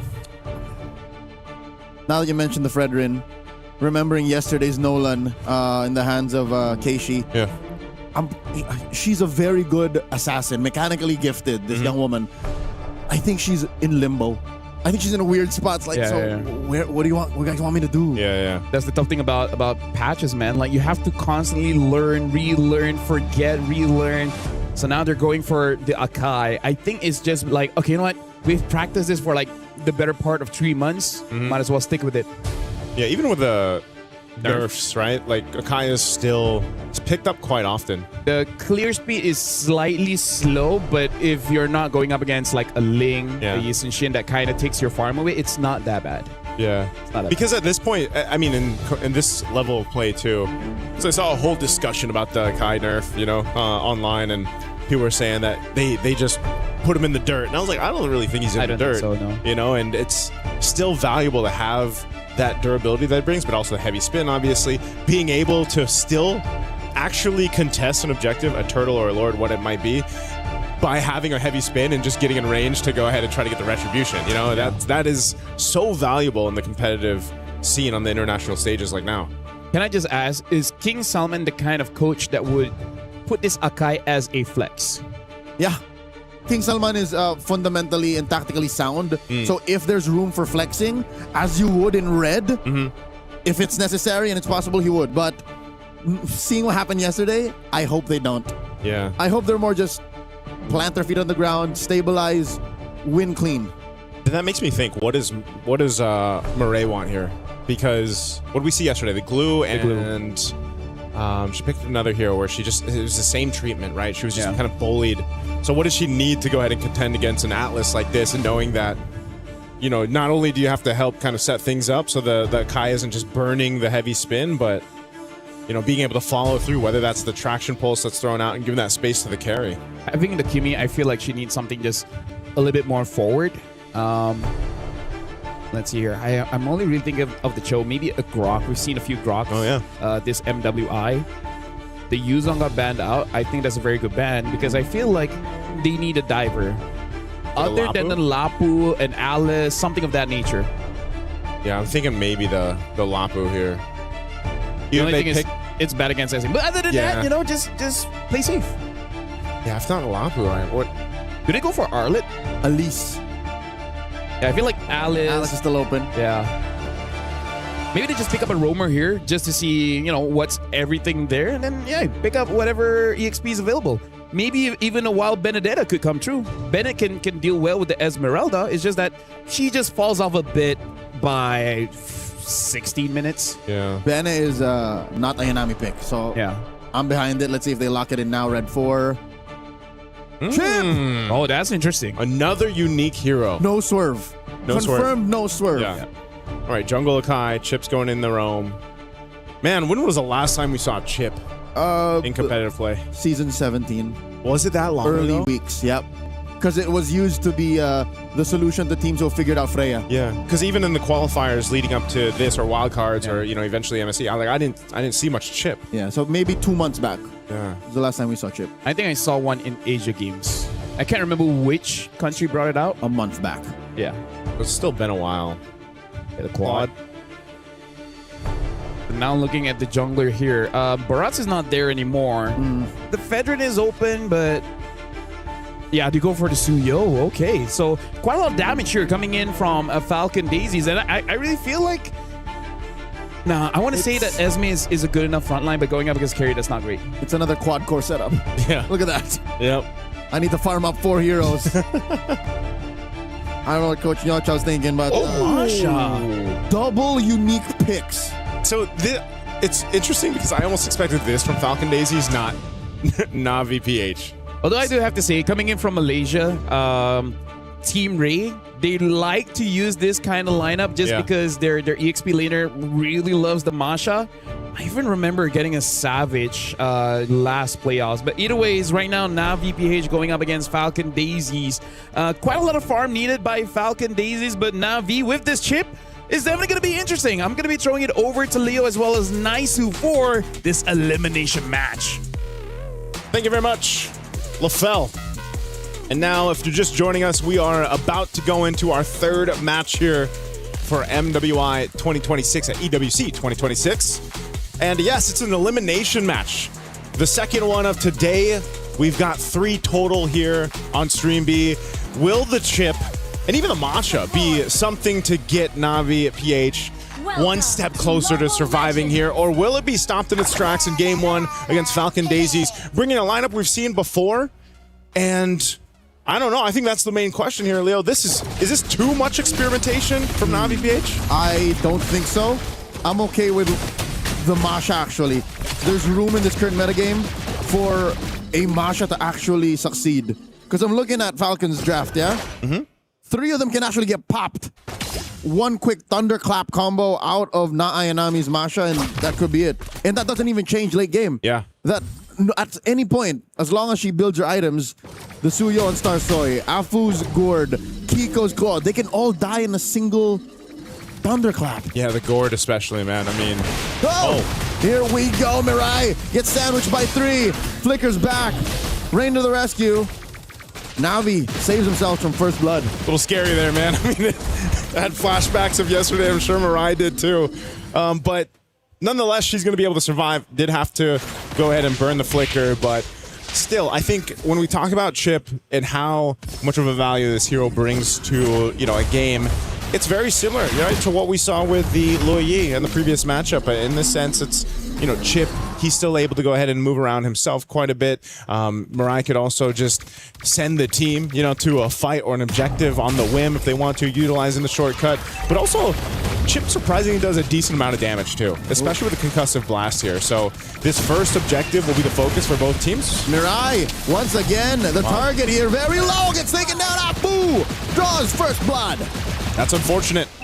Mirai knows that she didn't have that flicker available, but they potentially could have set something up in the mid, and unfortunately they just got kind of outgunned for that first blood go in the hands of Falcon Daisy. So, and that also went over to the Gourd, right? That early kill, get some early scalability going on here on the Gourd. That's something that's going to be cause of caution for Navi. Now first turtle is up. Star Soya has this on the backside. Again, we're on broken walls, so turtle here on the backside further. Not Ayana, he's going to go forward though. Finds the Star Soy, forces her to move around. Turtle down to 1/3 of its health, gets a reset. Whoa. Gosh! Coming through, not Ainami down to her last HP bar. Backs off, fully reset Turtle. Ripe for Falcon Daisy's taken. All right, little gold lane action up to 1v1-2. The rest of the team duking it out for the turtle. Gold laners are going for it, but offer everything. Star Soy will go ahead and secure the first turtle of the game for Falcon Daisies. First turtle up, 3 minutes in. 1 death, all right? 1 kill for Falcon Daisies, and they're up by 1,000. They're up by 1,000, man. The map does not align with Navi right now. Yeah. At this point, it's still early, but a lead like this, a 1,000 gold lead at the 3-minute mark, is something that can snowball out of control, and that's not where you want to be if you're under with this kind of line. No, maybe maybe the Masha can deal with that too, because we have seen this before, Leo, where a Masha is picked up, and I know it's been some time, but a Masha's been picked up, and even if your team is losing, that threat of once you get some of the itemization built up, that thunderclap, that combo, that ability to be a threat in yourself, even if you're down, is something that will carry on into the late game. And here's the thing, Joseph. If Falcons are a quad core setup, Na'Vi is triple core, and but that's just as bad. Yeah. Especially if you're losing, if you're down 1K or there's nothing you're getting on the map, the fact that you have to farm up for your XP laner, your mid laner, and your gold laner. I'm thinking it might just be as bad. Expensive. Yeah, because Falcons are kind of at least snowballing. Yeah. At that point too, you just, if it's too expensive, you got to hope you can spread the wealth. Yeah. If you're Na'Vi Philippines, you can't enjoy your investments if you can't afford it. Yeah. And make sure you put some of that money away here for Na'Vi. On the right, members too, but it could also just be a long-term investment, man. One of those situations where you wait for that late game to get there. You wait for that potential because you already know that's going to be the case for the carry. And, waiting for the Masha, too, is going to take some time. You can already see this focus down here on the bottom side. A couple shots with the Soul Sever will keep them at bay, though. Already, an enchanted talisman for Ira. So the fact that not Ainami is just trying to farm up means Ira can get a little greedy. Don't invest in defensive items first. Go for the magic. Mirai gets flushed out of that Y-brush. Already has the shortcut. She can go ahead and pick up Rian if necessary. Turtle very low within retribution range. Thunderclap plus the gush. Heavy spin coming through. They trap Ira, but that might be the best target. Shortcut already used up. Fatal Lynx. They find not Ayanami. And in the back line, Rian in trouble. Keishi falls. Jay gets taken down by Rain. But Mirai falls. 1 for 3 plus the turtle. Falcon Daisies, that's a bargain. Hey, man, they got pretty much the best deal out of that one. Did you see the movement, too, coming out from Starsoy right when they tried to make a play on her? She just kind of dashed in, retrieved the turtle, secured that, went off from the fight, then joined it later on to come in with a Soul Sever. We're going to actually take a look at the replay. This is what I'm talking about. Nice movements there. Covering fire, too, from Afu with that Mystic Gush right there. And then Starsoy comes back in after that Fatal Link setup, finds a stun, gets a couple damage with a Soul Sever, and forces Rihanna back. That was such a beautiful team fight from Falcon Daisies, and that has ballooned that 1K gold lead we talked about early on. It's compounded interest now, man. We've just fast forward about 5 years, they have a 4K lead. You skip the broadcast for like 30 seconds, and then they get 3,000 gold. We all wish our investments were like that. Falcon Daisies seem to have cornered Na'Vi once again. And here's the thing, Joseph. Here's why I'm so worried, all right? Yes, Na'Vi invested in we wait for the carry to come online, wait for that Masha to, one-shot people.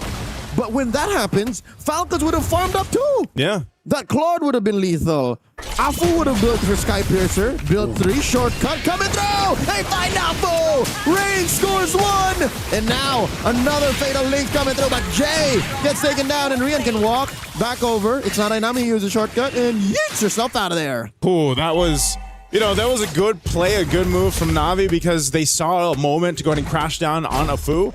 And she even she burnt the flicker. She burnt the Mystic Gush, but she just got deleted so quick. And that's something that I want to see from Na'Vi, man. Be a little more decisive when they have those opportunities to take them because they can't let things get snowballed out of control.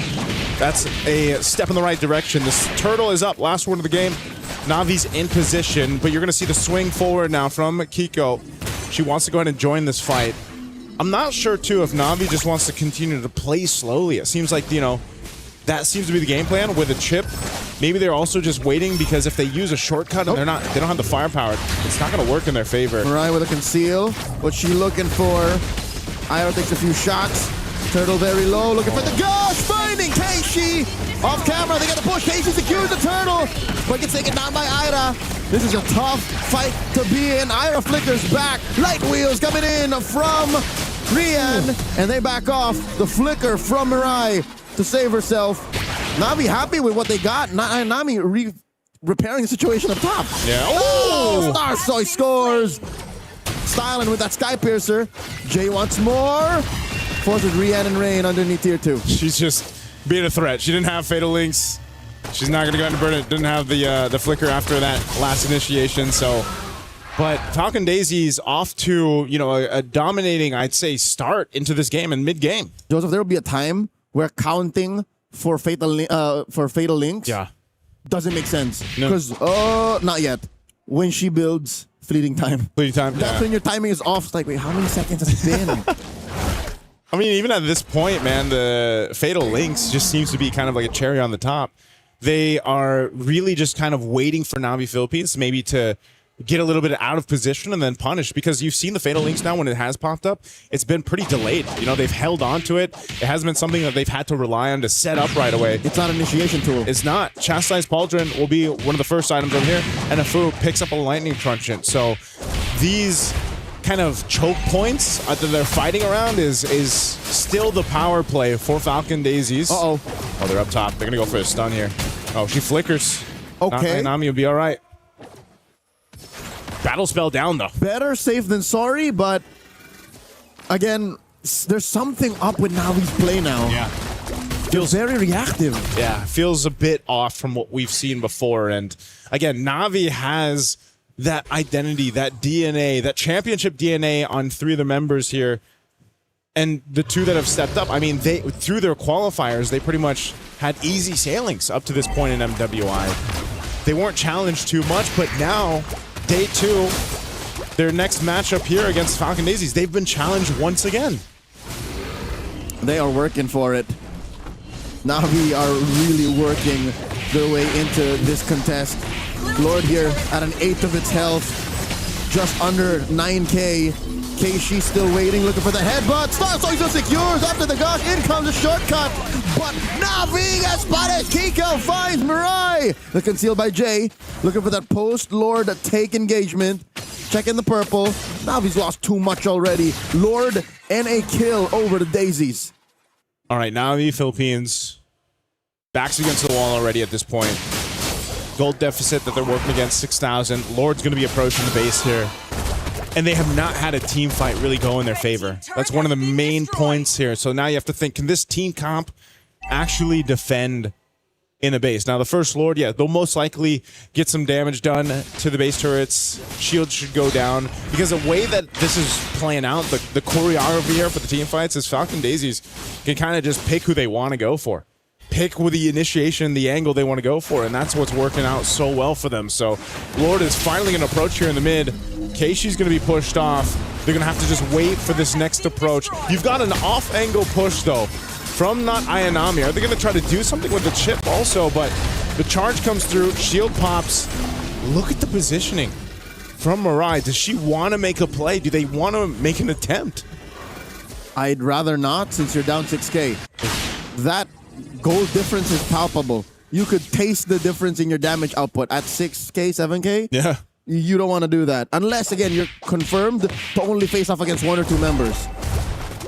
I don't know how Navi's going to do it, but maybe they can divide and conquer. If they can isolate 1 or 2 members, pick off, go from there, by all means. But for now, they need to get farm on Rian. They need to get farm on not Ayanami, because she's been on the back foot. She's been using her extra life bars instead of as tools to use Thunderclap. Just ways to not die. Just ways to not die. Basically, take the brunt of the damage, you know? Because someone's got to do it. You can even see her build here. She's got Blade of Pepsi's. She's got the Sea Halbert, working on her 3rd item. At least there's, you know, Rain's got a Sky Pierce, so she hasn't died. She's been relatively safe. But we're talking about a power spike that is miles away for Navi Philippines right now. Even with that pickup here by Rain, the Guardian Wings, it's just, they don't have enough firepower just yet. And I think this is exactly echoing what you mentioned earlier, Leo. It's expensive. This lineup's expensive. And if you don't hit it at the right marker, then you're in this position where you're just kind of delayed until you get to that point. You can see, you know, even Rian, she's got to be so careful on where she farms, just because, again, she's on a carry. She's got to Purify and pretty much a dash at this point. Silver lining of the whole situation is Rian hasn't died. So that means despite Navi's struggles, they're protecting their gold lane investment pretty well. Yeah. Imagine if she died and then she gets picked off first. Fortunately, she is rocking a Purify alongside Rain, so I guess that's priority number one for Falcon Daisies. Pop that Purify. Star Soy and Kiko starting off the Lord, dancing with it, getting the jiggy on, and it's a full reset. Yeah, full reset. They're going to go ahead and keep Not Ayanami up top again. They can do that with the chip. Bring her in if they can, but they might just have to watch this Lord get blitzed down. I think it would be to their best interest unless Keishi looking for it. Goes for the heavy spin. No one home, a little too far. And now the back, they find Afu! And they find Jay! 2 for 1 in Mirai. Blazing duet coming through for Kiko. She hurts. Keishi just barely gets away, but now Kiko, BMI forward. Down goes. Sarsoy ends it. Quella! The follow through and the layering there of the skills from Falcon Daisies. This Lord's going to go ahead and push into the mid turret. Traction pulse thrown out. Ira gets punished. A stack for Rain. Kiko. And Kiko, that's another stack. I don't know what happened. They did not expect the damage out of Rain. That's 3 stacks. That's 3 stacks in a matter of what? Less than a minute there off of that. Or no, yeah. My goodness, I wasn't expecting Falcon Daisies to overstep in that manner after that. And here I thought it was Na'Vi was sometimes overstepping. Yeah. That might have single-handedly bought back a little bit of the late game for Na'Vi. The threat now of having a couple more stacks on Rain is going to be the problem. I'd say put her at 6. Yeah. You put that cap at 6, and then you have a little bit of burst out of Not Ayanami. That's it. Yeah. You're eating good. It would allow you enough time to go ahead and let Rian catch up here. Mind you, like you said, she hasn't died. She's been able to go ahead and continue to farm up. That's great. Not Ayanami has been putting pressure on the off angle. That tier 2 is almost down for Falcon Daisies. Uh-oh, Mirai. Calls it in. There's a shortcut. The gosh, everyone inside it gets taken down. Kiko with a blazing duet. Keishi isolating them, taking her down, but Rain gets shut down by Afu. And Rian, the last one standing, trying her darndest, gets taken down. The wipeout for Falcon Daisies. They just made up for the blunder in the base about a minute ago. It was an attempt from Na'Vi to keep Rihanna alive. She was moving around Murray and the rest of the team for Keishi, but it's just not enough. They're going to march into the base, and Falcon Daisies will take game number 1 in this elimination best of 3. Match point for the pride of Myanmar. These ladies flew all the way to Paris not to get knocked out the earliest out of the tournament. But this puts into context, into perspective, how dire it is for the once champions of MWI. Yeah. It's, there was a moment there where it's like maybe 1 minute of that entire game where it seemed like this window of opportunity was opening. Just maybe for Na'Vi Philippines, but Falcon Daisies, I think even after that attempt in base, they're like, whoa, hold on now. Hey. Let's recalibrate here, because they don't want to let a lead that they built up, almost 7,000 gold, slip through their hands. We have seen that before, but at least in game 1, it doesn't happen for Falcon Daisies. It was a one-time thing. Couple of stacks on Rain out of nowhere, but I think it would be a fever dream to hope.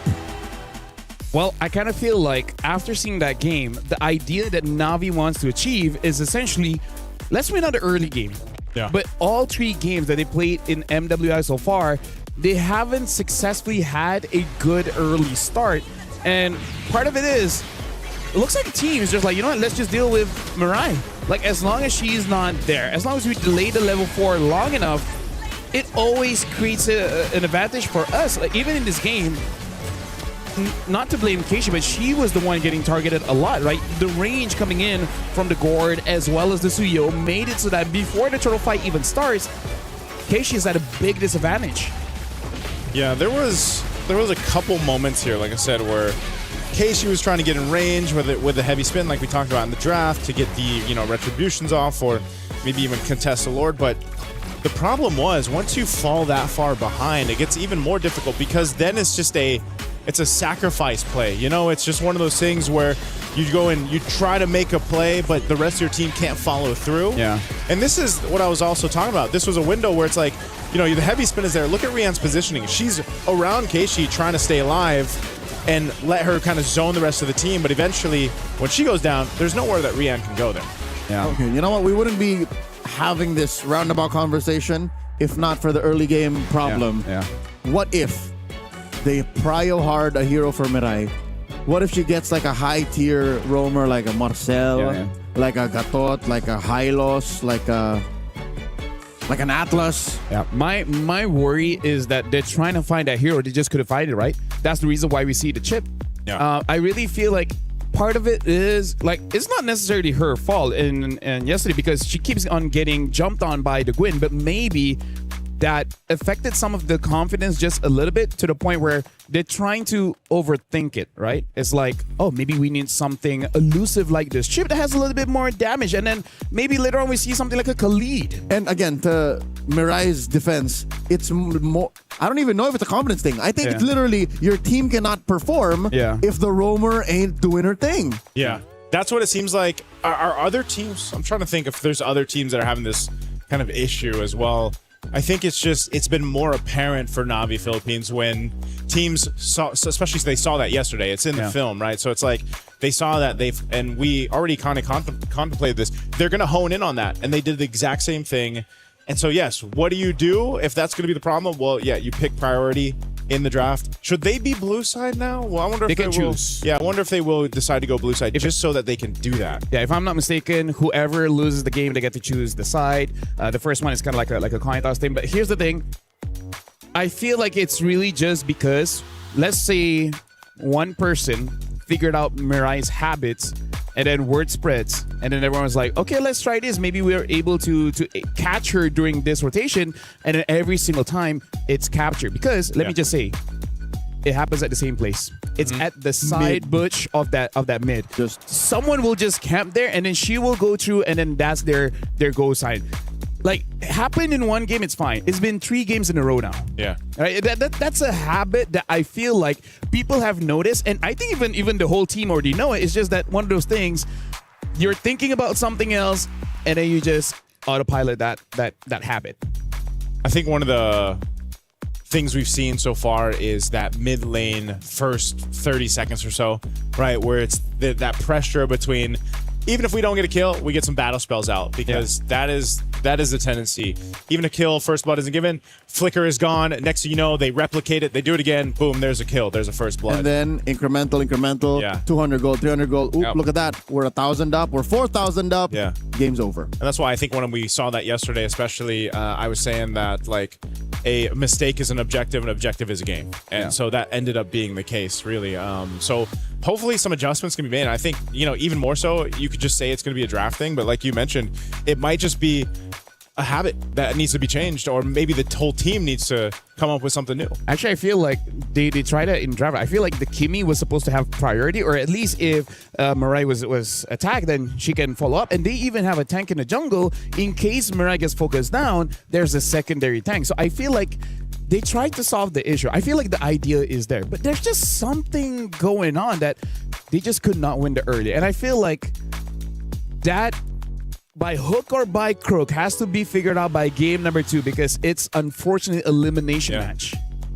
And if they went out of MWI without a single win, that's gonna be all over social media. Speaking of, looks like Renmar was able to find someone from Na'Vi to talk to and hopefully give us a different perspective, a different look of what's going on. So Renmar, it's your turn.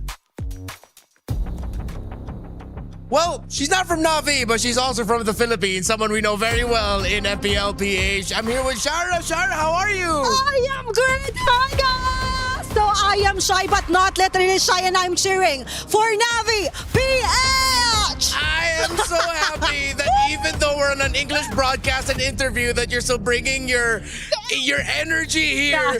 But, well, okay, let's start off. Well, did not expect that, so we'll start off casually first. How are you coming to Paris. Is it your first time here? Yeah, first time. First time here. So Yes. have you gone around? Have you seen the sights? Not yet, but after this game, I will. All right. So of all the places in Paris, where do you want to go first? Eiffel Tower. Of course. Yes. Are you gonna get that expensive ticket to go to the top to get the view? Yes, of course, because I want to see the view. Yeah. Okay. So if you can afford that, can you bring me along too? Yeah, do you want after the After game? this, Yeah. we'll bring the rest of the English broadcast. Okay, let's All right, go. I got that for the English broadcast. But now, of course, real quick, just so that our fans here know a little bit more of you. Who are you and what do you do for the Filipino MLBB community? Oh, I am an official Mobile Legends streamer, so you can actually see me doing ML while dancing and singing like that. So, yeah, you can watch my stream if you want to. All right. We need that energy to buff up our girls here. They're locked in right now.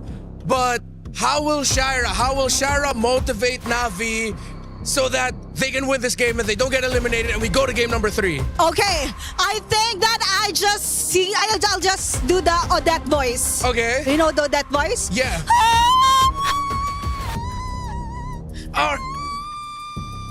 Yeah, like that. That was brilliant. I think that voice Yes. will make them win the game. All right. Have the game 3. All right, so Shira, what is your message for the Filipino MLBB community watching right now? What do you have to say to them? You can say it in Tagalog if you want, and I'll just translate it. Oh, really? Yeah, I'll give them a message. Oh, guys, alam nyo na, manood lang kayo palagi dahil may comeback. Kung may comeback sa totoong buhay dito rin, guys.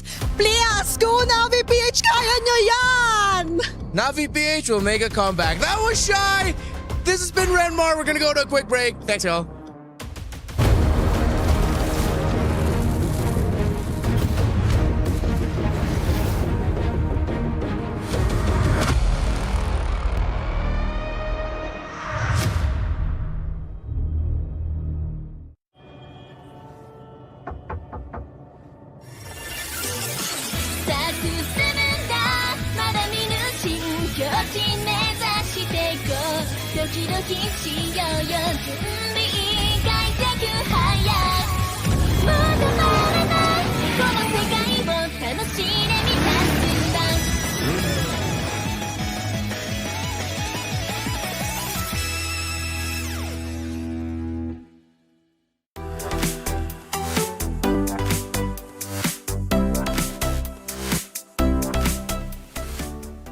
The human body was built to move.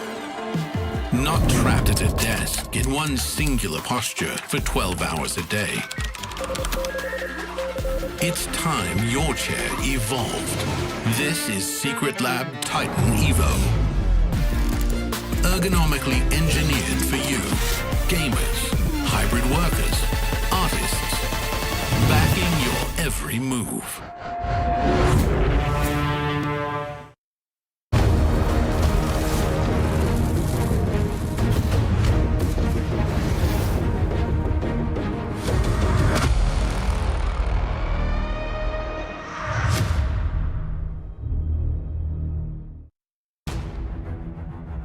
Thank you very much, Remar, as well as Shy. We needed to take a break. that was a hype up. Just to call the medic, make sure we're all okay. I talked to Remar for a bit just now. Yeah. He was not as responsive, but he needs the time. He needs the time. Speaking of, we're about to jump into this game. Hopefully, after the energy brought by Shy, it gave Navi a wake-up call. It's a buff. Yeah. In the Philippines, that would be known as a buff. That's a buff. Yeah? Yeah. You're buff. Thank you. So are you. Getting there. You look great in your outfit. Getting there. But that's actually, you know what's weird? What? I know my outfit is green, so it messes with my eyes. I was about to ask you if it's green.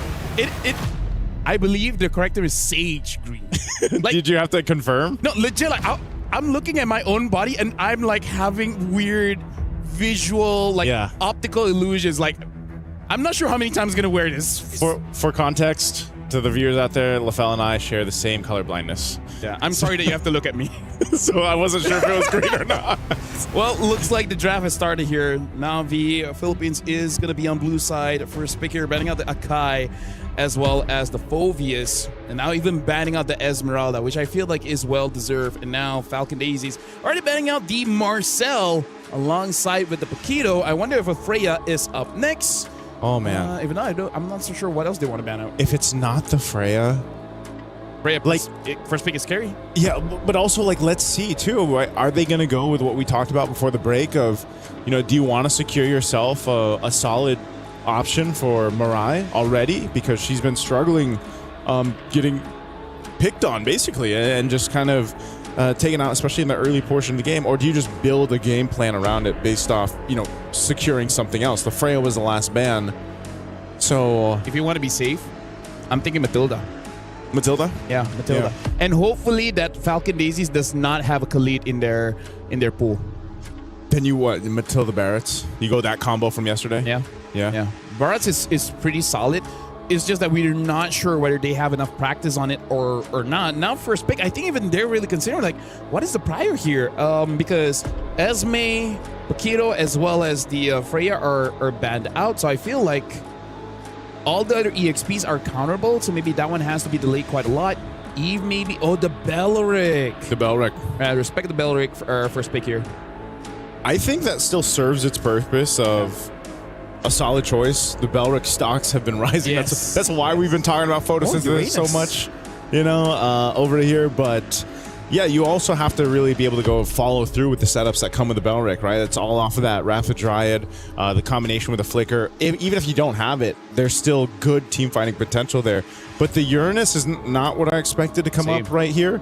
The Gourd, yeah, makes sense, but I guess they wanted to go ahead and just lock in that XP for Arya. Yeah. Now Lilia does get picked up. And honestly, because of the situation with the Mirai, even if she dies early, because of Baxia's passive giving 30% more on her HP items, like eventually she will scale up to be nigh unkillable. And now the Atlas get picked up as well. Yep. So I'm thinking Falcons will ban out the carries, the Claudes, because they have a pretty solid front line here. You want to get those empty tanks out of the way. Yeah, get the empty tanks out of the way. Actually, even they themselves can pick up the carry. So maybe not. Maybe just ban out one. I expect it to just be banned out. So then what do you pick up at the gold lane if the carry's gone here on both sides? The Claude being open. We might even see 3 gold lane bans come through off of this, or 3 marksman bans come through, just because of the nature of the first 3 picks for both sides. There's the carry like we expected. Maybe even 4, and then we see a Hanabi again, right? Because both teams do not have a gold laner. Yeah. So yeah, carry banned out. I feel like for Navi, maybe... I feel like Navi wants a Claude, but there's no way they're going to get a Claude, right? Because the Claude can deal well with the Uranus as well as the Gourd, but I see no way that Navi is able to secure a Claude. Let's see if they do hone in still on Marksman. Other than the Marksman choice, once we eventually get there, let's see, for Navi you need your Marksman and then you need your XP lane. Knowing you're going against the Uranus, you already banned out the Esmeralda. What would... There's no way, right? There's no way we see the Daira. There's no. We talked about it yesterday. I think we'll see a CC first. Yeah, before we ever see a Daira. Yeah. Ira played a CC yesterday. Yeah, no, meaning like against this Uranus, I feel like between CC and Daira, you go for the CC first. For sure. Yeah. For sure. Other than that, the Alice is still up. Alice is also like one of those wet blanket fights that you have with Uranus. It's just like, I'm surviving, you're surviving, I love you, you love me, we fight everyone else. What did you call it yesterday? A women, if it's a gentleman's agreement, it's a women treaty. It's a women treaty. Yeah. So you just have a women treaty in the XP lane. Exactly. In fact, I remember, I think it was M7. Yeah. I forgot who Kit Bomba was fighting against. He was using Alice and the other person was using Uranus. And that game was so long because both of them just don't die. Who was he going up against? I already forgot. That was quite a while ago. Was it Yangon Galacticos? Maybe, but I forgot the EXP laner, man. Oh, what's his name? Yeah, but I'm pretty sure it was Alice against Uranus. And it's just that both of them keep killing each other's team and both just never And die. they survive, so they're like, you know. They're the sole survivors. Every single time. Gosh, it sucks to be immortal, basically. That's kind of how it This is feels. what Edward Cullen feels like. Oh, dude, I love Harry Potter. Anyways, the last ban here, they didn't want to ban a jungler. They didn't want to respect the Suyo. I feel like with the Lilia, it's Whoa, was that on purpose or? Is there? It could be this, or it could be the Novaria Arlott situation from the wild card. Yeah. Maybe. Yeah. Okay. Because, yeah. That? Why would you meta me when there's a Claude or a Harif? Could be something else. It could be something else. I don't want to dig too much into it because you wouldn't think, right? Unless no way. there's something. No way when you're up against the wall like this. Yeah.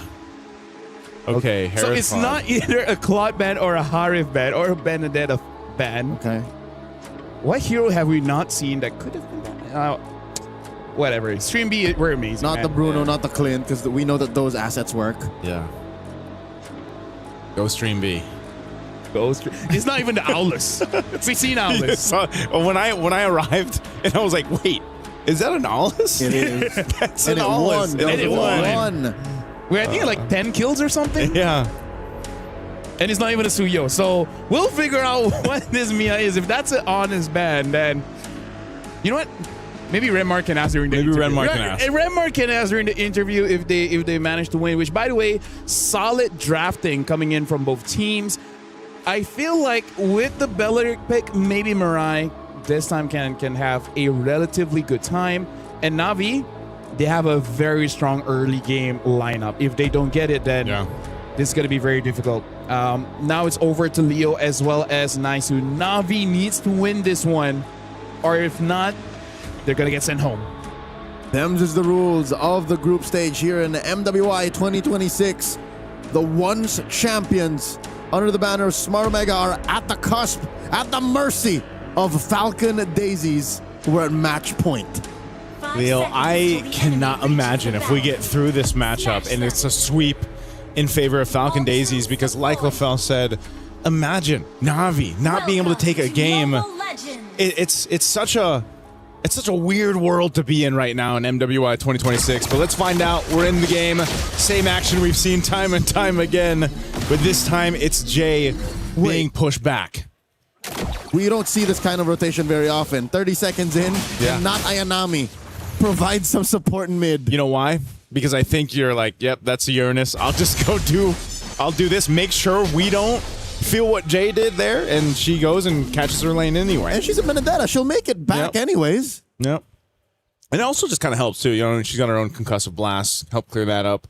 First wave. But yeah, look at this kind of pressure already that Falcon Daisies are putting on. They'll get themselves to Lith Wander. Nothing too crazy happening. It's just they dealt with what Nami threw at them, but they'll keep it calm and collected. Okay, so again, I'm glad that the advice was heeded. That you put a prio on Mirai, and her having a Belleric, again, a breakout pick in the most recent season of MLBB is great. Like, she's solid. Yeah. This is what you need when you're behind this hard. So with the 30 seconds left, she's not going to be level 4, obviously, but the fact that she still has her Revitalize could prove useful, especially since Keishi now is on a utility jungler that can help. Oof. Nice little dodge there from Myra. Jay! Backs off. Star slowly putting a lot of damage on Mirai. Mirai! Maybe a second longer than projection, and she would have just... Boop. Good thing Belric can run. Like very fast. Very fast for a tree. Because, yeah, almost first blood there. Turtles coming up, though. Falcons, they have control of this area for now. Keishi needs this support. The only thing is, yes, Mirai just hitting level 3, but they're going to go for it anyway. And Keishi rolling out. Missing Afu, forcing a flicker out, though. As Keishi presses the retribution perfectly in time. Ira gets drawn first blood on, not Ayanami. Feeling it. Navi, for the first time in this whole series, up by about 1,000 gold. Yeah, now it's their time to lead. Oh, Falcon Daisy's still going to go for another reinitiation. Frigid Breath, Freezing 2. Down goes the Zaman Force, and now the punish on the J. No! Perfect match to save her. Not Ayanami, bloodthirsty, gets another. I'm not sure why, though, because the Mystic Gush wasn't available. I mean, the Flicker was down, too, for a Fu. Even if she was able to go ahead and put pressure, it's not like she has the Fatal Link, so... Why? Yeah, the question was why the reinitiation after losing that objective. In Bahasa, Kanapa. Kanapa. In Tagalog, bakit? So that's what the run of Navi has been for this whole time. Like, why? A lot of big questions. And now for the first time in the series, we asked that to Jay of Falcon Daisies. Yeah. So this is a better start that Navi needed. Definitely to keep in this series. Again, facing elimination, this is kind of the early game you want to go ahead and start. And I think part of the method to this madness of working is also just having that Benedetta. That Benedetta pressure in the early game is great. Oh, Star Soy jumping in. Nanainami, sword intent through the wall. Joseph, I'm glad you mentioned the Benedetta. Remember a time wherein Not Ayanami was just winning everything? Yeah. This pick put her back into that shade. This was the one. This is her light. How many XP laners are there, man, that just have this pocket Benedetta pick that they can rely on and that they've made statements on, you know? If I could remember the first time Not Ayanami joined this squad, yeah, she was a breakout star, and I think Benedetta was one of her picks then. It's definitely one of the more flashy XP laners that you can see in this matchup in the game. And, you know, having a lead like this, a 2-0, having that Petrify, that's enough of a threat to go ahead and be a nuisance to Falcon Daisies. Looking to clip the wings on the flight here in game 2. Next Turtle's up, second one of the game. A bit of a lead still for Navi, but it looks like Falcon Daisies, they still want to contest. They've got all the ultimates they need for this one, but it's half health. Turtle out of third now, looking for a massive fatal link. Keishi finds the Turtle first, and now Jay contemplating the too late. There it is. Mirai finds a Rian, serves up the kill. The alley-whoop, the gush, the blazing duet. Kiko unable to secure anything besides the big walking tree. 1 for 1. Navi up now by 1,500. Wow, that was... They're so tanky for some reason, whether it was a revitalize or not. I mean, there's just not enough firepower from Falcon Daisies. Looking at the itemization, too, you can see it's only a DHS in the hands of Kiko. That's all she's got. There's no locked-in item just yet. No glowing wand here for Afu. Now Kiko brought quite low. Rian took a few shots from that turret, but Kiko and Jay, again, you mentioned, are just kind of short right now at 5 minutes. Yeah, they just don't have the firepower that they need just yet, and that's why any of these engagements that happen, Navi's got the upper hand. It might not be a crazy gold lead that they have, but it's just the way the compositions work, they've got a better chance of taking those health bars lows, and a lot of that, again, is this Benedetta in the hands of Not Ayanami. A glowing wand picked up here now for Rain. She's got that. So even looking at the difference between roll to roll, there isn't much of a lead or anything that they have. Oh, Arya? She should be able to survive this. She's on the Uranus. Ira's fine. She and Starsoy holding it down. They've lost plenty on the map. They're not giving up this tier 1 up top. Ooh. Gosh! Plus the Frigid Breath and a Fatal Link Sun 1. Mirai, they really want her. The Revitalize into the projection. And Mirai barely surviving. Where's the follow through? 2v1 turned into a 3v1 finally, but off camera, they find Ira. So that was just both teams chunking down these chunky heroes. These chunky heroes. I mean, it took everything there to take out Mirai, though. Even with the Revitalize, is earned. Nothing is granted. Nothing is granted in that one. But again, as items are built up on Falcon Daisies, it's going to be much more harder for Mirai to survive those initiations. This last turtle is up, though. Keishi has been on point, being able to secure these objectives with the retribution and just the space that is provided with Navi. Let's see if they can do it again. This full force from Falcon Daisies are here to contest this one. Keishi with a delayed roll. Jay going hunting. Looking for someone to force an ult. There's a Zaman Force. Ira backed off. Starsoy flushed out of the Y brush. Keishi secures 3 for 3. And they go. Apu with a gosh. Down goes Mirai. Fatal links into 1. Down goes Jay. Rain secures. Kiko finds Not Ayanami. BMI through. Gets it double. 2 for 1. I hope Navi's happy with that turtle because Falcon Daisies won the trade. Daniel. That was a double. That was a double kill and a shutdown for Kiko. Oh, Arya? Arya's Okay, fine. she flickers. Yeah, she's going to be fine. But yeah, that is a shutdown going in the hands of Kiko. She picks up a corrosive scythe now too, Star Soy. Okay, she finds her. No more dashes on this Suyo. That's a pick off. There's a pick off. Kiko might be next. Okay, she's going to survive. Right now for Falcon Daisies, they're putting a lot of the weight on the shoulders of Kiko for now, as she is scaling up 3-0 on the Claude. They are still trying to take down that tier 1 turret down, but both teams haven't taken many turrets down. It's been these fights all around the turtles, and now that the turtles are done, you have this Lord that's going to come up here. Oh, a gush by Afu, knowing that no more black shoes for Rain expend. Well, Nami, when was the last time she left this lane?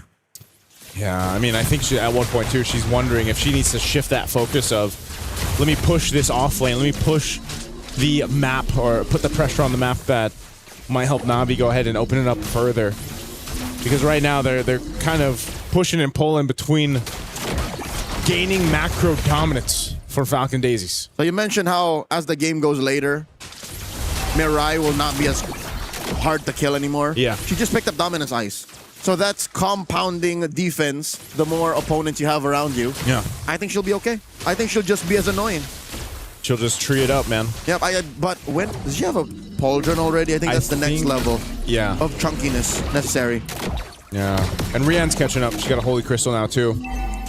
Navi's in a really good position to just secure this Lord. It's more so of how does Falcon Daisies kind of dance around it. Even in the last fight, they were pushed off, but there's a whole fight up top. Whoa! One-on-one! Nana and Nami takes down Sarsoy. No retribution for Falcon Daisies. You were just saying how she made a name for herself here, but they're going to fight for this anyway. Rian tabs on Afu, takes her down, 6 feet under. Zaman4 still standing. Kiko has to choose her spots very carefully. Jay goes down, 3 for none. Navi goes straight for the big one. Oh no, Kiko, she's gonna get crashed down, sandwiched into this. Can't she get away? Flicker burned. Keishi jumps on. Rian looking to finish the job. BMI through. Kiko survives. Okay, she's fine, but man, I don't know if we'll have an instant replay, but I have to go back to that and say why? Why did they choose to stay around the Lord Pit to contest it when they knew their jungler had just been soloed up top? I think that's a moment of we're in too deep. We're just here, so we might as well, you know? Again, an issue with heroes with no re-engage. Yeah, it's going to just kind of be one of those mistakes that could potentially cost them the game. This is going to be a push-in up on this top side. Lord is working on the tier 2 turret. Navi now ballooned their lead in what was one team fight, gaining another 3,000 gold. Bringing them to the 5,000 mark ahead. Starsoy. Uh-oh. Keishi finds her. Rain there too to cover the exit. Starsoy bites it. Gush to clear it out. Narayanami took a little too much there. 1 for 1 the trade. All right, there's a trade at least. Falcon Daisies keep the base under control. They're still holding on to the mid tier 2. So I'm thinking for Falcon Daisies, it's once again that question of how do they turn it over? Because you're looking at a lead gold-wise that's very favored towards Navi. You just picked them Nice Queen 1 for Afu. She wants to slow them down. You've got Kiko that has been scaling on the Claude. Should have the Trinity. Working on the 4th item now. But, again, this is one of the things where their team fights, the ability to go ahead and get in the zone of Navi just hasn't been a favorable thing for Falcon Daisies to do. They've really struggled to find that, which is so interesting because you have an Atlas, right? You have Jay. She's there to be able to go ahead and Fatal Links. It's just they haven't been able to pick the right targets or turn the tides before because they've just been reacting to Navi. A lot of this as well is a lack of resources to pop that Purify. Pop that Purify. I heard that earlier. TM. Yeah. Because look, who's going to try to do that, right? The projection from Afu and Jay with a Frigid Breath. That's it. And then you want to catch it on Rain, you want to catch it on Rian. It's a non-starter, Joseph. Like, again, you got to pop that Purify. It's not happening. Yeah, there's 2 Purifies over there that they got to work on. Right now, too, Rain has had a phenomenal game on the Lilia. Hasn't died at all. Really good usage of the Black Shoes and just being able to pump out enough damage that keeps Falcon Daisies from moving forward in a lot of these fights. So just kind of a standoff. You got Lord coming up in about 15. Positioning Gonna come out from Na'Vi. A big item pickup too. Over here for Rihanna, she gets the Divine Glaive now on the Harith. So if damage was a question, Na'Vi's pretty much got all of it. Now for Falcon Daisies, they might just fly too close to the sun on this one if they choose to go for this, and it looks like they're going to do just that. Lord's been pulled out. You've got the rest of the squad coming for this fight, but let's see. It's difficult too for Falcon Daisies because even that tier 1 in the mid plays a big part. Mind you, they haven't taken any turrets down in this game at all. That, and Nami's playing the long lane very well. Falcon Daisies, they managed to jockey for position. A dominant spot for them inside the pit. In comes Nami, engages with Ira, gets taunted, displaced. Lord, hard reset. I have an idea. Yep. What if they use the Lord to pop that Purify? But it's unreliable. They might use it. Oh, Ira put down a fifth of her health, using that consecration, so that's 1 ult down. Okay, they traded. So Orange went over to Star Soy. Malefic Gun picked up, but Ira's so low. Gosh! On the Mirai, but J falls first and Mirai survives. Not Ayanami finds Kiko. Now blazing to it. Not Ayanami falls. Kiko wanted to make sure she flickered forward too, even after getting the kill. And here comes Rian, Zaman Force. 1v1 with Ira. She finds her. Oh, the Lord puts her reset. down. And the Lord here, Keishi needs to be very careful. Down goes Rian. And the Lord goes to Na'Vi, but a bloody victory for them. And they lose another. 3 for 2 the trade. Falcon Daisy's making them work for it. If there was a little bit more time for Star Soy, then maybe they might have even gotten the Lord off of that. Good thing for Na'Vi. Objective secured, but they're finally going to lose some base turrets as Falcon Daisies has not had any down for the better part of these 14 minutes of this game. They'll find 2. They got to clear out this Lord. Na'Vi has lost some gold, a few thousand gold, but they're still in this game. They're still in control. They should be in control of this game. They just got to choose their fights a little bit better. The last one around the Lord Pit was a bit messy. You know, they expended some of the ultimates that they needed, some of the battle spells. Maybe that was, again, the Purify was popped, at least for Rian. I think Rain as well. It just came off cooldown. No, it just came off cooldown. So yeah, so they did. And again, I'm just putting 2 and 2 together, man. If you pop that Purify, you can win team fights. Hey, if that's not an in-game tip on the loading screen after this, we don't know. Put it on a shirt. TM, pop that Purify. TM. Mirai dancing here with Ira. Kiko. Oh, they want to chase gets down? flushed out of the white brush. Okay, so she did not get revealed. Now she shows herself. They don't want to fight too because Kiko doesn't have her flicker. She's got to wait a little bit longer. Star Soy's picking up Queen's Wings. A little bit more durability here. And Afu, she's got the flicker coming up, but they're locking down Jay. Diamond Force. Afu backing off. Nanayanami finds it. Takes down Afu. The trade. Star Soy scores on Nanayanami. Now in comes the rest of them. Revitalize. And the blazing duet by Kiko. Rain. Black Shoes. Trying to lay down damage. Fatal Links. A little too late. In comes Star Soy. Down goes Jay. And Rian gets another. Zaman Force down. Sending Falcon Daisies back.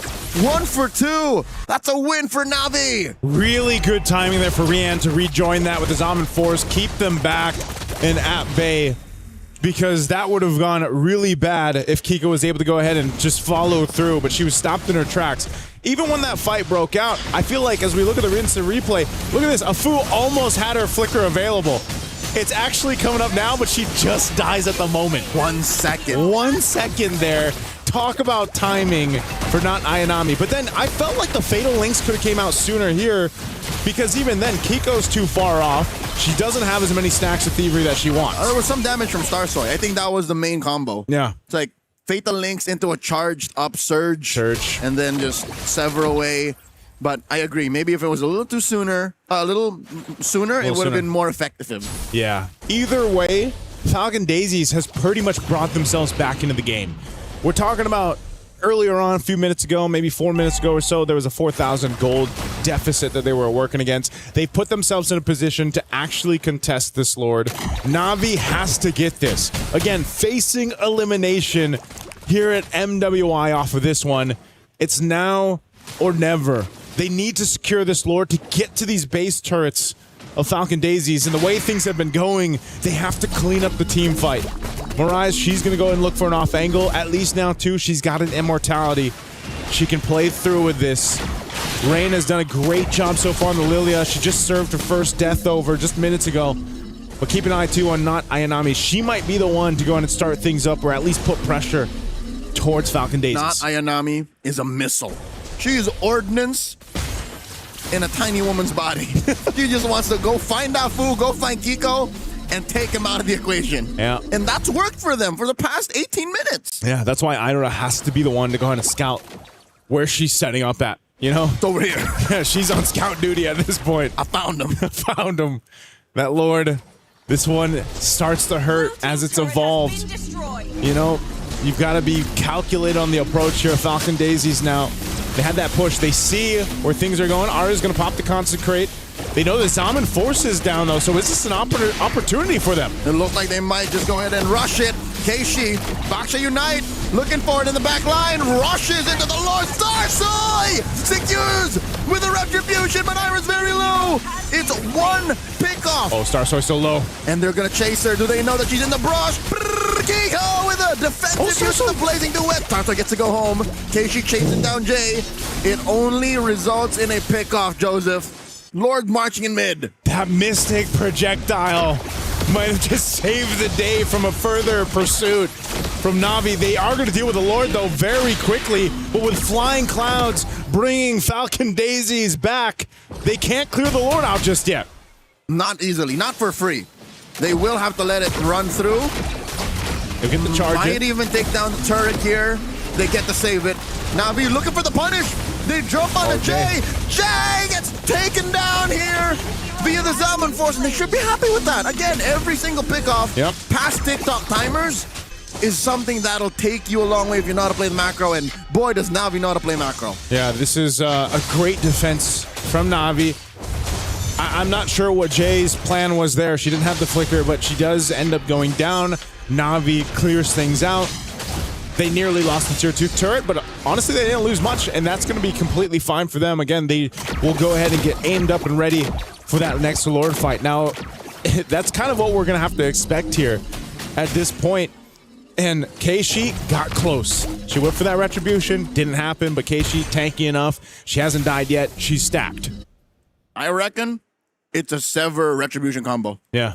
Yep, it's hard to beat. That's something that Keishi, despite her dominant run as a Baksha in the 20-minute game so far, does not have. Yeah, and that's why that pressure from Na'Vi trying to push off or make it more difficult for Starsoy to actually get in range to get that off is what they tried to do last time. It just so happened that, you know, they weren't able to make it through. So Falcon Daisies, they might be the ones to answer now what Na'Vi throws at them. A Sea Halbert's picked up.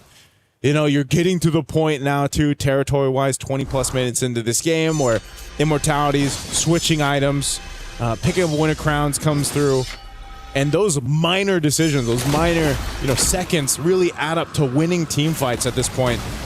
So, just going to be a stalemate for now. Lord comes up in 5. We'll see if anyone's able to surprise one of the other teams here before this Lord even breaks out. Again, the longer the game goes, too, the harder it is to go ahead and secure this Lord up, just because even so, it hurts, right? It's not like Starsoy can sit there and go ahead and tank up the Lord. You got to rely on the rest of the teammates, and that's usually Ira's duty.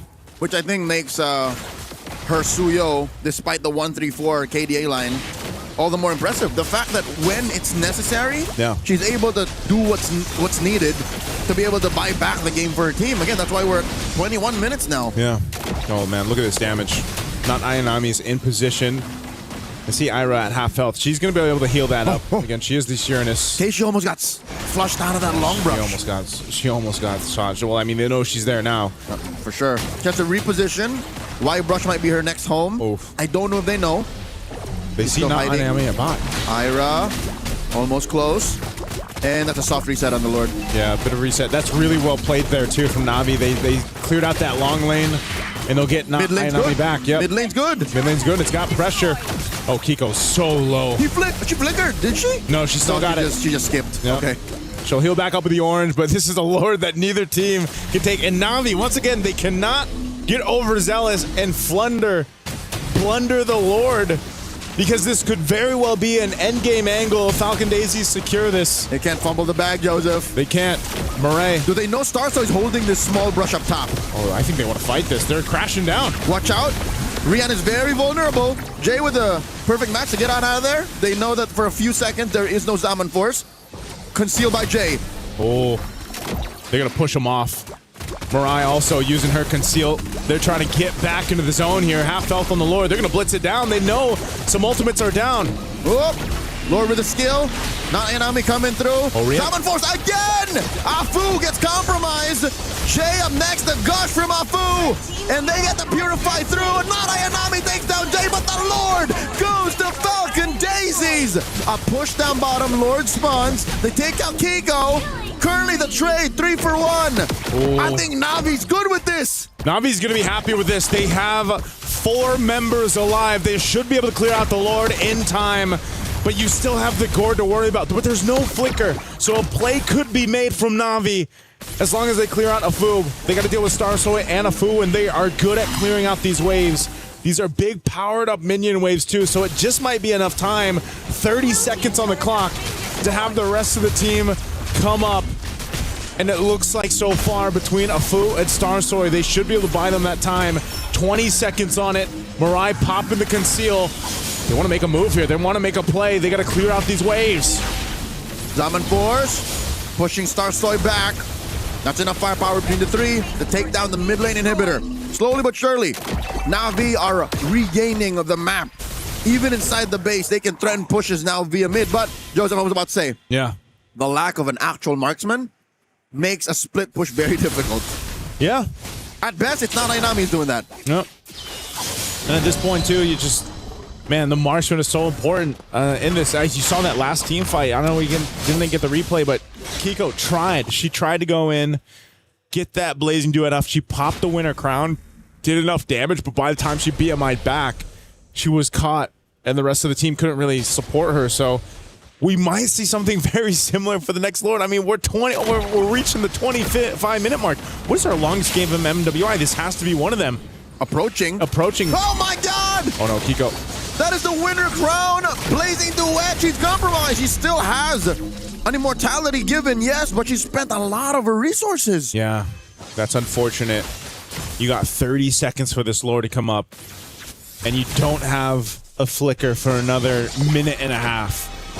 So now how does Falcon Daisies approach this? Navi has this one on their hands. I feel like they can continue to put pressure up on that side, possibly catch someone if they can. You have the juggling of items happening here on Falcon's Daisies. Wow. Oh, Ira. The roundabout way that they forced Ira to engage. Oh, she flickers. Oh, Force Rian. the flicker, Rian. Dropping that Zaman Force. Where's the damage? Not Ainami trying to close off the exit. They pop the immortality onto Ira. Revitalize. The gosh! Ira falls.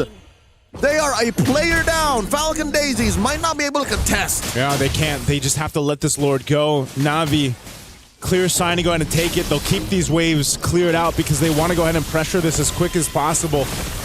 Jay going to take this Flying Cloud and bring her towards the purple buff. Are they going to go for a miracle play here, Leo? They might actually attempt it. They've got to keep their eye on Starsoy. Even at this point, 26 minutes in, you know this Lord is going to take a while to go ahead and take down. And that's exactly what's going to happen here. It might be enough time to at least contest it. Ira's up in 35. I don't think she's going to make it. That's quite a long time. At least she'll be there for the defense. So if they give up this Lord, they'll at least have a full force for defense. They can clench. They can clench. You can hunker down and say, you know what? It was too dangerous to try and contest. We'll deal with it when it comes here. Seal used by Jay only sees that it's Mirai the flicker too. You have to just go to the base. After that flicker was burned, no more. You need to just go to the base and defend. Stay behind the walls. Oh man, this is quite dicey for a Game 2 match point for Falcon Daisies, but Navi has done it. Saying it's a dicey defense. It's a dicey defense. Navi's very close to bringing it to a Game 3. They should. This is a beefed up Lord, man. Almost the 28-minute mark. Picking up some immortalities here. They have all the room to work with on this. The hard decision now for Falcon Daisies is what tools do we use to make sure we clear this out? And that's most likely, again, this Mystic Gush, and you don't have a flicker, so a Fu could easily get popped. She picks up an Immortality. Once again, items being picked up. Ira picks up an Athena shield. They got to deal with this big wave pushing down to mid while they try to hold on here. Also a chubby wave up top. The fight has broken out. Startoy, 101 with Nanainami. A lot of damage dropping through. Like the final blow underneath the base. And Kiko goes J2. Ladies and gentlemen, Navi have forced the issue. We're going to game 3.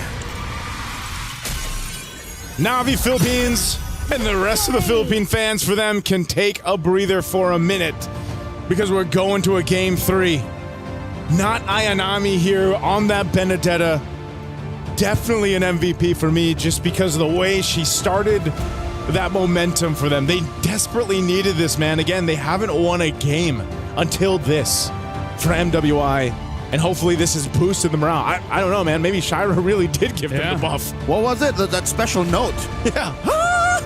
I mean, she was dancing earlier. I saw like they're already recording the whole TikTok of it and everything. But yeah, not Ayanami. This is the not Ayanami we were waiting for because she's a playmaker. And I feel like that's just a small adjustment, that quick rotation in mid, just to make sure they win that mid trade. Like, it created a lot of difference. Like, this is one of those moments where it's like, Mireille finally gets to play the game.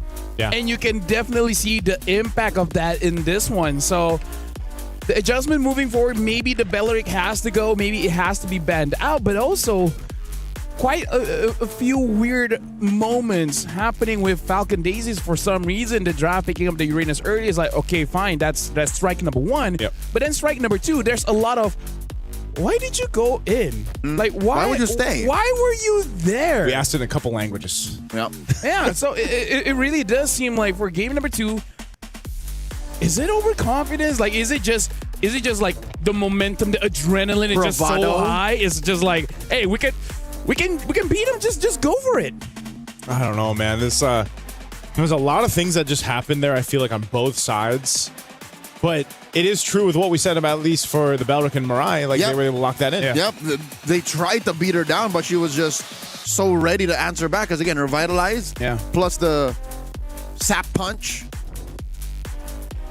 Was there more? Or, like, was there another one, or no? Just those two. Yeah. Okay. You play Belleric, right? He just charges up, punches once. That's it. It's enough heal. Yeah. There's something that I want to say, but even I know I shouldn't say on broadcast, right? So honestly, for that one, I think it's just a Stream B thing that we have 3 games. Like Stream A, it's our benefit.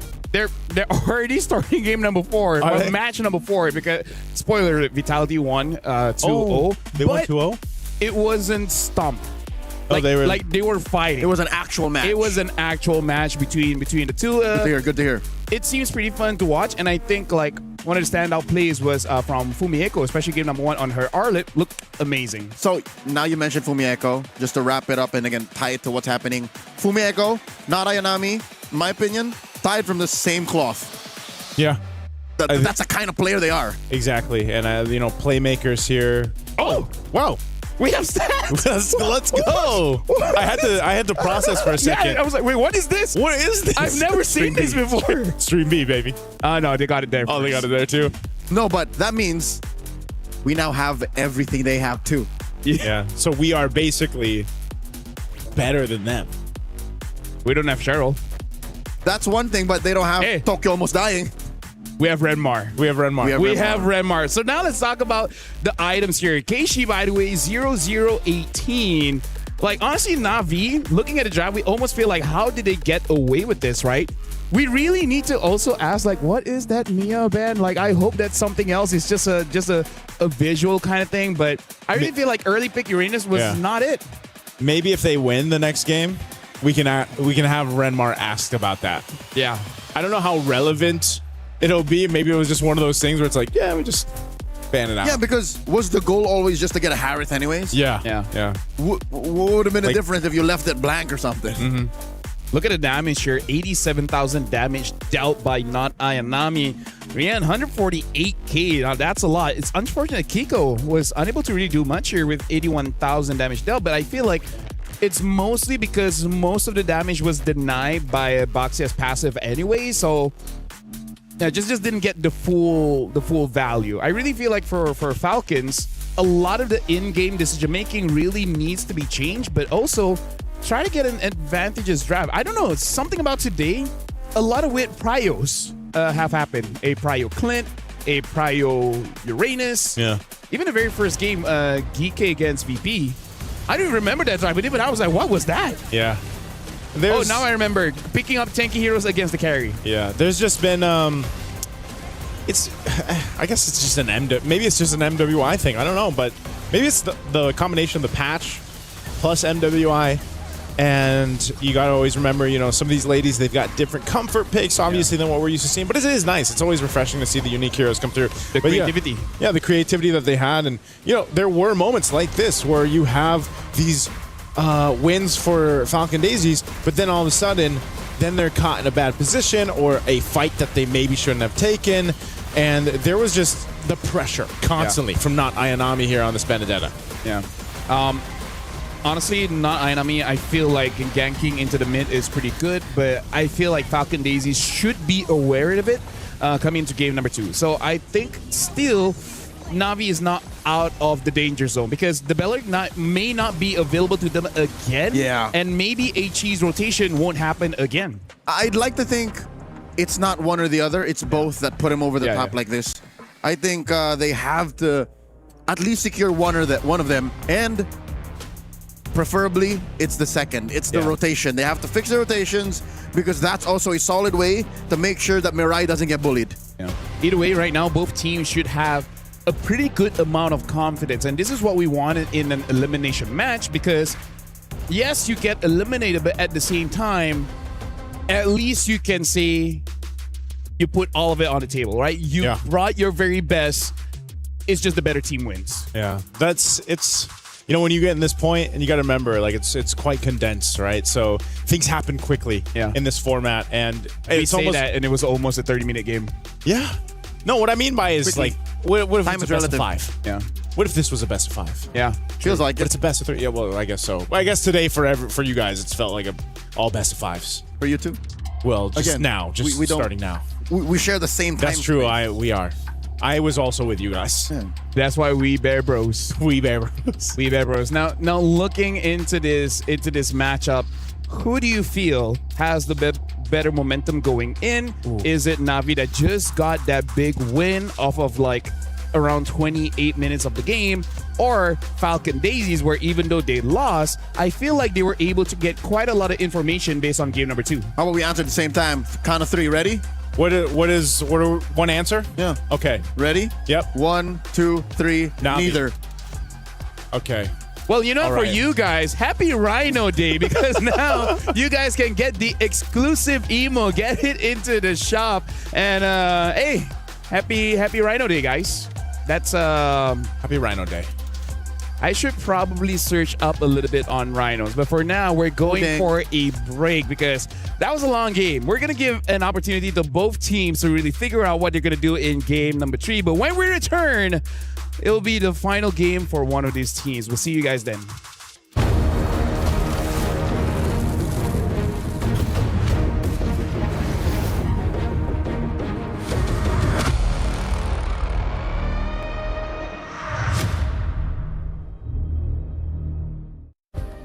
Play is in our DNA. Whenever we let it out, it becomes our superpower. Now imagine an entire city being built to supercharge it. Kadir City, powered by play.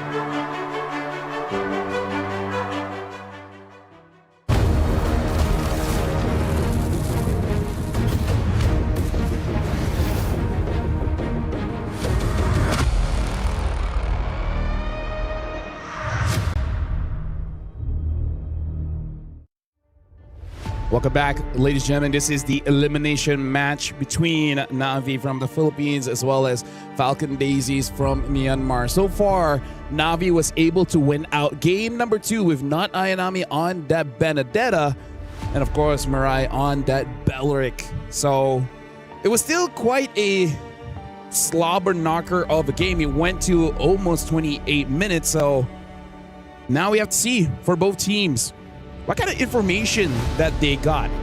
I'm just worried that they overthink it in the draft because, you know, that just tends to happen. Yeah.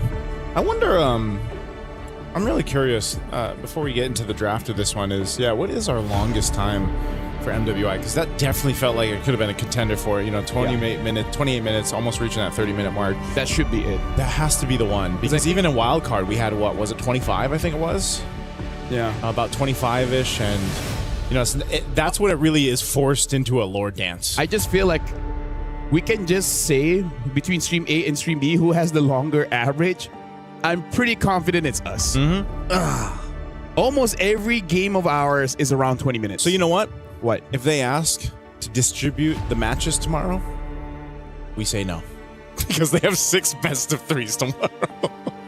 I don't know if that's still going to be the case. I'm going to be streaming tomorrow. Oh, are you? All of a sudden, no wonder you were looking that way. You know what? I have to check the schedule because you know what they put? What? Me and Briggs 6BO3. You guys got it, though. Casting. Okay, that's definitely not the case. That's not the case. Yeah. So...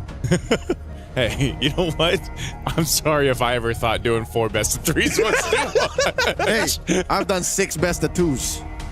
So that... Wait, did they go the distance? 6, like 8, I think. Did they go the distance? Dude, it's best of 2s. It doesn't matter. Leo? Yeah. Asia Games? No, Thailand. You guys were together. Oh, no. Me and Leo, we have war memories. I was going to say, I was watching you guys from the comfort of my home. And I felt for y'all. While we were in... Nice to let me just say, every time I have an event, I'm like, this will be the last time something like this happens. It never is. It will always upgrade my experience. We leveled up in Thailand. We leveled up we all over ascended. the world. We ascended. All over the world. Right now, Falcon Daisies is going to be the first pick here. Na'Vi Philippines will be the second one. We're playing Dangerous Grass. Esmeralda first pick as Falcon Daisies, the Banner, the Paquito, the Baxia, as well as the Akai. And then for Na'Vi, betting out the Freya, Marcel, as well as the Belleric. So Na'Vi themselves bet out the Belleric. So what is going to be Mirai's pick then? They don't have to run. Wait, do they? Carry something. Carry. Not Carry Gord. Carry Eve. No. Also gets countered by the Esme.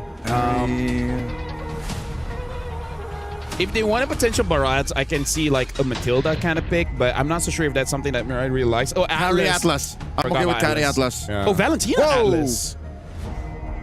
Huh. Wow. Won't they just take the carry now? Yeah. Imagine if they don't, right? Falcon Daisy should just automatically take the carry. At least. Because one of these two should have been the carry. I'm not trying to play armchair analyst here, but... Technically we are. If they don't pick up the carry, I'll be foaming in the mouth. I don't know how that can happen, but I'll figure something out. Your body will react. Yeah. They come back to the shot on the desk and you're foaming out. All right. Okay, so carry's going to be it. And maybe take a Prio jungler here, whatever it is. Is there any Prio jungles now? It feels like there isn't, man. Like, based off...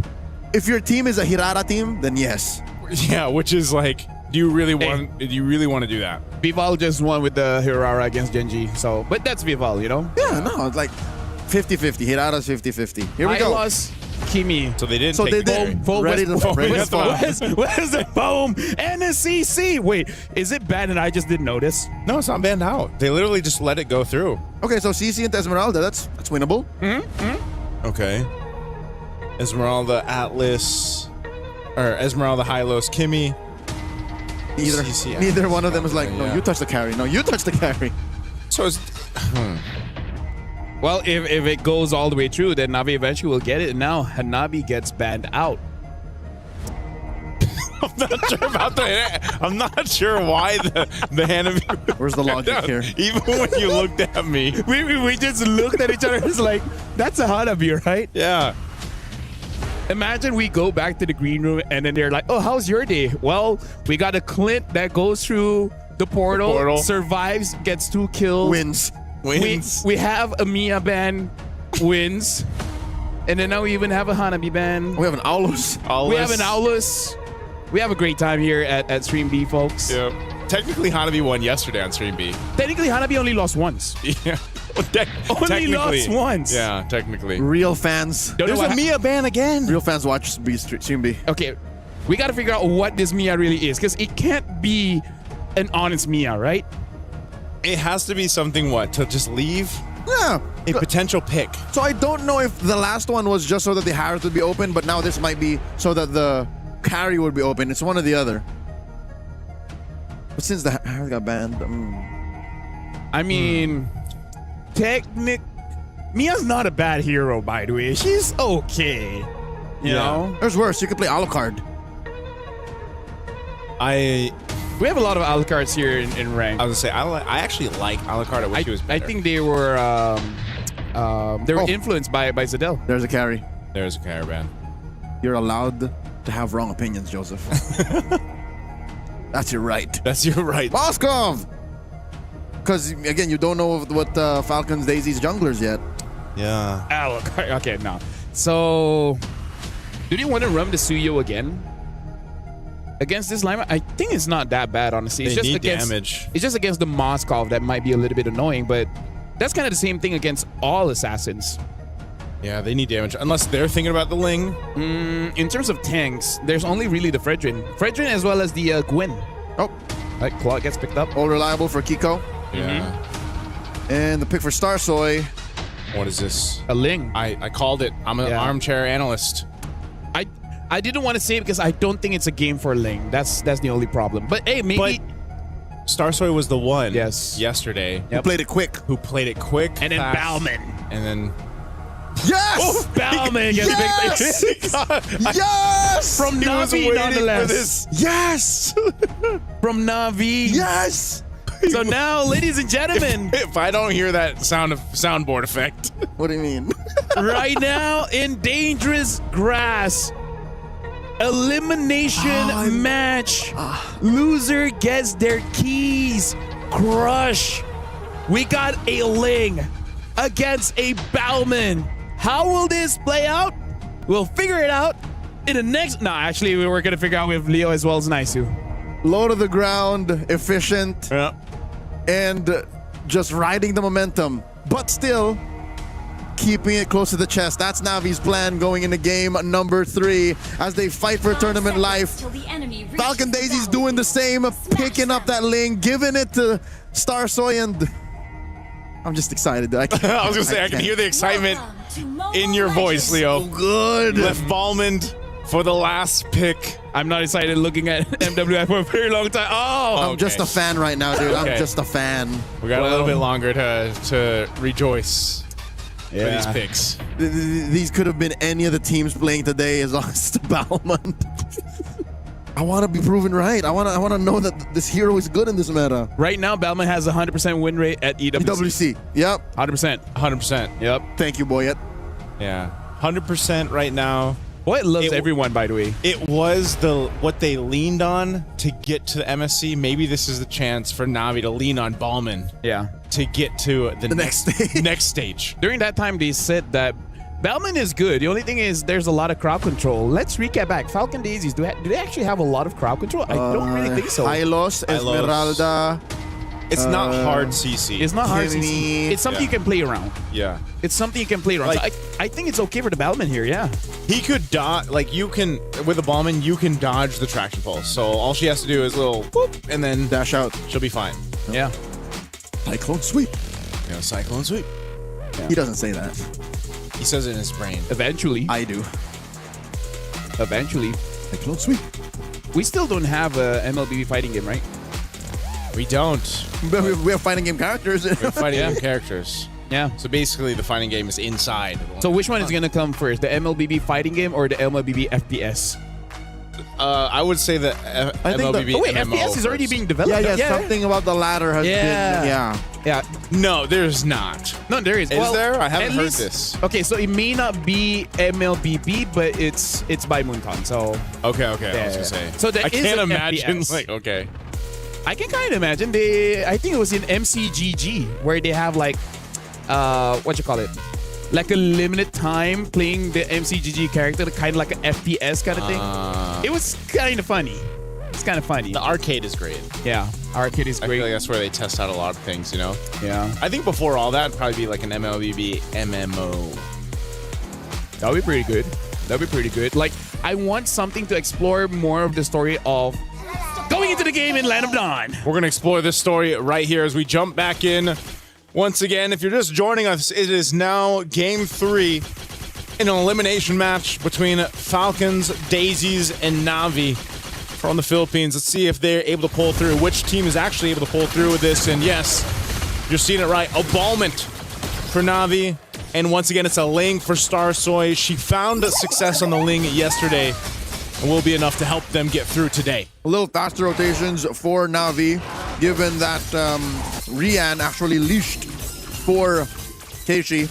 Up top though, Nara Yanami again finding herself once again at the edge of elimination. Like, this is her. Yeah, I think she's gonna. Oh man, if not Ayanami can have the same performance she had on the previous game on the Benedetta, this time around you're on a CC. Works a little bit different, but nonetheless, your impact is still there for this game. And if you think about it, right? Curtain call, set things up, allow Keishi to come through, and you know, find multiple members tied up. Hey, that might be great. You have a Fatal Links too. You have so many ways to set things up. The question earlier on was, do they have hard CC for Falcons Daisies? No, but guess who does? Na'Vi. And so for Falcon Daisies, they have to play around that. They've got 3 Purifies. So once again, Leo, they're going to be trying to pop that Purify. And they can. They can. They have the tools to do that, but it's pretty scarce.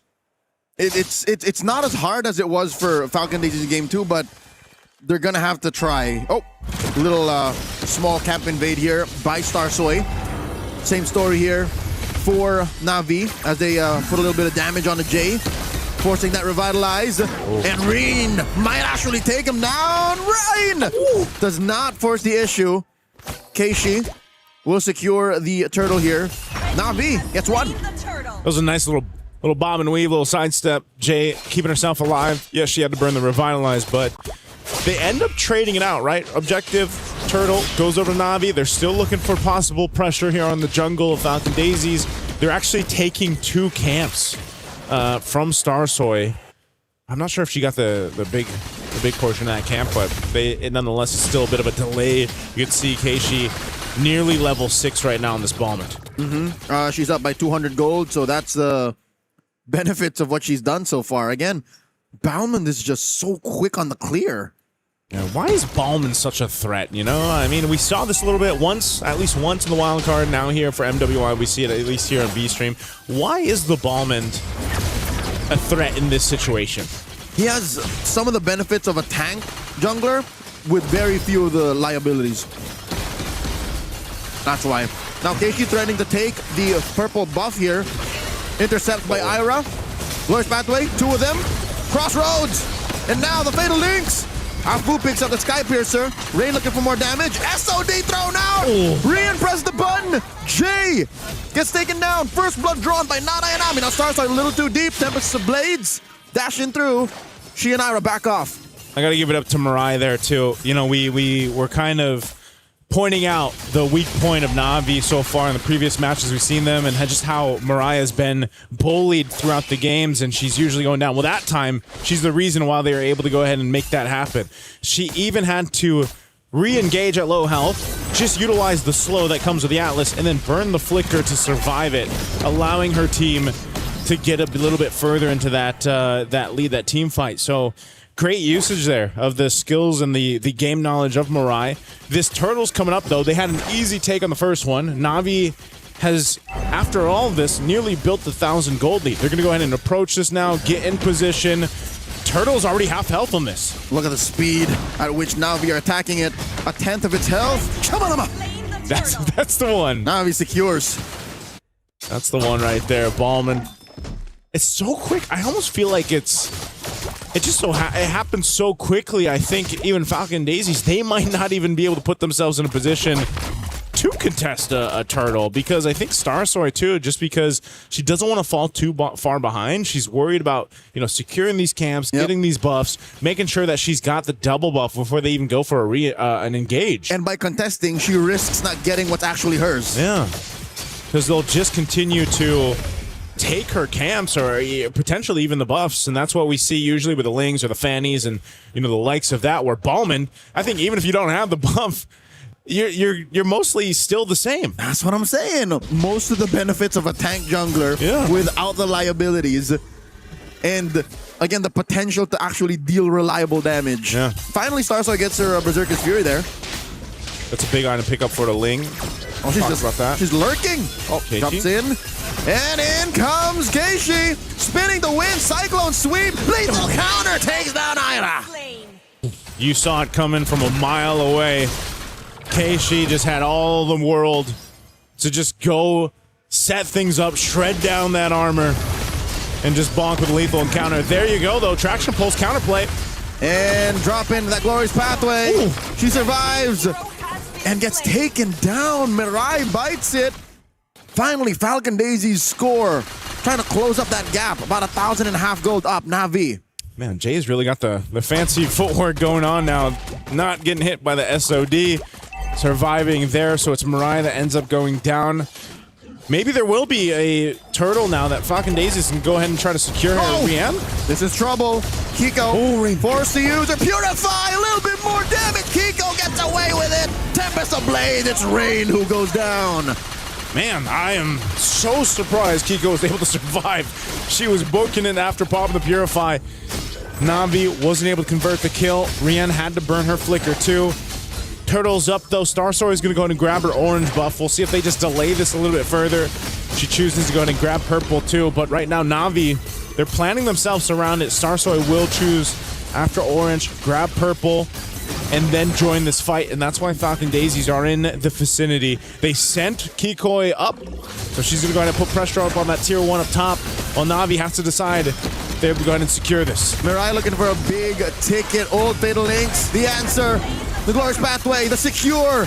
Keishi gets it. 3 for 3 on Na'Vi's turtle taken.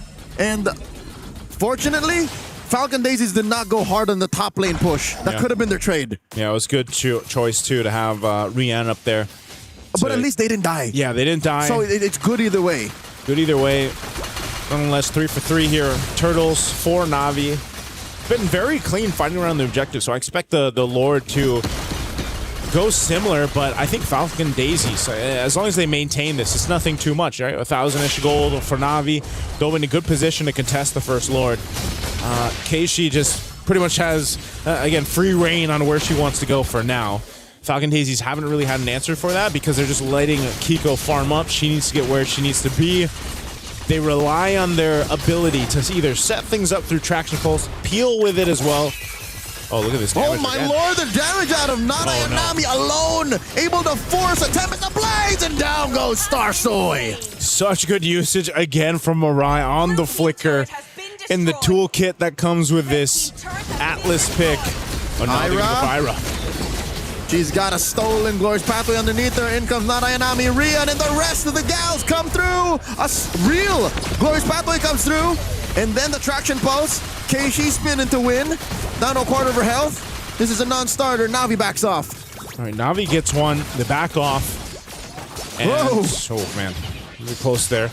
But still, I think they want to take down one of these tier 1 turrets, at least in the mid lane. Both teams here are trying to work up some of the space to maneuver around this Lord once it comes up. 15 seconds from now, Rian clearing up on that top side. I think both gold laners are essentially just about there. This 9-minute mark is usually when we see that Trinity lock in. If we take a look at the items before this Lord does come up, we'll see exactly where they are in terms of itemization. But right now, too, Lord spawning up on this top side of the map. They'll send Rian down. That wave is pushing in, but it's a fight for the space here. Ira holding down this brush. Mirai taking care of that river brush. Falcon Daisies, I think they're second guessing how far and deep they can go. Yeah. Ayanami spots him, still holding on to that current call. Perfect match by Mirai. Check in range and soft reset. Reset for now. Falcon Daisy still fighting for the space. Double buff for Starsoy. She's ready to go and contest this. Just choosing her angle. She's going to clear up that top side. And this is the problem. Look at Rianne. Yep. No one's controlling Rianne here, so she's got a free reign on the tier 2 turret. It's a free push. She got it. She got it all this while Na'Vi was holding Lord hostage. This is not what you want to do here for Falcon Daisies. Na'Vi knows that they can play the map this way, and that's the big advantage of having the Moskov. And even the rest of the team, I mean, this team compositions allow them to do this. And Rain has also been really good at picking some of these ultimates to take. It's a lot of times it's a glorious pathway. Uh-oh. Jay forced to use a revitalized Fatal Links. Down goes the Hylos. She did get at least force out a stolen glorious pathway out of Rain. So that's 2 ults out of Na'Vi, but they are down a tank. Down a tank. 17 seconds for Jay to be up here. Here's the items. DHS, DHS Corrosive Scythe, almost the golden staff locked in here. 1,000 gold behind between the gold laners for Kiko. Mid lane though. Could be another one. Afu purifies out. So they did pop the purify there. Oh, and Narayanami comes in. Takes a few hits from the turret and they continue. The onslaught taking down that tier 1. And straight to the Lord they go. Na'Vi, this is the rhythm. This is the pattern we've been looking for in them. Yeah. It seems like, again, I don't know what it was after game 1, if it was Shira or not, or what they talked about in the player room, but they definitely adjusted to where they need to be, and now they're playing like the Na'Vi and the players that we've seen before compete, even the 3 of them that have competed on the world stage before. You know, they're at this point now, this is the synergy that we expect from them. Hopefully, for Falcon Daisies, they don't let it slip too far further. Momentum is already building up for Na'Vi. They need to be able to go ahead and catch up to this. And once, you know, again, you're waiting for the Klon, Trinity, also a little bit of defense comes in, but Starsoy too really has not been able to find that opening. This is something that we saw even from Miss Meow. You know, the difficulty of using the Ling into these types of compositions. Your timing on your Tempest of Blades is so paramount. Now you talk about it, Joseph. Rianne is the only one that's actually someone you can assassinate with a Tempest of Blades full-on combo. Maybe Rain, if you're lucky. But that's right. Starsoy has so many challenges to face right now. As Na'Vi have a Lord down bottom. 3K up. Even her orange is not safe as Keishi just burgles it away. Yeah. Sort of feels like Lord gonna slowly make its way here to the bottom side. Glorious pathway to crisscrossing. Cross paths. Lord will be able to crash in. Narayanami coming through. Setting up that tier 2 push, and there's still a chubby wave. Rian very low. It took too much out of that Kimmy on Afu. Oh, they're going for Narayanami. Narayanami drops her vengeance and the current call, and she's able to get out of there. Gets on out of there. I thought they'd be able to pick up a kill. Not converted just yet. Falcons Daisies, though, it's their time. Their time to go ahead and play the map. You saw that push happening up top with Starsoy. So both teams have that angle. You know, it's one of those conditions that they can lean on. Push the opposite end of the map. Push map pressure to the pedal if you can. Mirai jumping forward. Fatal Links finds one, forces to revitalize. Starsoy coming in from the flank. Keishi spinning the wind. Down goes Jay. And a defensive blazing the wet out of Kiko. There's the pulse. Used defensively as well for the rest of Falcon Daisies to retreat. Massive pick off for Na'Vi. And again, when you see the Ling, it feels like one of those things where it's like you're on the other side of the fence just watching your friends play on the playground, man. It's like, I can't join them. Insert Squidward watching SpongeBob and Patrick from the window meme. Yep. That's basically what it is. Because Starsoy just has to kind of see, where is this opportunity where I can jump in here? Because once that Tempest of Blades is used up too, and if you're caught in one of these crowd controls and you're not quick enough to be able to get out of there, you're basically dead. And at this point too, for Starsoy, you don't want to be a dead Ling, a dead jungler at this point before that Lord comes up, or even if it was, you're gone out of the picture, and then your chances of moving forward in MWI are swindled. Right now, Na'Vi control over this Lord pit all for themselves. Okay. The rest of the team's going to try to get here in time. Rain steals the glorious pathway. Keishi spinning the Windstar, slowly looking for a sneaky steal. Cross paths, Keishi with a lethal counter. Down goes Rain, taken out by Afu. So that's a massive pickoff. Rian dashes through, flickers on out. Falcon Daisies on the offense. Mirai very low. Perfect match, trying to get on out of there. She'll be able to save herself. Na'Vi pays the price of their mid laner for the Lord.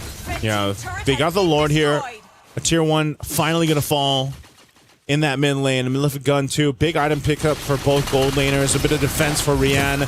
They want to engage off this. There's no Fatal Links just yet. 15 seconds on Mariah's flicker. Looks like she wanted to go back, but they might just call it. Maybe she's got something. Attraction Pulse is thrown out. They're crowded around the Lord here. They're going to fight this one out, it looks like. Glorious Pathway, though, dropped down. That was on through. Lord cleared out. So Falcon Daisies deal with the objective, going over to Na'Vi.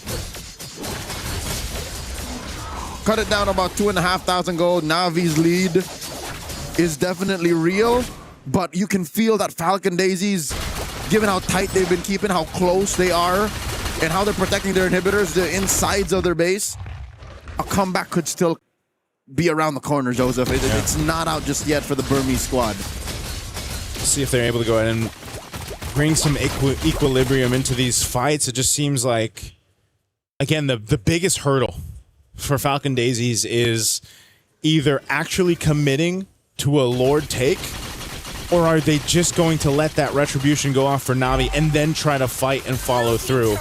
Because even so, we saw Starsoy jump in and then she was stopped in her tracks and then brought down like to a quarter of health in an instant. That's a big problem here.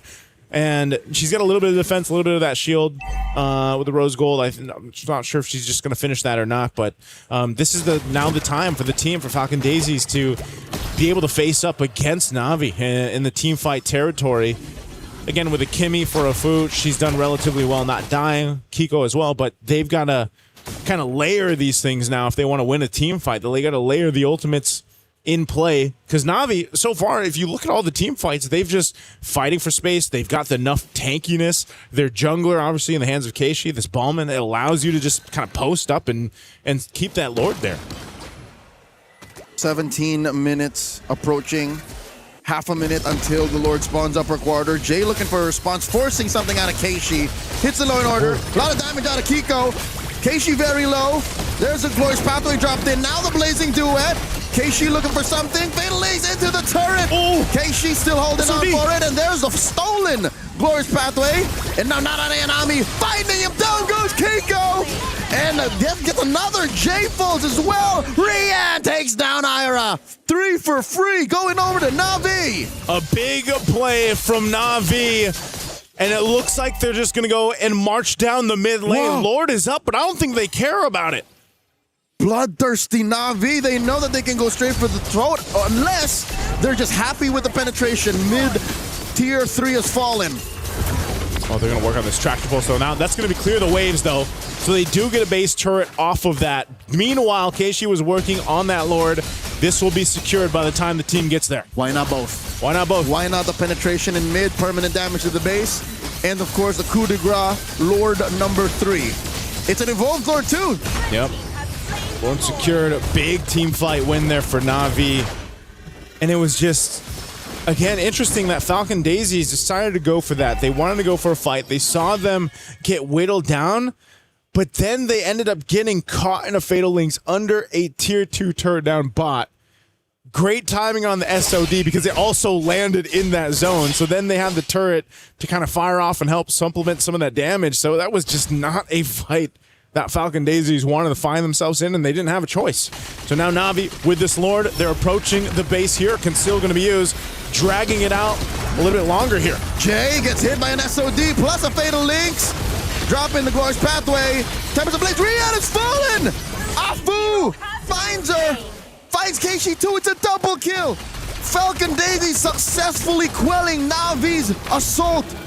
They're still in it. They're still in it. Falcon Daisies find some flight in this one, nearing once again the 20-minute mark of this game at 3. An elimination game on the whims. And Falcon Daisies made it happen, man. It was that Glorious Pathway. Let's look at the replay here. Great usage to drag out the Lord a little bit. You take a ton of damage for Jay. You drop down a glorious pathway here, and it slows him down enough to get blasted by that blazing duet from Kiko. This is once again what we were talking about, layering the kits that these heroes bring to the table for both teams, but Falcon Daisies just did it better in that team fight. And now they're going to go ahead and approach this tier 2 finally to take it down. The last time they fought there, they got defeated in a team fight. Man, this has been a great series. It's very back and forth each game. Again, high expectations for both of these squads, and the fact that they're at the brink of elimination, I expect no less. Yeah. This is the minimum of what we expected to see, because if one of them has to go home, they go out in a blaze of glory. It's got to be this, you know? And I think even more so now that the positioning, the value of the gold laners is so crucial. As we saw in the last team fight, Rian was taken out pretty quickly. They both can play that long map too. You can see Starsoy sitting up on that top side. She's putting some pressure there. That Lord is coming up there though too. So they'll keep Rian down here. We saw it yesterday, man. A base push when teams were concerned with the Lord. And mind you, this is a evolved Lord, so it's much more difficult to takes longer to secure. Is there an angle here for either team to go for that? We'll see what ends up happening. Na'Vi getting in position. Rian's making her way. She's gonna go grab that buff. You can already see the way that Falcon Daisies is looking to go ahead and keep this under control too. They might potentially try to catch someone out from Na'Vi. Rain holding on to her own glorious pathway. And you can see that bottom wave clear from Kiko. So they've got the information now. Oh, it looks like Na'Vi might be looking to make their own setup play if they have to. Flickers, battle spells across the board for both teams, all available. Everybody's ready to go. This is possibly the last team fight we see between Falcon Daisies and Na'Vi PH. I think Na'Vi are checking range to see how much they can get away with to get that mid lane split push. Yeah. All this while, Falcon Daisies are just covering their bases. What if we can use this long lane to try and win this inhibitor, push down bottom, and then finally eventually go back to the Lord? Lord is less than half health. Starsoy jumping through. Jay with a real glorious pathway. And I think Afu wants to hold on to her traction pulse. Down comes Starsoy. Taken to the ground. Holding Lord at half. Kiko doesn't have many stacks. There's a stolen one, and the real world has awoken to a fatal links. Down goes Jay and Afu. She used the Purify, but it's not enough. Tempest Blaze used defensively. And another flicker used. And that's an immortality pop. Down goes Kiko. Joseph, the writing's on the wall. The inevitable is just around the corner. Oh, Starsoy, she wants to clear that mid wave, but she has to go back to base to defend. Na'Vi's in the base. Two defenders, Ira and Starsoy. She jumps in with a falling star moon, and the fatal links are Shabalaba one more time as Na'Vi continues their run through the lower brackets, eliminating Falcon Daisies. Na'Vi took some time to get to where they needed to be in this series, but man, it looked good when they clicked and it figured it out. They came together as a team. I don't know if it was the buff that we talked about during the break from Shira or what, but this is the shades of that championship DNA in these players here.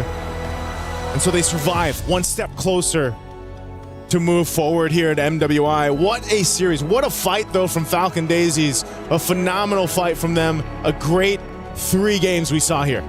GG well played to Falcon Daisies, but the former MWI champions in Natus Vincere are moving forward. To answer your question, I think it's a combination of Mirai not getting us bullied as hard and Na'Inami getting a hero that can actually set the tempo in her lane. And also part of the draft, when the lane got picked up, I was perplexed because I was like, this is not really a lingable game. Even without seeing the jungler, like, this is not one of those things. And by the way, it looks like Na'Vi, they might have took inspiration of what Mirai has been suffering for the past few days. And they're like, you know what? Let's just create a draft that keeps punishing the front lines, right? They have the CC just for the true damage. And then you have the Bellman that has the Shred, lowering their physical defense by up to like 40%. Yep. Honestly, Moskov doesn't need that help, but it's always nice to have.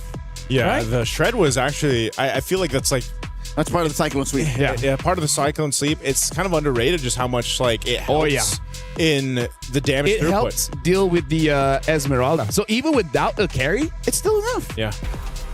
Were you happy to see it, Leo? Were you happy to see? I heard the battle cry at the end. Got a couple in there. Yeah, got a couple in there. It's good because again he's such a fun hero, and again LaFell added a little layer of actual in-game reason as to why Bauman is good in this metagame. So why get Tyra? You also have some physical shred here. Honestly, I feel like that's part of the reason why they didn't pick up the carry, because they understood they need some kind of range, and they try to bait out that carry ban. Now that the carry was banned out, then they can have access to the Moskov or whatever was available, either the Moskov or the Harif. Yeah. And I was like, okay, now we have the Bauman. Bauman can deal with the Esmeralda, and then having the Moskov there just deals a lot of damage. So honestly, amazing draft coming in from Na'Vi, trying to play that carry bluff, I would say, throughout the draft. So no foaming. No foaming. No foaming at the mouth. Bauman saved me. Hey, it's saved Na'Vi. Bauman is now my savior. Now you know. Now you know. I think more Ballmans will pop up in the ranked games after this one, but you know, they had to stay calm and collected. And Na'Vi, even facing the brink of elimination and being down, you know, the first game, they really had to lock in for this one. And I think, again, the adjustments that they had to make, I gotta give it up to, like I said, Mirai in this game. She just played the Atlas really well. She, I feel like, played it to its limit, because even when she didn't have a Fatal Links, for example, or maybe she didn't have a Flicker, she was still able to bring value with the Atlas. And sometimes it was her dying again, but this time it was to convert, you know, for the team to eventually win that game. Gentlemen, let's talk about the character of Falcon Daisies. Even though they lost, even though they got eliminated, smiles all over the place of the players, you know, cheering each other up. It really shows that, yes, they lost, but they brought everything to the table. This is the very best that they can bring. The better team won, and I feel like they can be proud of themselves, because they came, they lost, but they showed up. Right? Not only are they proud of themselves, I am proud of them. Yeah. I enjoyed every second all three of games, every game, even yesterday. Yeah, even yesterday. What a performance! Yeah, it's what a series, like I said, that we got to go ahead and witness here, because this one, again, 22 plus minute, you know, 20 plus minute game. Part of the thing about Bauman shredding was that War Axe. We've seen, well, now we've only seen two Baumans, right? But we've seen with a War Axe and without a War Axe. But the War Axe just makes his passive, well, the Cyclone Suit, that much better. With Cursed Helm, without Cursed Helm, with Brute Force, without Brute Force. Yep. I think that's one of the cool things about Bauman, why I like him too, is it's a dynamic item build. It's not like you're chasing something all the time. You can literally do almost anything after the boots. Yeah, you can build him as a tank, can build him as a fighter, and both really does work. Looking at how this game has been played out, I feel like this has to be a cautionary tale for the other teams that's still surviving here in MWI. Ling, no doubt a good hero, but it's not every single draft that you can insert the Ling. If there is, I would say, three very tanky heroes, probably not a good game for the Ling. But now we got to throw it over to Redmar, and I believe it's with Not Ayanami, just to see after those 3 games how she's feeling. Redmar, it's your time.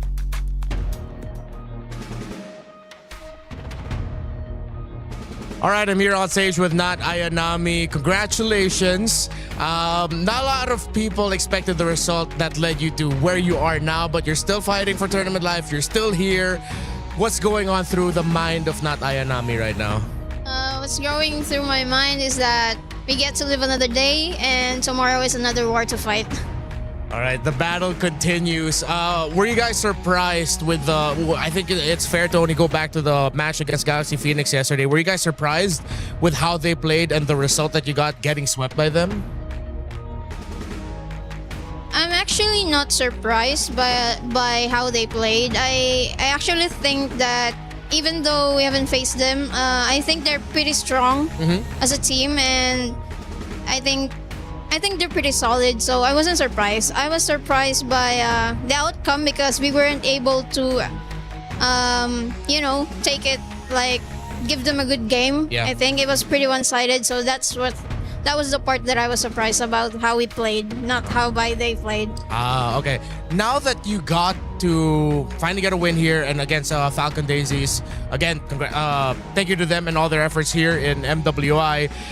What mindset did you and Navi go into today with? Was it just let's relax, let's have fun, or were you all just locked in trying not to lose? The third one. So it was it was that. Yeah, we were all locked in, and that all the everything that was going on to our head is like bawi. Di pwede to, hindi pwede to. Kaya natin to. Okay, so it's just a lot of like, we'll make a comeback and we can do this. One last thing I gotta ask you though. What was it with the Mia bans earlier? I mean, you know, it's pretty hard to set with an Atlas if Mia has the ultimate. So, and I think it's not unusual for the female scene right now. A lot of female players actually use Mia and they're pretty good at it. So it was a safety ban. All right. That's a new learning for us here, especially for the panel. But one last real quick, what is your message for the supporters of Navi? You can say it in Filipino if you want to. For the supporters of Navi, I hope you still support us, guys, even though we lost yesterday. And hopefully, we won't let you down. All right, thank you so much, Nat Ayanami. I'm not going to take up any more of your time so that you can prepare for the next one. Well, it's not going to be today, but y'all know. Oh, wait, no. Actually, no, one last, very last. You're going up against Gen G next. How do you feel about that? Spicy. Spicy. All right, now there, we can leave it off there. Thank you so much, Nat Ayanami. We'll see you after this.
Play is in our DNA.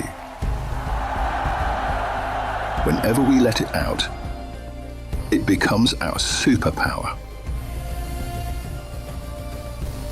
Now imagine an entire city being built to supercharge it.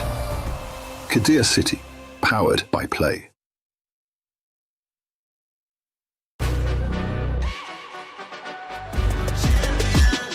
This ain't no regular thing. I came for the ring, you know what I mean.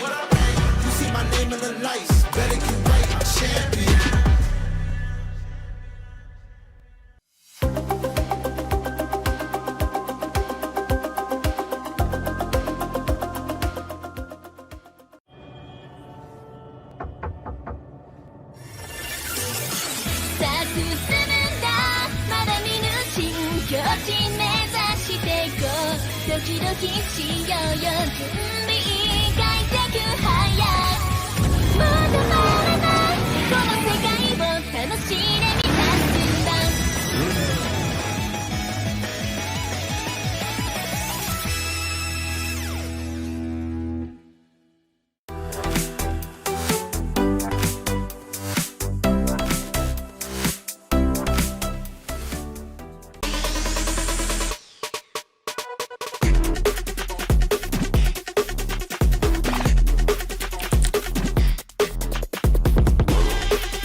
Welcome back, ladies and gentlemen. We just got done with our second elimination match just now between Na'Vi going up against Falcon Daisies, where Na'Vi still surviving. And unfortunately, Falcon Daisies has been eliminated from MWI here at EWC26. My name is Rafael. Alongside me is Leo as well as Naisu. And because of the elimination, we will be seeing a key crush later on.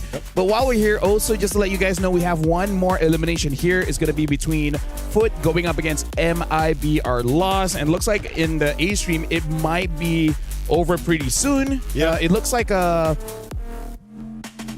Phoenix might win 2-0 against Falcons Vega Mena. And that would be them securing their slot in the knockouts. Yep.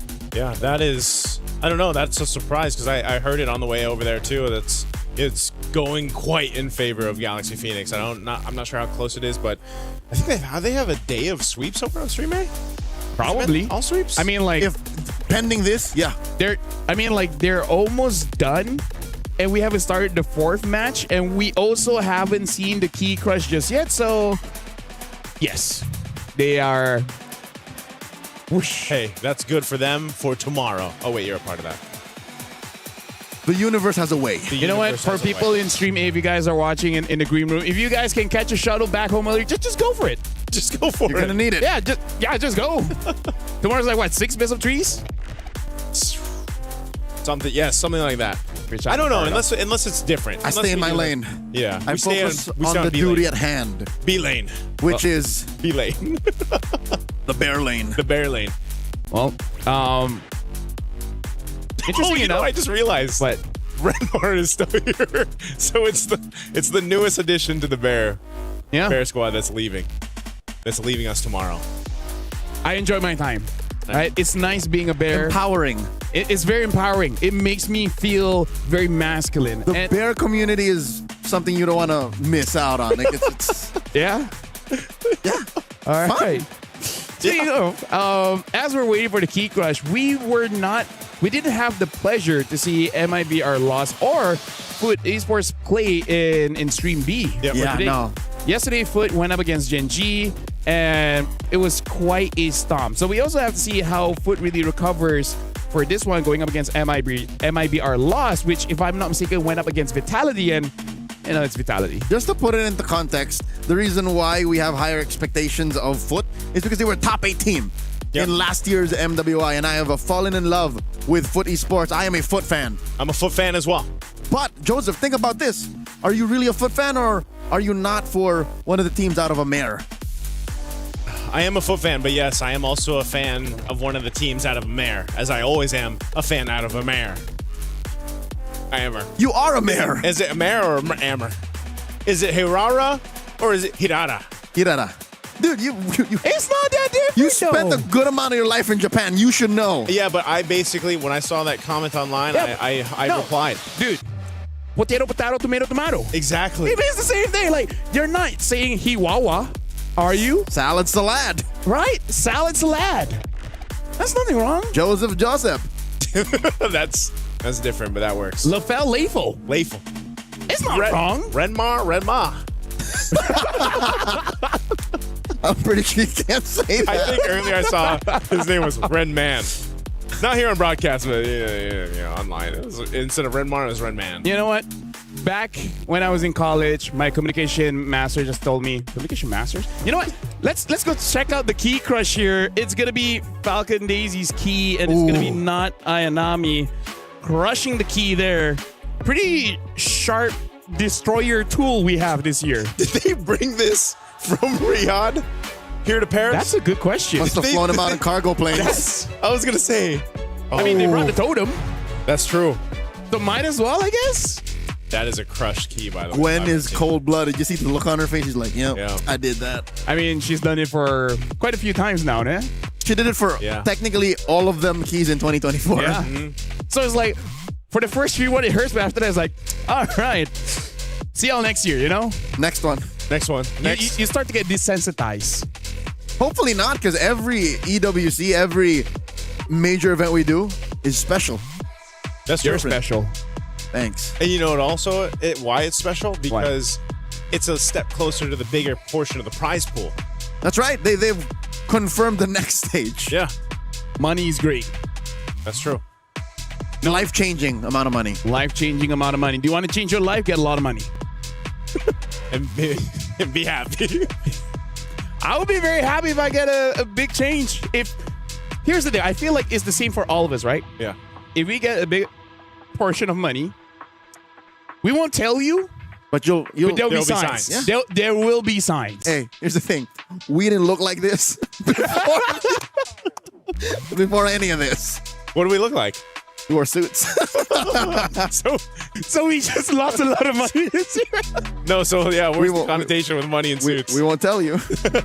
There'll be signs. Anyways, it's going to be Foot going up against MIBR Loss. In terms of the heroes, I think, if I remember correctly, watching the game between Foot as well as Genji, there's nothing odd about the hero. It's like whatever's meta they do pick up is just more on execution, especially because I remember Genji Ashley was on that Minotaur, and apparently that was enough to really punish whenever Foot just clump up together and then try to go for a fight. The thing about Minotaur is maybe Foot picked up on something like that. Maybe Nora starts playing it, but it mixes the best of both worlds, crowd control and healing. So yeah, we're going to be looking at the Group A brackets here just to see how the tournament really has progressed. It's going to take some time. I don't know why. This honestly is not that long, but playing video games as a career really gives you a lot of perspective. By the way, again, just to see here, Caltech as well as Team Ray Young have both advanced to the playoff, and we're looking at a decider match that's going to be happening tomorrow. Twisted Minds will be going up against Team Falcons ID, and then Seda will go up against etc. For Group B, here we go. Genji obviously had their win against Foot Esports, who we'll see play against this one. Team Vitality, so you have Galaxy Phoenix after their win against Team Falcons Mena.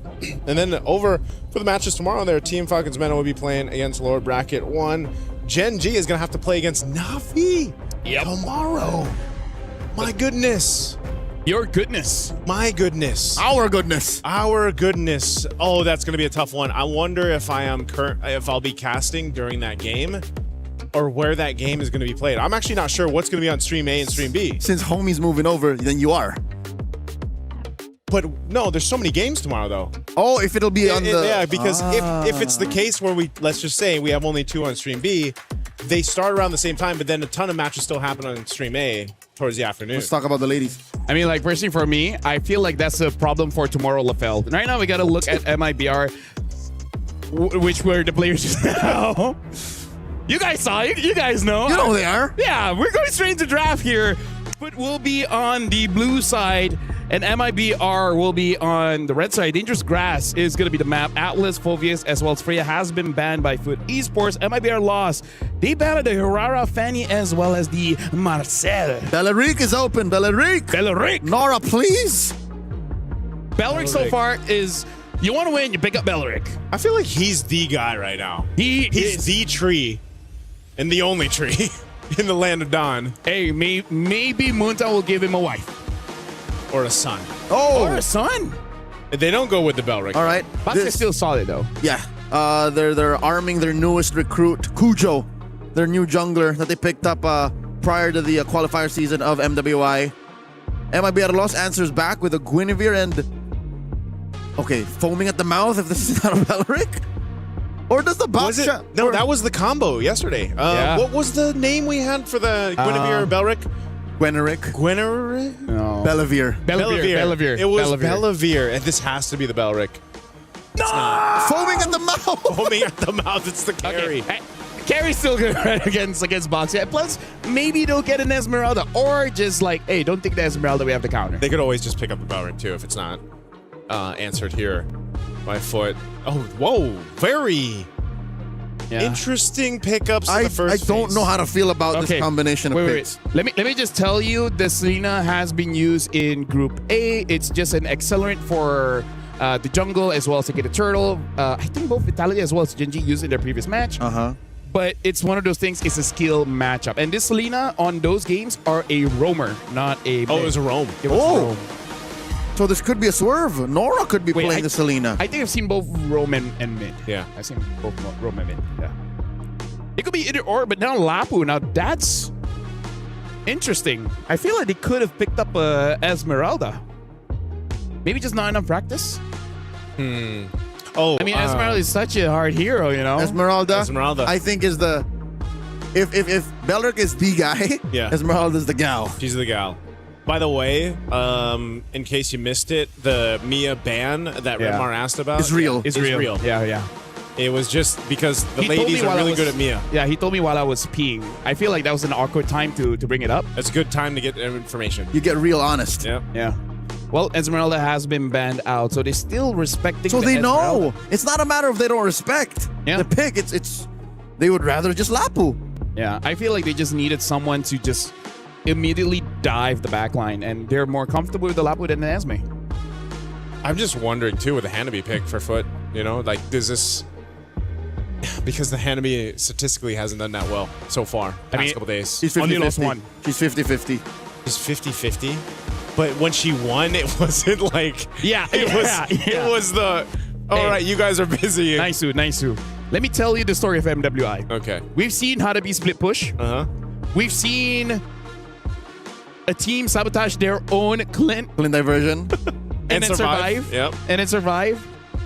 I feel like we have a few more, but it's a long We've day. seen Aulus. We've seen Aulus. We've seen Mia on purpose ban. Yeah. It's real. So Grok gets banned. Is this one of those games where Belleric gets snubbed? I'm surprised they've been the Minotaur because it's like that's what Foot remembers. Lost to, yeah.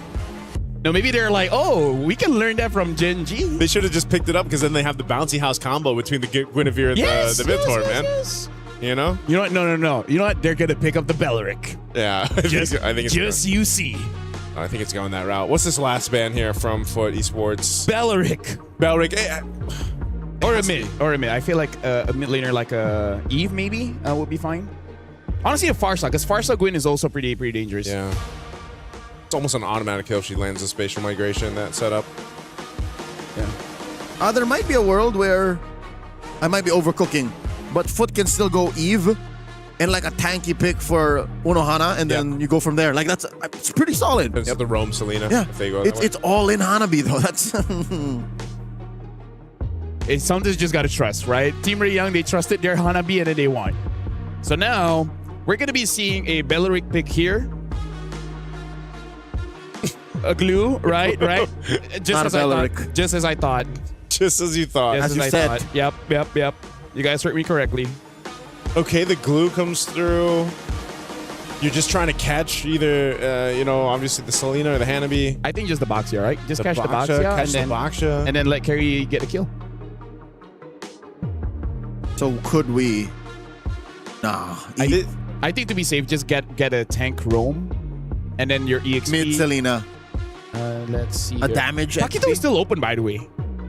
Yeah, it's kind of weird to see him go through like this. It should be a Paquito Belleric. If it's not Belleric, then I can see a world for a maybe Cho.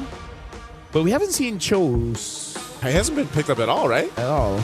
In stream, it has been banned. I can't remember if it has been picked up. Okay, so it is a mid Selena. Mid Selena. Nora gets her hands on a Gatokacha while Unohana gets that Benedetta. One more. What do we see in Rome for? No, wait, that's already the Rome, the glue. Yep, the mid. What do we see in mid? Eve is still there. Eve, Marsa Eve. is there if you want to combo with the Queen. Nothing to Valentina. Oh. Sicilian. This is why I love MWI. That's a debut pick? Yeah. So many debut picks now between 2 days.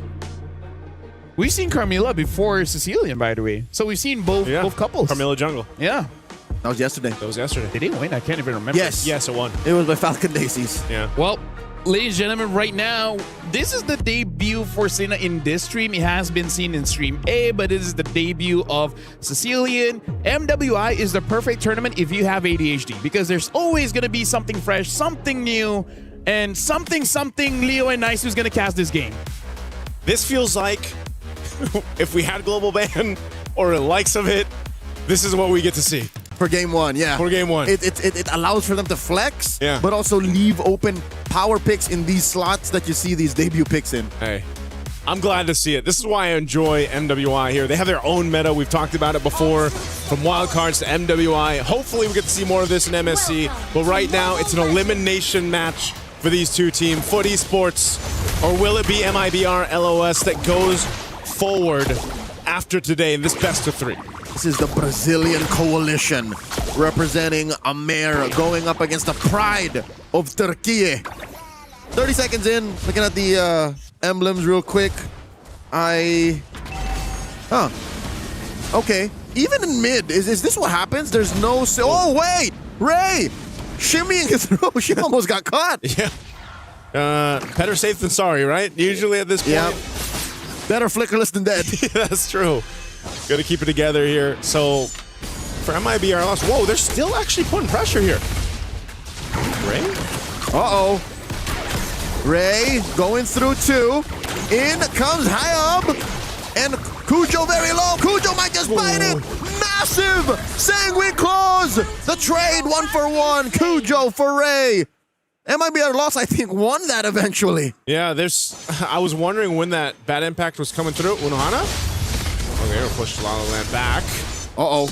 She took too many hits. Zendaya, again, better flickerless than dead. Better flickerless than dead at this point. But yeah, this is one thing.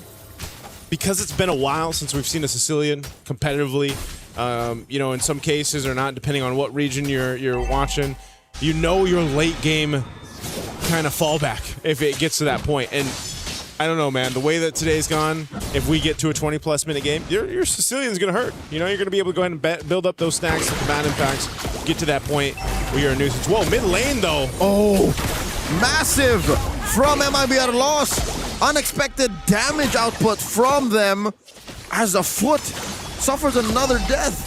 Zendaya falls. This is no bueno as they go into the turtle at less than half health. Hyob holding on to a retribution. Nowhere to steal here. Unohana gets on out of there, cutting their losses. Yep. Pendinana, she just walked down here. She's like, hey, I want to join this. Turtle secured, though, pretty easily for MIBR loss.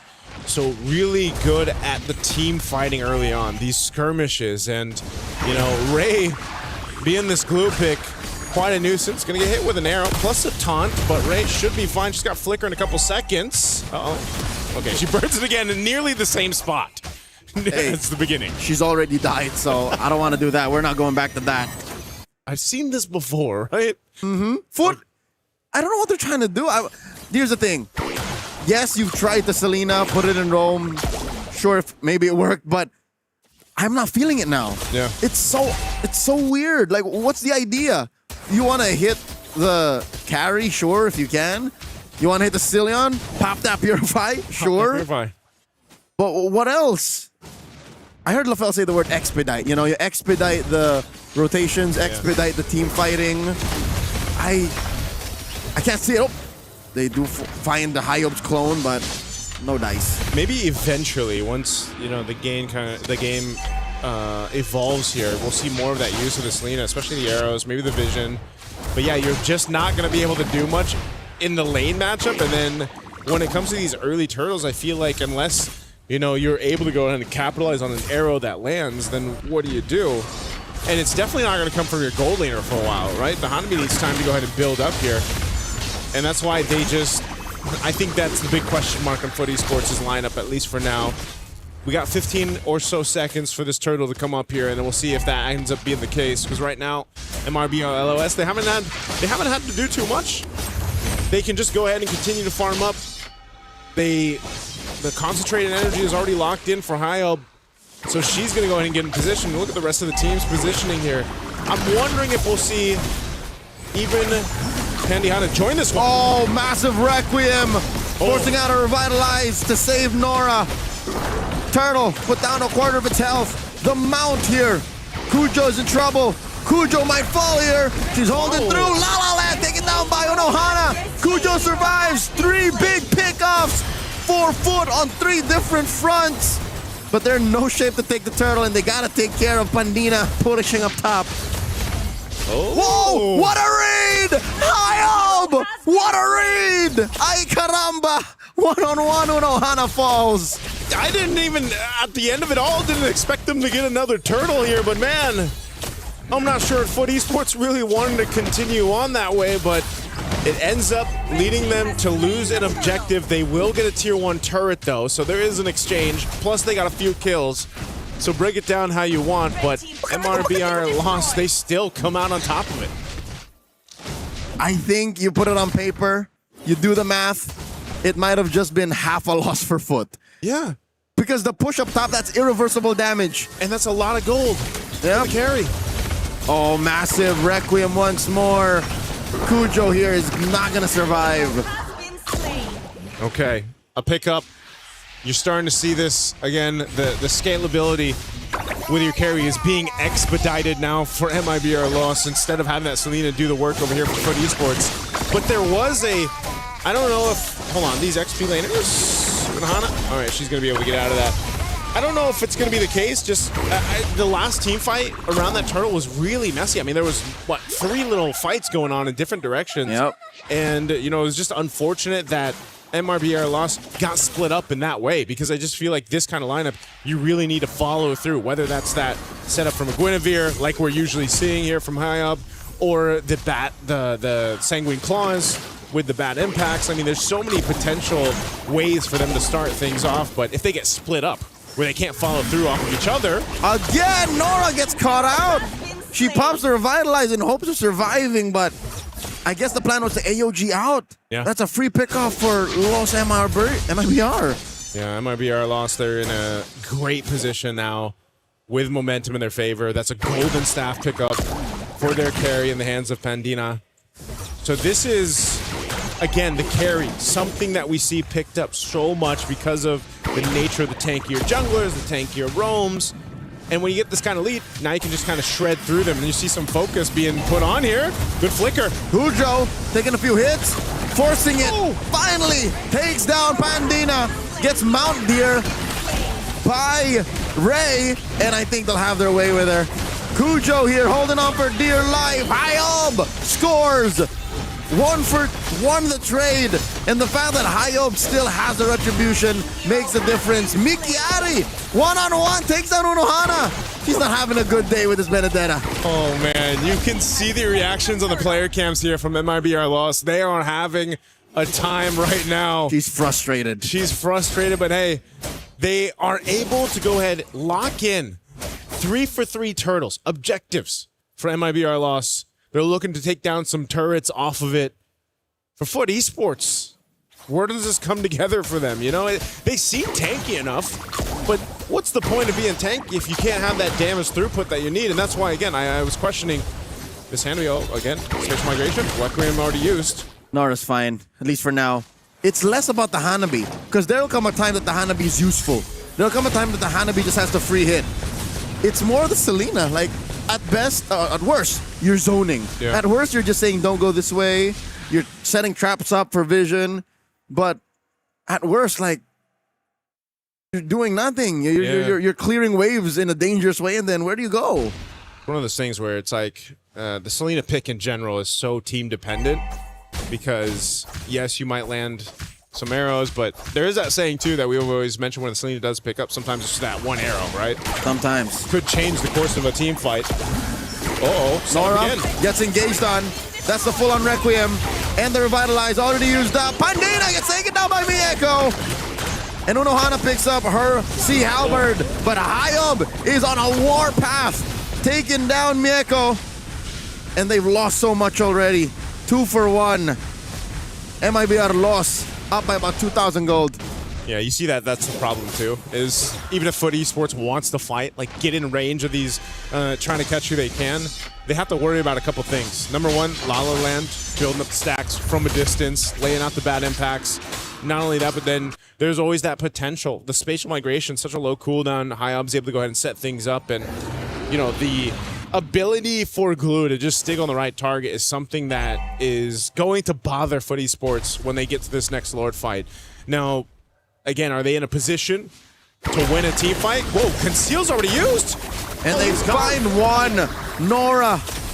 Another death for a free pickoff by MLBR lost. This definitely locks in this Lord for them. That's what I was saying, Leo. You know, the multitude of crowd control that MRBR loss has seems to be the upper hand play right now as Lord is secured for them. They'll go ahead and get ready to march in the base. This is march towards the base. This is the thing, though. There's a good push with a Benedetta. This is what we've seen a lot of the times in the hands of Unohana. She's able to go ahead and do that. We saw the usage also of the Electro Blow, the Petrify combo. Can be quite devastating if she's able to find that off angle towards the back line. If she can get La La Land, better yet. Oh, mid lane. Uh-oh. There's a jump in. Massive AOG plus free hits. Out of Mieko, serving up a kill to Zendaya. Pikiati might be next up. Unohana like the final blow. Trying to cover up the exits. Hayab just to clone her way out of there. And the massive punish. Unohana went in a little too deep. 2 for 1 though. Foot Esports still need to deal with the Lord. Now, Mieko's going to go ahead and deal with this really quickly. That tier 2 does stay alive, albeit a couple hits away though. Take a look at the items for this one. Again, it's a small lead for MRBR loss. Most of that lead here building up towards where La La Land is, just because, again, the nature of her building up on these stacks. She's the true endgame boss. Yep, she is the endgame boss, and that's why we said if this is dragged out late game Foot Esports, no matter what they try to do, they're going to have to deal with a powered-up Sicilian.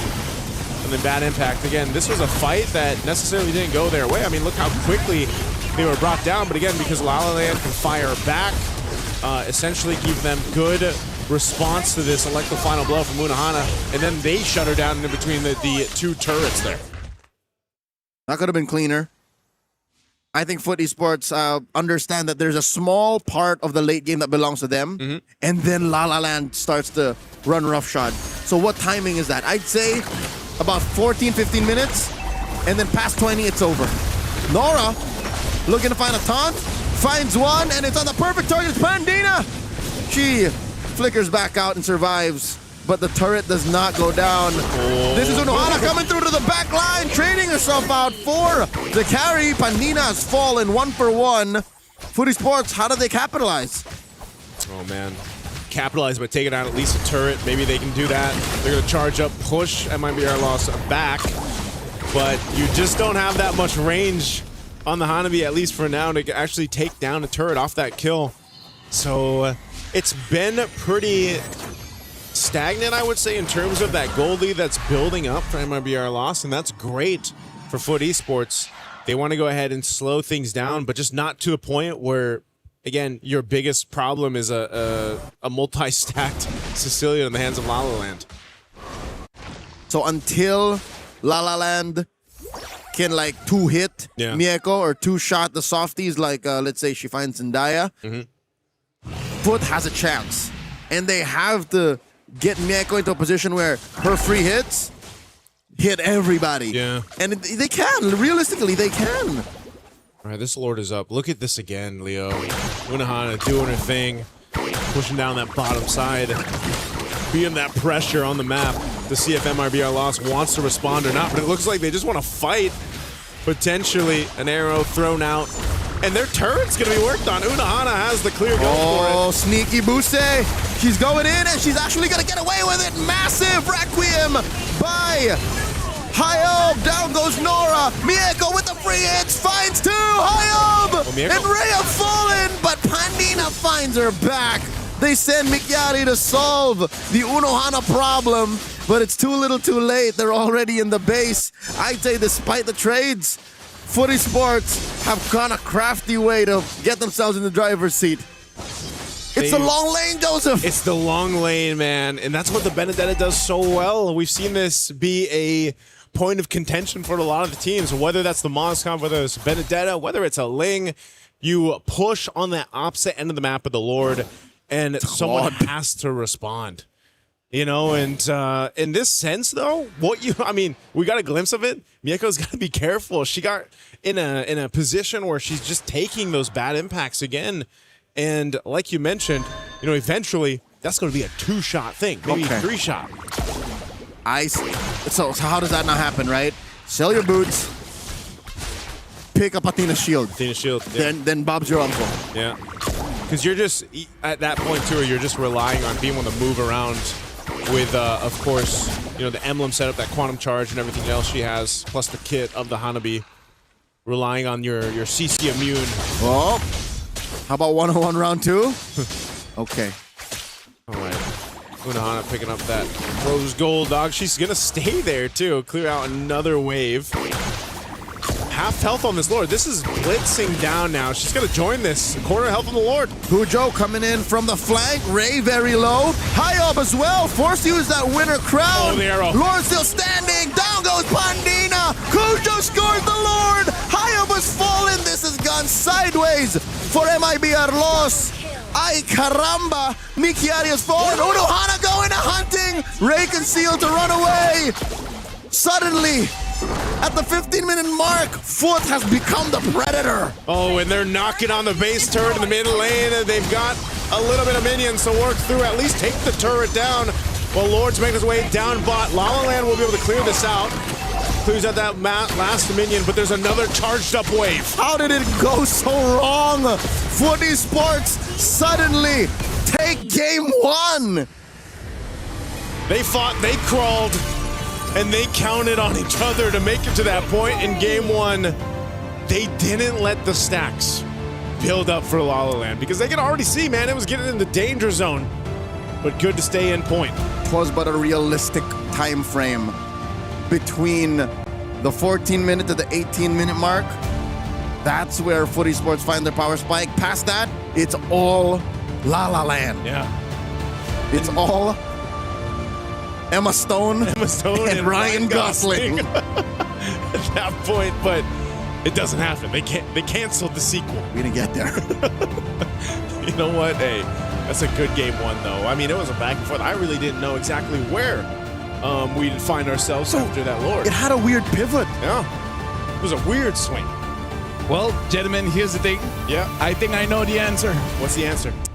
We now live in a world on a competitive scene. This is the best Hanabi win rate ratio in all time. In all competitive lifetime.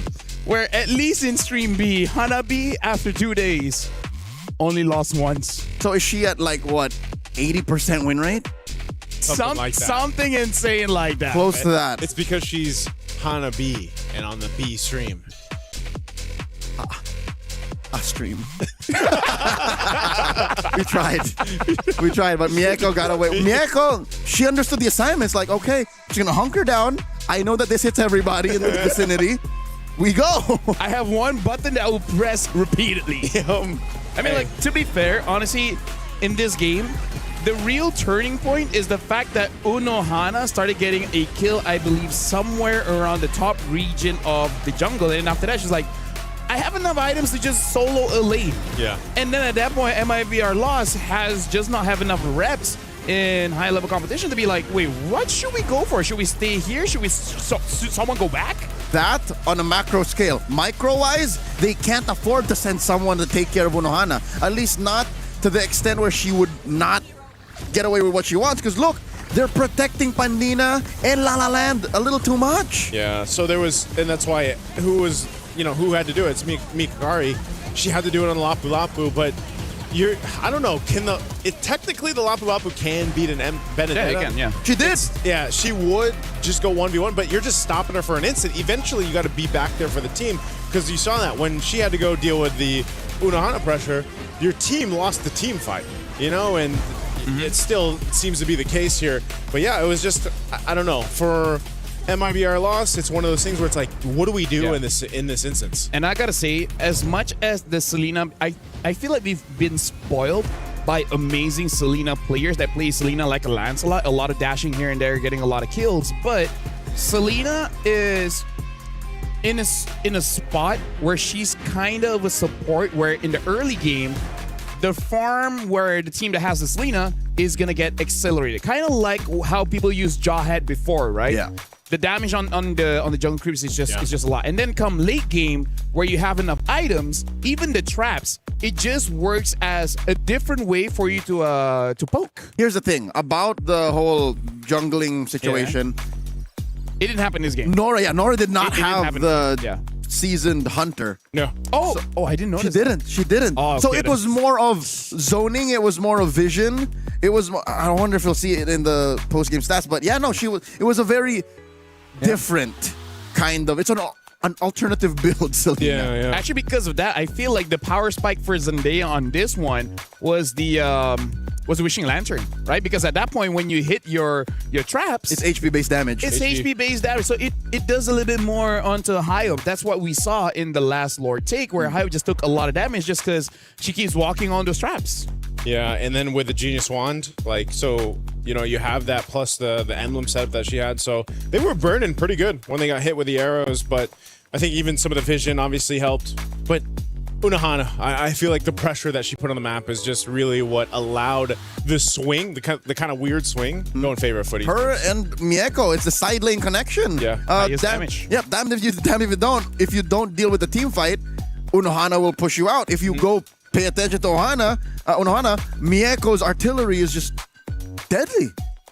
Imagine Hanabi and Benedetta look at each other face to face and be like, Hanabi's like, I did the same amount of damage as you. Heck, I did higher. And then you look at the hand cam of Hanabi and Benedetta and be like, I deserve that almost 80k. But right now, we will be going for a break, allowing for both teams to really re-strategize coming up into game number 2, where again, it is an elimination match. We'll see you guys right after the break.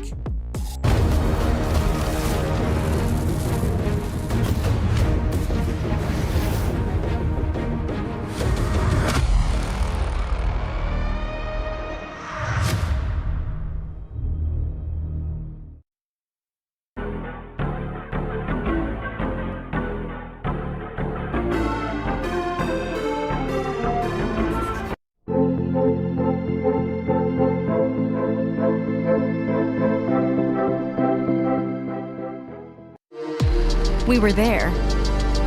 For every click, every clutch, every respawn. We were there for the years of grind. And we're here. Now. The proud founding partner of EWC. Powering the biggest event in gaming. Shoulder to shoulder with the world's best. Making history. Greatness deserves a stage. Lenovo Legion. Reach your impossible.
today we're going to be playing Don't Touch the Hero with Mieko and Mikiari. You girls ready?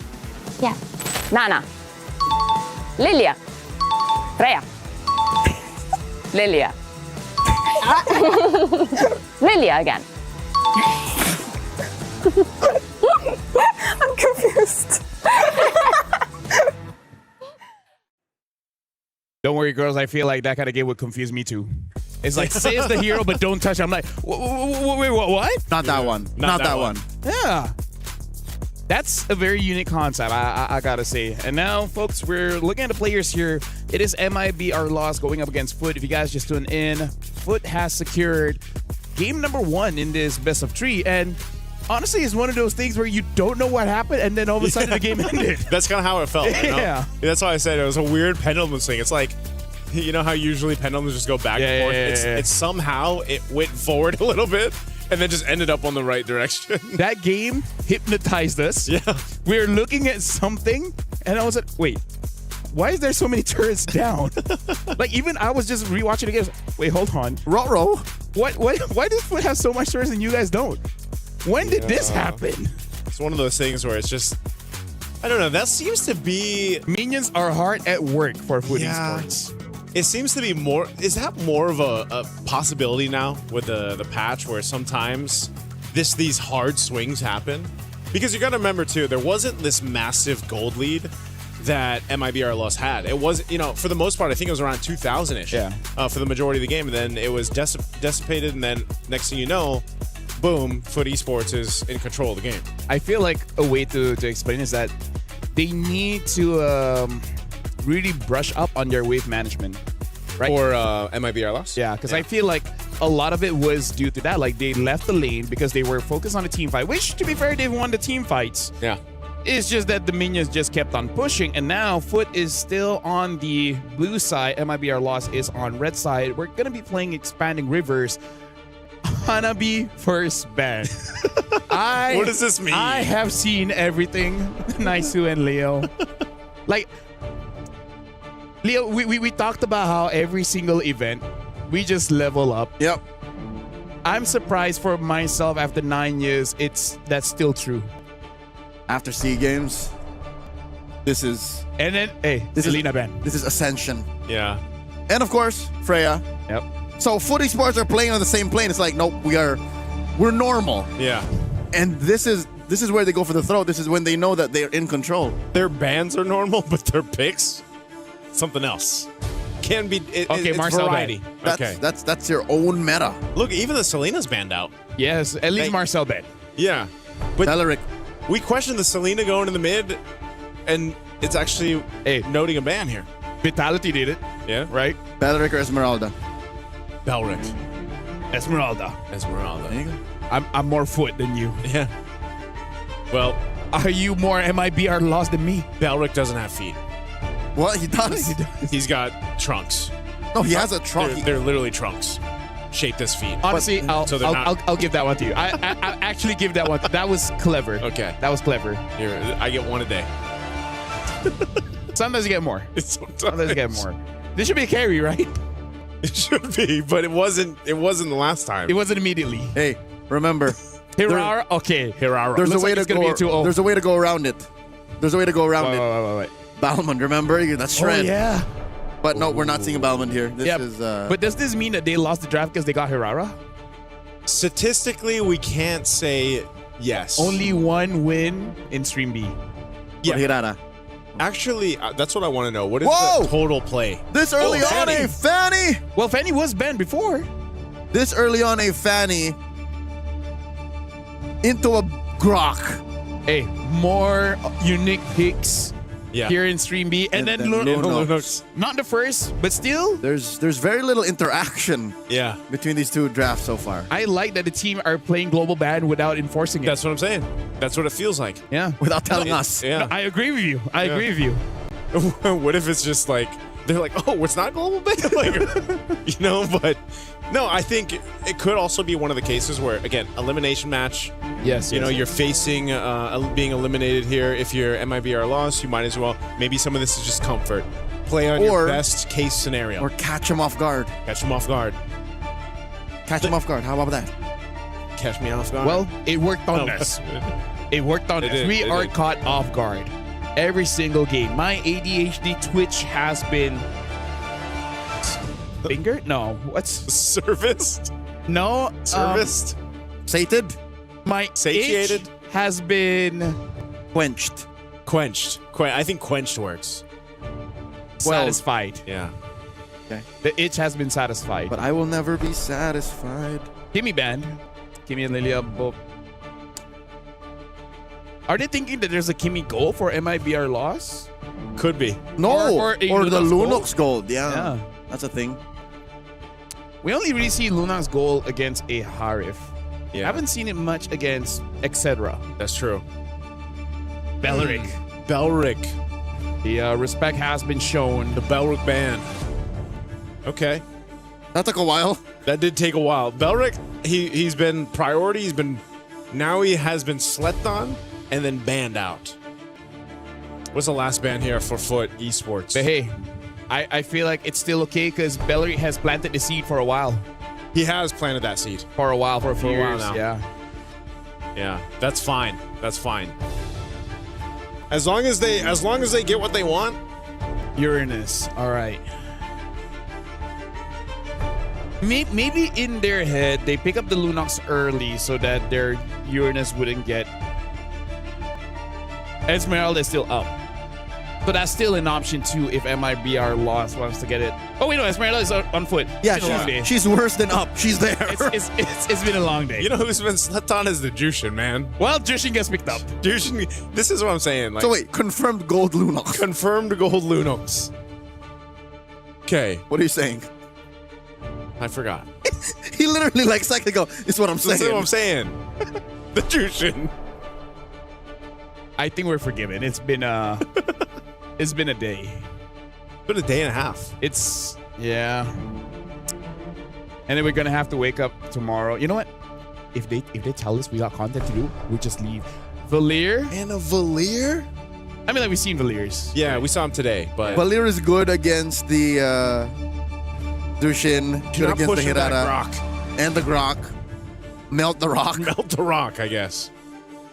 And the Gatot. Nora was pretty good on the Gatot. Yeah. We saw her die a lot, but no, she forced a lot out of MIBR loss earlier. Oh man, what's the last pick here to put in the gold lane? Oh no, gold lane Lunox. You know what? This is Dire off. They need an XP laner. To deal with the Esmeralda. just please, can we see Dyroth once? If you're going for a tank, maybe the Rizzler. Lapu's still open, no? Oh yeah, Lapu's still open. Oh. Because I feel like you need some kind of tank, no? Wait, why is it coming down to Was that a three-way? Yeah, why is it coming down to the rock, paper? No, it's well, Team Ray Young did it. Oh no.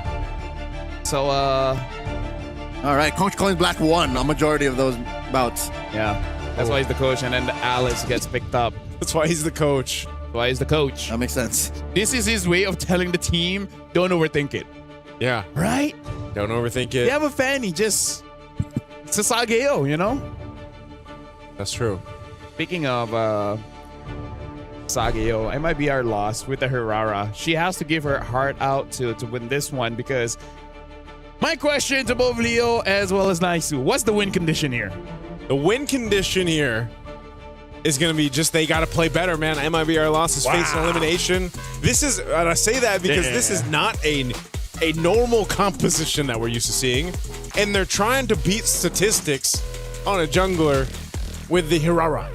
So this is something that they're going to have to pull together and just execute better against what we just saw for Foot Esports because they did it in the beginning of game one, but then they lost that game over to Foot Esports. So we'll see if that's going to be the case here. Once again, elimination match.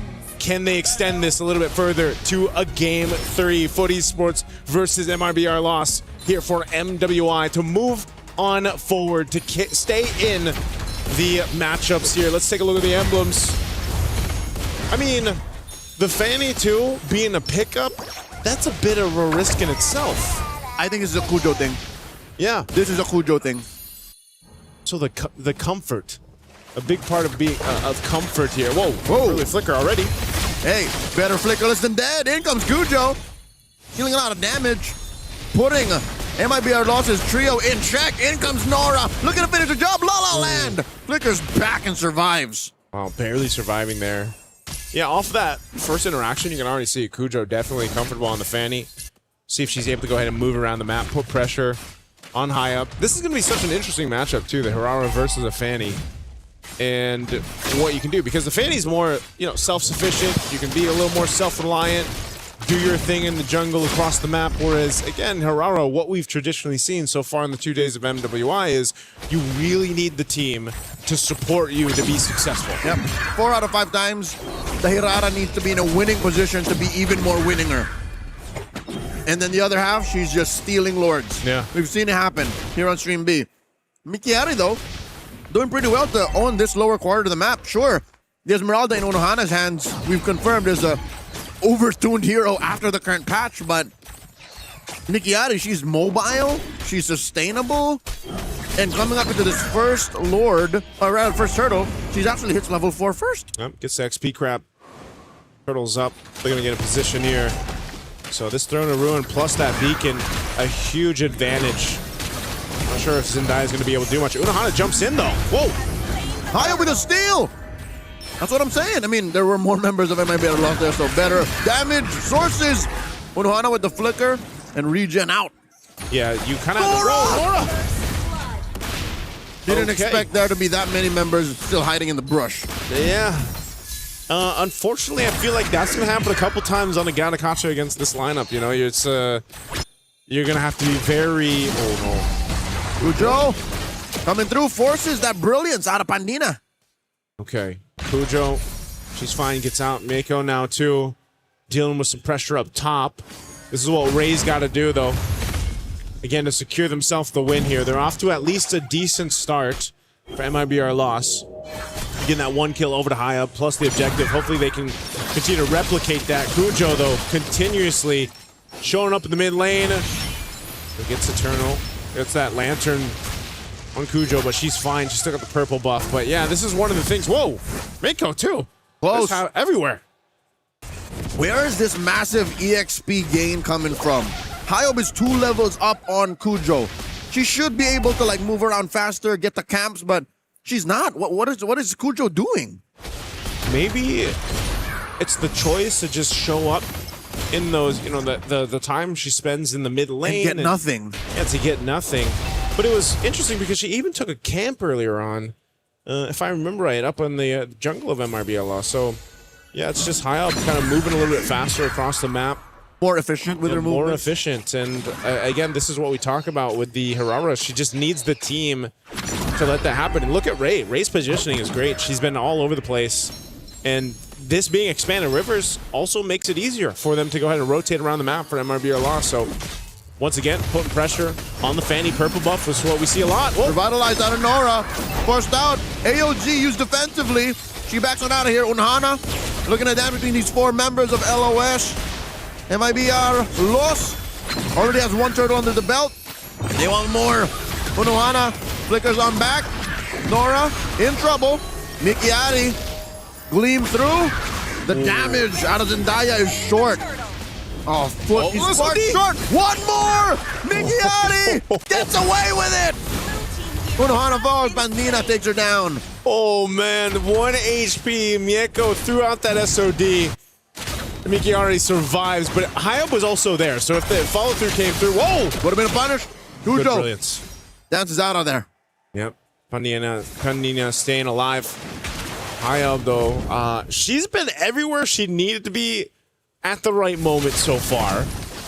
Oh, once again, Cujo jumping in. Oh, look at the damage. Ow! The wall! Cujo's in trouble! Unohana looking to punish. Cujo gets taken down! Good use of flicker there. La La Land, I didn't know if she'd actually go down too, but either way, if she did, it was worth take down the jungler, slow down Cujo even more up to this point. Hayab, like we mentioned, maintaining those 2 levels up on the opposing jungler. Foot Esports, where do they find a win? It just seems like Foot Esports it's almost similar to what we saw in Game 1, where they're kind of looking for multiple things. They just aren't able to find any. And so Mieko is going to be the one where it's like, just like we with the Hanabi, all right, build up on this Moskov, get the items you need, then maybe we can fight, because so far, the Fanny just hasn't been able to do too much. Oh no, Nohana, Falling Star Moon. Answer with a tech charge, he's gone! Ooh. Big pickups all off the Ray. Again, this Grok pick early on in the draft tends to be the answer right now. Yep. Again, I'll question it. Into the Fanny, really? Yeah. And then the rest of the draft just unfolded and led to more questions. But you asked one earlier. Where did the turn come from? Nora, she should be fine here. Don't overcommit. Where could the turn come from? You're right. I think it's off of Mieko. But when does she start focusing on the base? Bandita comes in, secures a kill with a flicker, and now Nora, AOG, looking to get some help from that turret. SOD thrown out. Another one that Mieko will not press. So I guess the answer too is just push on the map. Yep. You know, top lane. We have seen this before, Leo, where a Fanny is nowhere to be seen around a team fight, and you can still win a game. Yep. By pushing the map and being what we saw Unahana do with the Benedetta in the previous game. Joseph, it's happening. What LaFell mentioned earlier, that even if it seems like on paper MIBR Loss are winning, if the map is not taken care of, Foot can just steal this from underneath. Yeah, that's why the macro is so important for these teams that at this level, they can't just let the turrets or those waves be mishandled. And especially when you have these heroes in play, because not only can the Fanny do it, but the same thing can happen. Mieko can also put pressure across the map too. There's multiple ways that Foot Esports can do it, but at least for now, the caveat here is MRBR Loss is ahead almost 4,000 gold. So the economy is definitely in their favor. They've got that advantage at least. And I think they can start counting their blessings. Yeah. Because Kujo still at least has access to her buffs. Yeah, she's been able to go ahead and at least maintain those, but... This could be like a bajillion more. Oh, SOD. Neko throws it in. SOD, the trap. Hyob takes her down. Oh, man, unfortunate. That's just not... You don't want to be in that range of Herrera. Because she's just going to combo you, and even so, have that little bit of iframe to work with if she needed it, but... Yeah, definitely a misplay there from Mieko, and she felt it too. Hey, it was her or her. So, yeah. I mean, she had burned the flicker to survive it. That was a thing, and then she threw out the SOD, but lesson learned at least for now. She'll probably be a little more careful on the next one, but it's once again that case where Mieko just needs to continue to farm up. Nora's going to be a little bit more durable now. Picks up a Radiant Armor. A Malefic Roar, too, for Kujo. So she's gotten that shred. Her damage profile should be better with the Blade of Hepsies that she had. I'm wondering, Foot Esports, what almost their comms sound like at this point. Just because, what is a move here? It's not a high kill game. You've only got 6 kills over for MIBR Loss. It's been more so of, let's fight your kills with our macro play. And what's worrying is, it's 6-0. Yeah. That means not a single time has Foot Esports taken anyone down. So now we've come to the Lord. Kujo almost gets caught out by Hyob. They do find out Mikiari. She repositions. Nora backs off. SOD, no one home. Close call. Yep. She's going to keep pushing that tier 2 turret down bot, it looks like. Again, bringing alone enough. Unahana had to burn the flicker. Got a wave there. Hyob's making her way to go ahead and try to defend this bottom side, but that turret being worked on. Mieko once again. This time, she's going to be a little more careful. And she actually has it all in her best interest to be more patient. Because Hyob and the rest of MIBR Loss are juggling both the side lane push and the Lord. So, Foot Esports have them, weirdly enough, by the neck. Yeah. They're holding the map hostage here. You can't get away with both. So, MIBR Loss has to choose which one they lose. Oof. This is one of the items, too, I would say, for a Valier that really is valuable. The Ice Queen Wand. Sometimes when you see it picked up, especially by the Gourds, like sometimes it's like, oh, maybe you shouldn't get that, but definitely for the Valier, because you're already great at slowing them down. Oh, whoa. Mieko? Already uses the flicker. Hyob in trouble. And finally, Mieko gets one over her. But she gets caught out by the lantern, and Kujo cleans it up. 2 for 1. 2 for 1, and finally Foot Esports is on the board. for this game, but you're already seeing the threat potential with Cujo on the Fanny. If she's able to go ahead and find someone, picks up a Ward Axe too. So now, you know, despite that Lord being up at this point for a couple minutes, whoa! Flicker forward. And another flicker used up. Flicker used up. Brilliance too. Unohana's here though. Dancing around. They know the Pandina has no more resources. Throne of Ruin. SOD looking for it. And Mieko throwing out these spears. One more and Ray goes down. Ooh, yes, this is what I was talking about. You're slowed so much and Pandina finally goes down. Whoa, Unohana traded out too. So there is a trade. But right now, the win is for Foot Esports off of that one. They found 2 bodies. Joseph, it's happening again. It's happening again. Look at this. Look at the push towards the base. Cujo's there. And here's the thing. MIBR Lost can't even contest. They're not even winning in the Lord. It's literally just Foot buying time. And that's it. Cujo did it. Oh my goodness. She takes down the base turret. Last time it was Unohana. Now it's Cujo. Fool me once, shame on you. Fool me twice. Shame on me. I don't think MIBR Lost should let this happen. The fact that they lost their 3K gold lead is already a disaster, Ray, with a conceal. Coming through. Lord exposes her. Now high up. She's going to keep the Lord there? She might be a little overzealous. You got to reset this. You got to reset this. Unohana comes in. AOG as well, but high up secures. In comes the Throne of Ruin. Flickers to reposition. And Cujo going for the cutthroat. Pandina takes her down. Spear for Ray.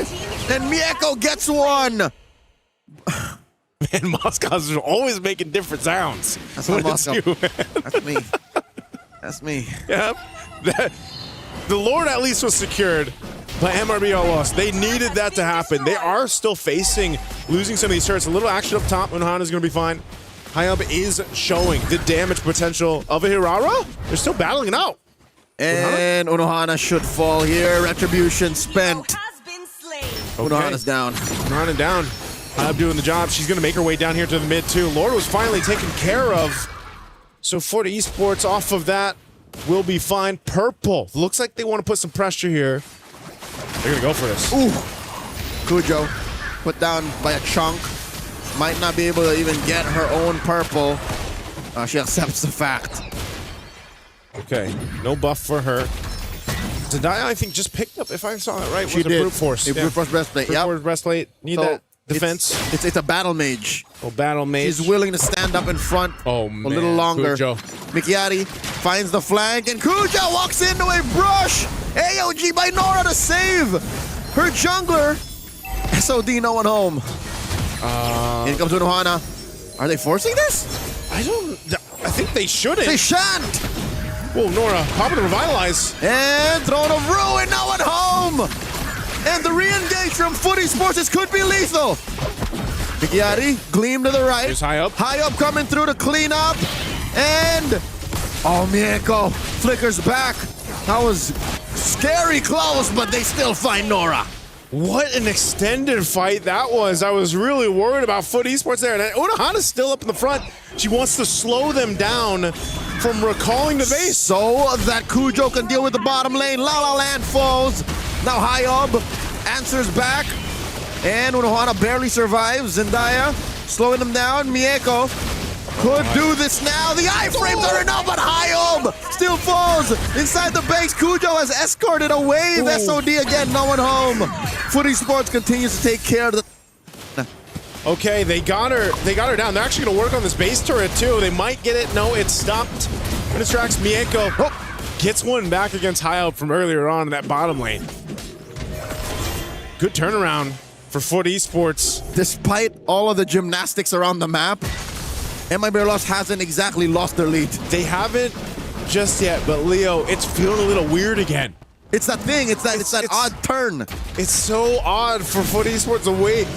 Again, thinking, are they really going to fight this? Are they really going to engage? And then it was MIBR Lost that fought back, and then they kept fighting, and I was like, okay, Foot Esports, they like that chaos. They like keeping themselves on the toes, just like MIBR Lost. Joseph, I remember now. This is what they call the Turkish twist. The Turkish twist? You don't understand it. You don't have to.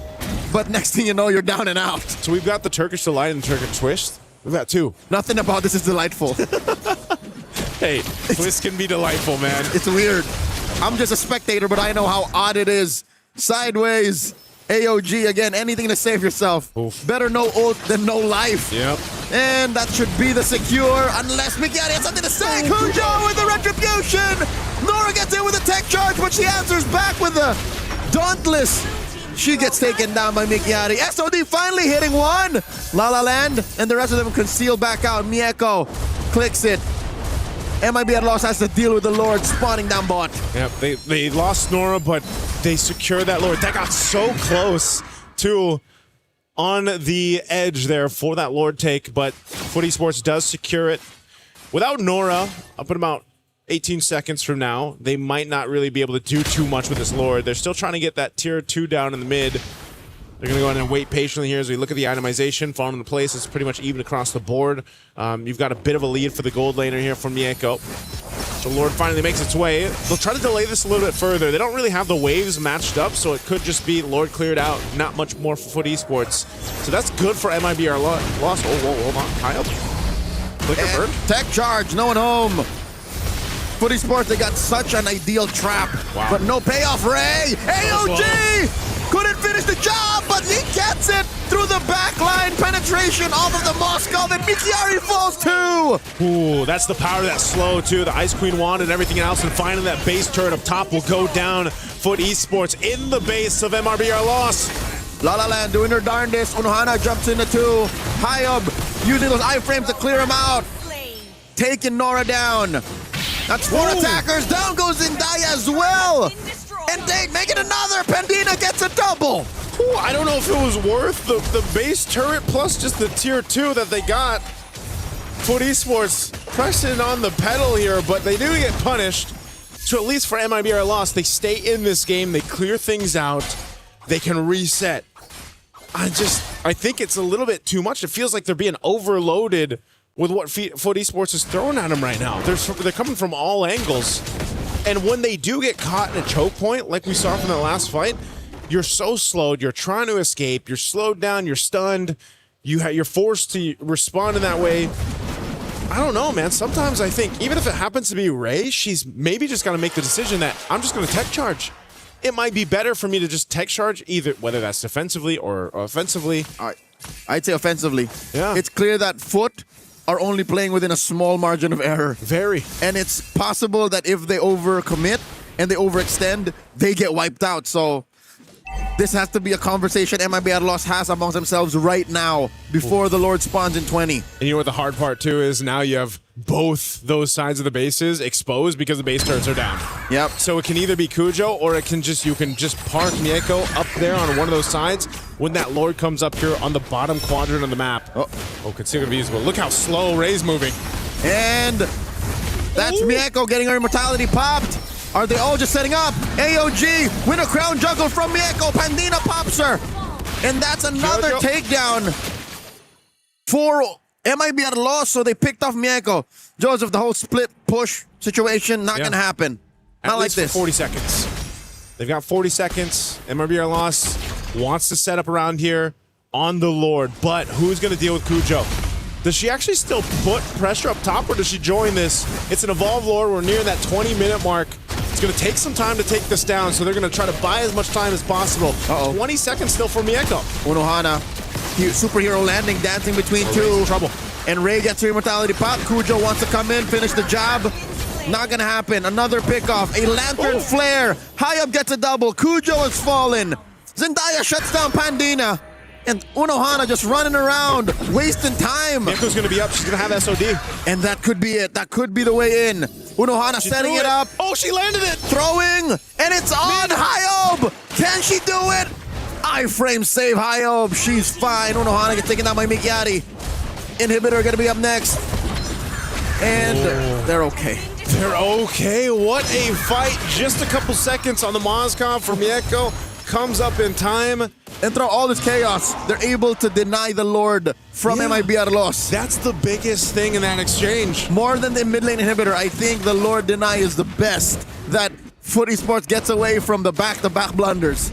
Is there a chance, though, for MIBR loss to take this? Again, it's evolved past the 20-minute mark.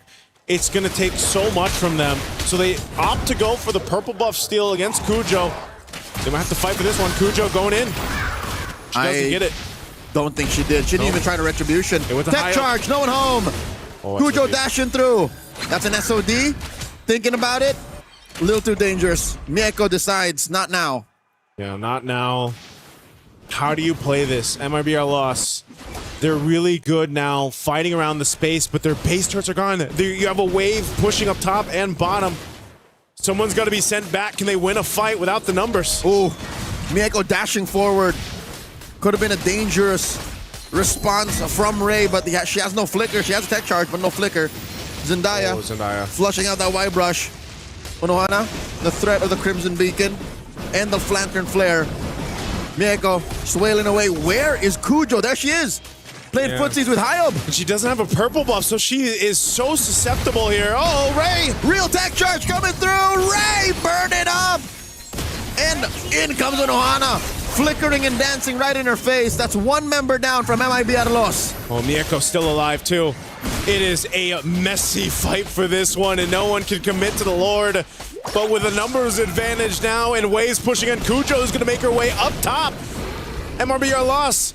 They're down numbers. Down goes Unohana. And there's Nora helping set up a kill. Pandina is down. The base ain't going nowhere. Hyob goes. And it's Mikiari that they sent to answer to Cujo. But the pickoffs have already happened. 3 for 1. I don't like those numbers from MMBR loss. Foot, I think they just want to end it. I think they just want to end it here. La La Land's trying. And they're on the base, and the minions are coming through. Foot Esports survived through the lower bracket, eliminating MIBR loss. Another crazy game for Game 2 for Foot Esports. Call it what you want, but a victory was made here in the series, and they stay longer to compete here at MWI at EWC26. Oh my goodness, what a way to make this win for Foot Esports, and GGWP over here to MIBR loss. The journey ends for the champions of Brazil. And the Turkish squad move forward. Not yet quite making it to the knockout stage, but at least they get to fight another day. Man, it's again, this is always the emotional time, right? When teams, unfortunately, have to go home. And this was a hard-fought game, hard-fought series for Foot Esports. Yeah, because we kind of saw how MIBR loss are starting to get how to deal with the splits, but some is just too little too late. Again, very good start coming in from MIBR loss, so we know that they can team fight. It's just that the longer your journey into your esports career, the more that you realize team fighting is step one. There's multiple steps moving forward where I'm just going to point it out. Mikiari also made quite the mistake on Alice where she wanted to start things off with an Oracle. And then she's like, okay, wait, no, I need a Dominance Ice. So then she switched it up. Yeah, until the end of the game, she didn't complete that Oracle. Yeah. It's hard to go halfsies like this. Yeah. It's like you already have 2 slots with the rings. And it's just like, it was just a wasted opportunity. She should have just committed to the Oracle or sold those rings for the other items she wanted to commit. I think that's the kind of result or the response to the pressure that the mayhem that Foot Esports was putting on the map. That's what happened. That's on a microcosm. That's Mikiari's movements. What about the rest of them? That's a small thing, but again, it's like the domino effect, right? Like it causes you to be less tanky, and when you're less tanky, you're dealing less damage. When you're doing less damage, you don't commit to a bigger win after a team fire. You don't translate that into turrets and etc. Yeah, it's just one of those things where also who was going to be the one to, like, towards the later of the game to deal with all that pressure and pushing into the base. That's why it was so pivotal that they were able to actually get the 2 side lane base turrets down before all that happened, because they were able to do that. Again, you saw Cujo make her way up there, and they were able to find the right targets, and there wasn't... LaFell, you said it before we even got to the game too. The biggest adjustment that MRBR loss needed to make was managing the waves, managing the base, managing the map, and macro. You saw it was step by step that we actually saw Foot Esports do that and take the map in control of their favor, and inevitably, it led to them winning the series. That's the unfortunate downside of locking in. It's a weird thing, but when you lock in and you're not so experienced locking in, you end up tunnel visioning. Yeah. Right? You're looking at one thing, your own lane, and then the map just gets narrow. It's deceptive, it's painful, but that's a lesson you have to learn at this level of competition. Yeah. I think that's the difference. MIBR Law said, Foot, we will defeat you. But Foot said, no, we just need to win the map. Yeah. And sometimes that's the move to make. Just play around the map, put pressure where you can, win the macro. And these lore dances were weird, man.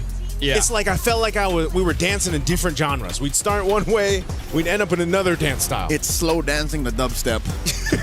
And then there's crumping in the middle of it. There's a crump break. All right, back off. And then we get back. That's what it felt like, man. It was hard to even kind of figure out the choreography around a Lord with this kind of composition, the way that Foot Esports played. And maybe that worked in their favor. It wasn't Bollywood. It was Bollywood. No, Bollywood has a lot of members involved. Yeah. But everyone is on beat. And dance breaks are mandatory. Yeah, and now we're looking at the items here. And Mikiari, she got that Oracle towards the end. But again, I feel like for MIBR loss, you're looking at the kill score and you're like, they won, right? Mm-hmm. Right? 20 kills to 13, they won, right? And it's like, not really. Again, it's the difference between I need to beat you and I just need to win the map. It really goes to show there's multiple ways to win a game, right? Win it by team fight, win it by split pushing, win it by manipulating the map, or just make your opponent quit. That's more of a ranked thing than a competition thing. But that's true. Settings. Yeah. Settings. You know where this random button is? Yeah. Looking at the damage here as well.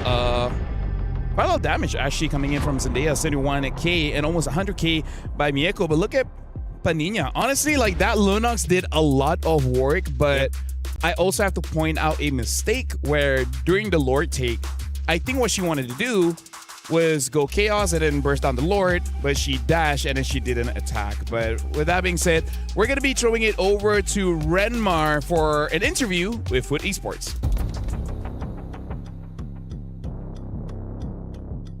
Thank you so much, gentlemen. I'm here on stage with Zendaya from Foot Esports. Congratulations. We were talking behind the scenes. She's very excited that they won. But as we all know, yesterday, you went up against Gen G and it wasn't the result that you wanted.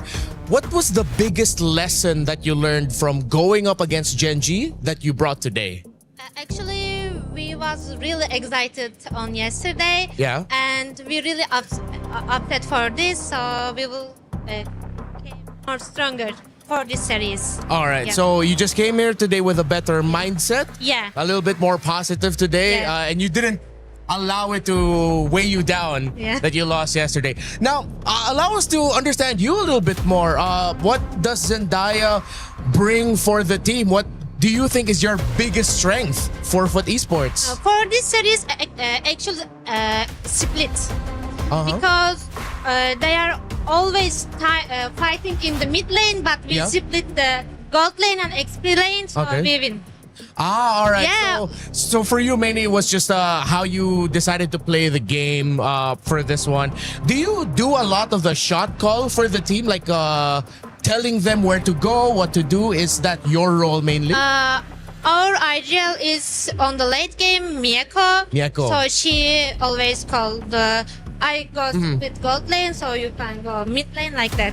All right. Okay. Well, one last. You can say it in Turkish. I won't be able to translate, but what is your message for the fans of Foot Esports? Okay. Dün için gerçekten çok üzgünüz. Biz de böyle kolay biten bir maç beklemiyorduk. Bizi desteklemeye devam edin. Sizi seviyoruz. All right. Thank you so much, Thank you. Zendaya. Congratulations. Good luck for tomorrow. And that's you. it for us. See you guys. Thank you very much, Renmar. And again, big congratulations for Foot Esports. It's not the end just yet. They still have one more game to see whether they can make it to the knockout stage or, unfortunately be eliminated. But I do have to say, right now, there's a lot that they need to work on to go through the knockout stage, because I feel like towards all the games that we saw today, some teams have their own issues when it comes to the draft or the way that they play, but if you want to win, you kind of have to be perfect. And you know, that perfect or that perfection can be in their own way. I think so far that's what we've seen from the teams in MWI. Your perfection is different from mine. Exactly. Yours is better. No, I like yours. I'm here. They have their own conversation. Stream 8 ended a while ago, by the way. You know, it was a while ago. Yeah. Maybe by this time they already reached the hodl. But either ways, I do wonder whether we're going to see the key crushing now or later, because that's also the unfortunate thing for MIBR loss after losing. Your key is very shiny, very, very lovely, but it has to get crushed. It's now part of the war stash.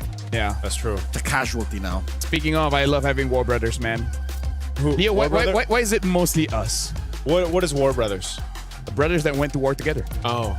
Yeah. We experienced things. Yeah. What'd you guys experience today? 20-plus minute games, multiple games? That was yesterday and today. That's true, we did. Our fastest game was around 15 minutes. All of that, Joseph, all of that. That was yesterday. Over there, they had 11 minutes. They did? Yeah. There's probably some favoritism. I was going to say some strategy to that. The universe finds a way. Yeah. Because it's preparing them for tomorrow, which you're not a part. You shouldn't be a part. You should be here. I want to be here. You should be here. I love you guys. We love you. I love you too. We love Renmar. We love Renmar. Yep. Hey, Renmar. Yeah. So I think we'll be proceeding to the key crush later on because we got brackets. Oh, brackets. Let's check out the brackets. Yes, we're gonna be looking at Group A here. This is again where the teams that has advanced to the playoffs is Team Ray Young as well as Galtech Cyber Team, and then we're gonna see Twisted Minds go up against Team Falcons ID and Zeta against Virtus Pro for their decider match from Group A. So we're just waiting for the other two teams out of Group A to see, you know, who's going to the knockouts. Yep. And then Group B, which a lot of people have touted before the tournament started as the group of death. Already we have, of course, the defending champions, Vitality Esports, Team Vitality rather, qualifying, and of course, Galaxy Phoenix out of Cambodia. Yeah. And then it's anyone among these four down here that could move on. Team Falcons Mena, Footy Sports, Gen G, and Navi. I gotta say, Gen G, after facing against Vitality, then have to face against Navi. Something about them, I think even since, no, I think it's just an NA thing. It's an NA thing. Every single international, you always go up against previous champions. I don't know what's up with that. The road of most resistance. Yeah. Something about NA, man. But what I did hear is that this is Mirko's fault, by the way. It's his fault. I mean, like, he did a draw. Oh, that's true. Right? I heard it was a great matchup, though. Actually, even though it was a sweep against Team Vitality, that it was actually a pretty good competitive match. Yeah, I mean, I saw a bit, and it wasn't like, say, a 4-0 start or anything like that. There's always like some kind of trade. Yeah. So, I don't know. There's so many good matches. What is it? A total of 8 matches tomorrow? I want to see if I can hear the key crush from here. Oh, the sound effect? Yeah, because they're doing it there. Yeah. I mean, you want to hear that pop? Yeah, you guys will see later on. It's pretty noisy. We never got to hear it in Riyadh. Oh, I think they crushed I it. just heard it. Yeah. We didn't get to hear it in Riyadh. Because it's always in a different room. In a different room. I heard it once because, you guys were casting and I was just like sitting at the audience. During that time, bro, it was loud. It was loud. Because the hall is shaped in a way where the noise just vibrates together. The acoustics. The acoustic, thank you very much. Yeah, the acoustics serve the pop. Yeah, it just bounces off the wall. Here, not many walls to bounce off of. You have to be close by to hear it. Yeah, there you go. Merch coming up, by the way. Pop That Purify. Pop That Purify. Who's going to make the merch?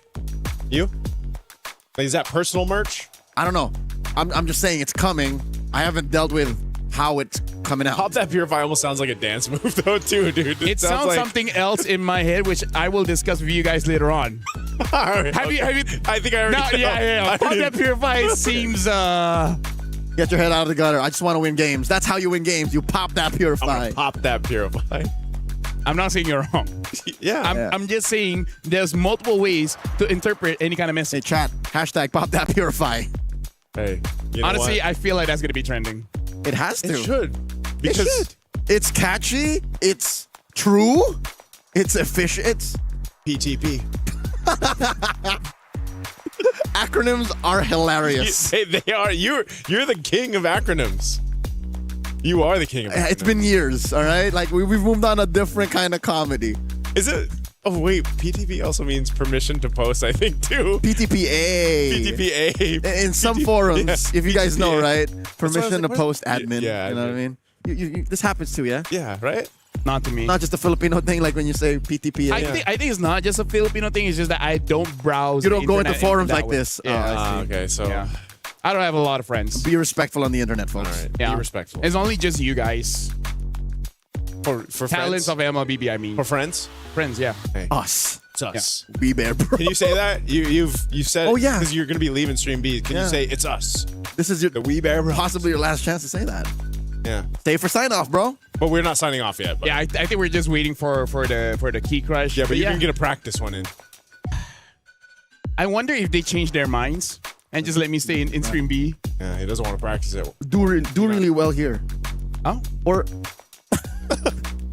I don't know if it's like counterproductive to do well here, so that they keep you here, or you do so well here. So they're like, we need you on. Let me just say, if I go there and problem starts brewing there, I'm the problem. Hey, there's no problems here. You know what? You're right. There has been no problems. It has been an amazing day. Yeah. All day.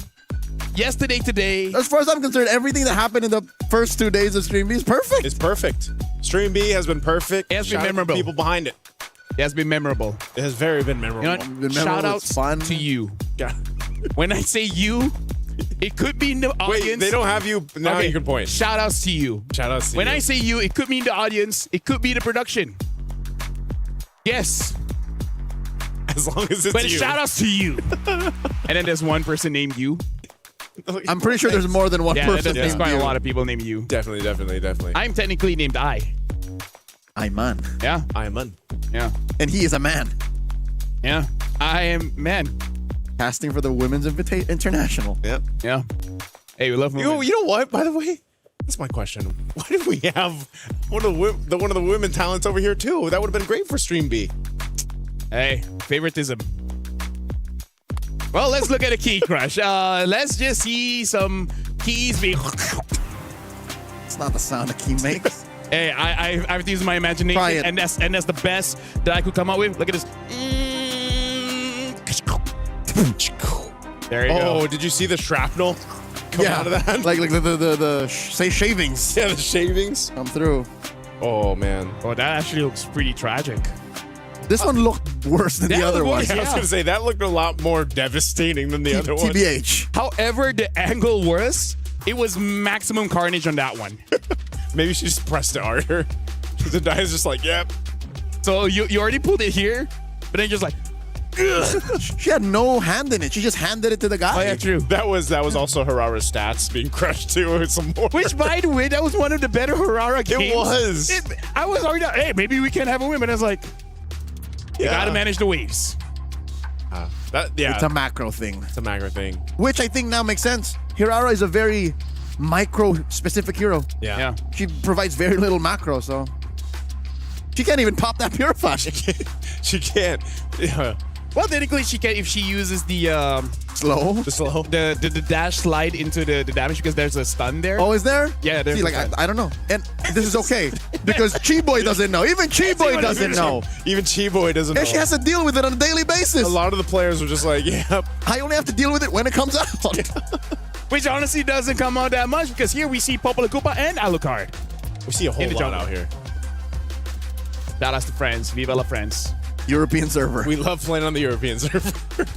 We actually really love it. By the way, that's it for today. Say it. Listen, we are the Bear Bros. Alongside with Remar is somewhere here. But this is it. We are signing off. See you guys tomorrow for more MWI MLBB action at EWC26. Bye-bye.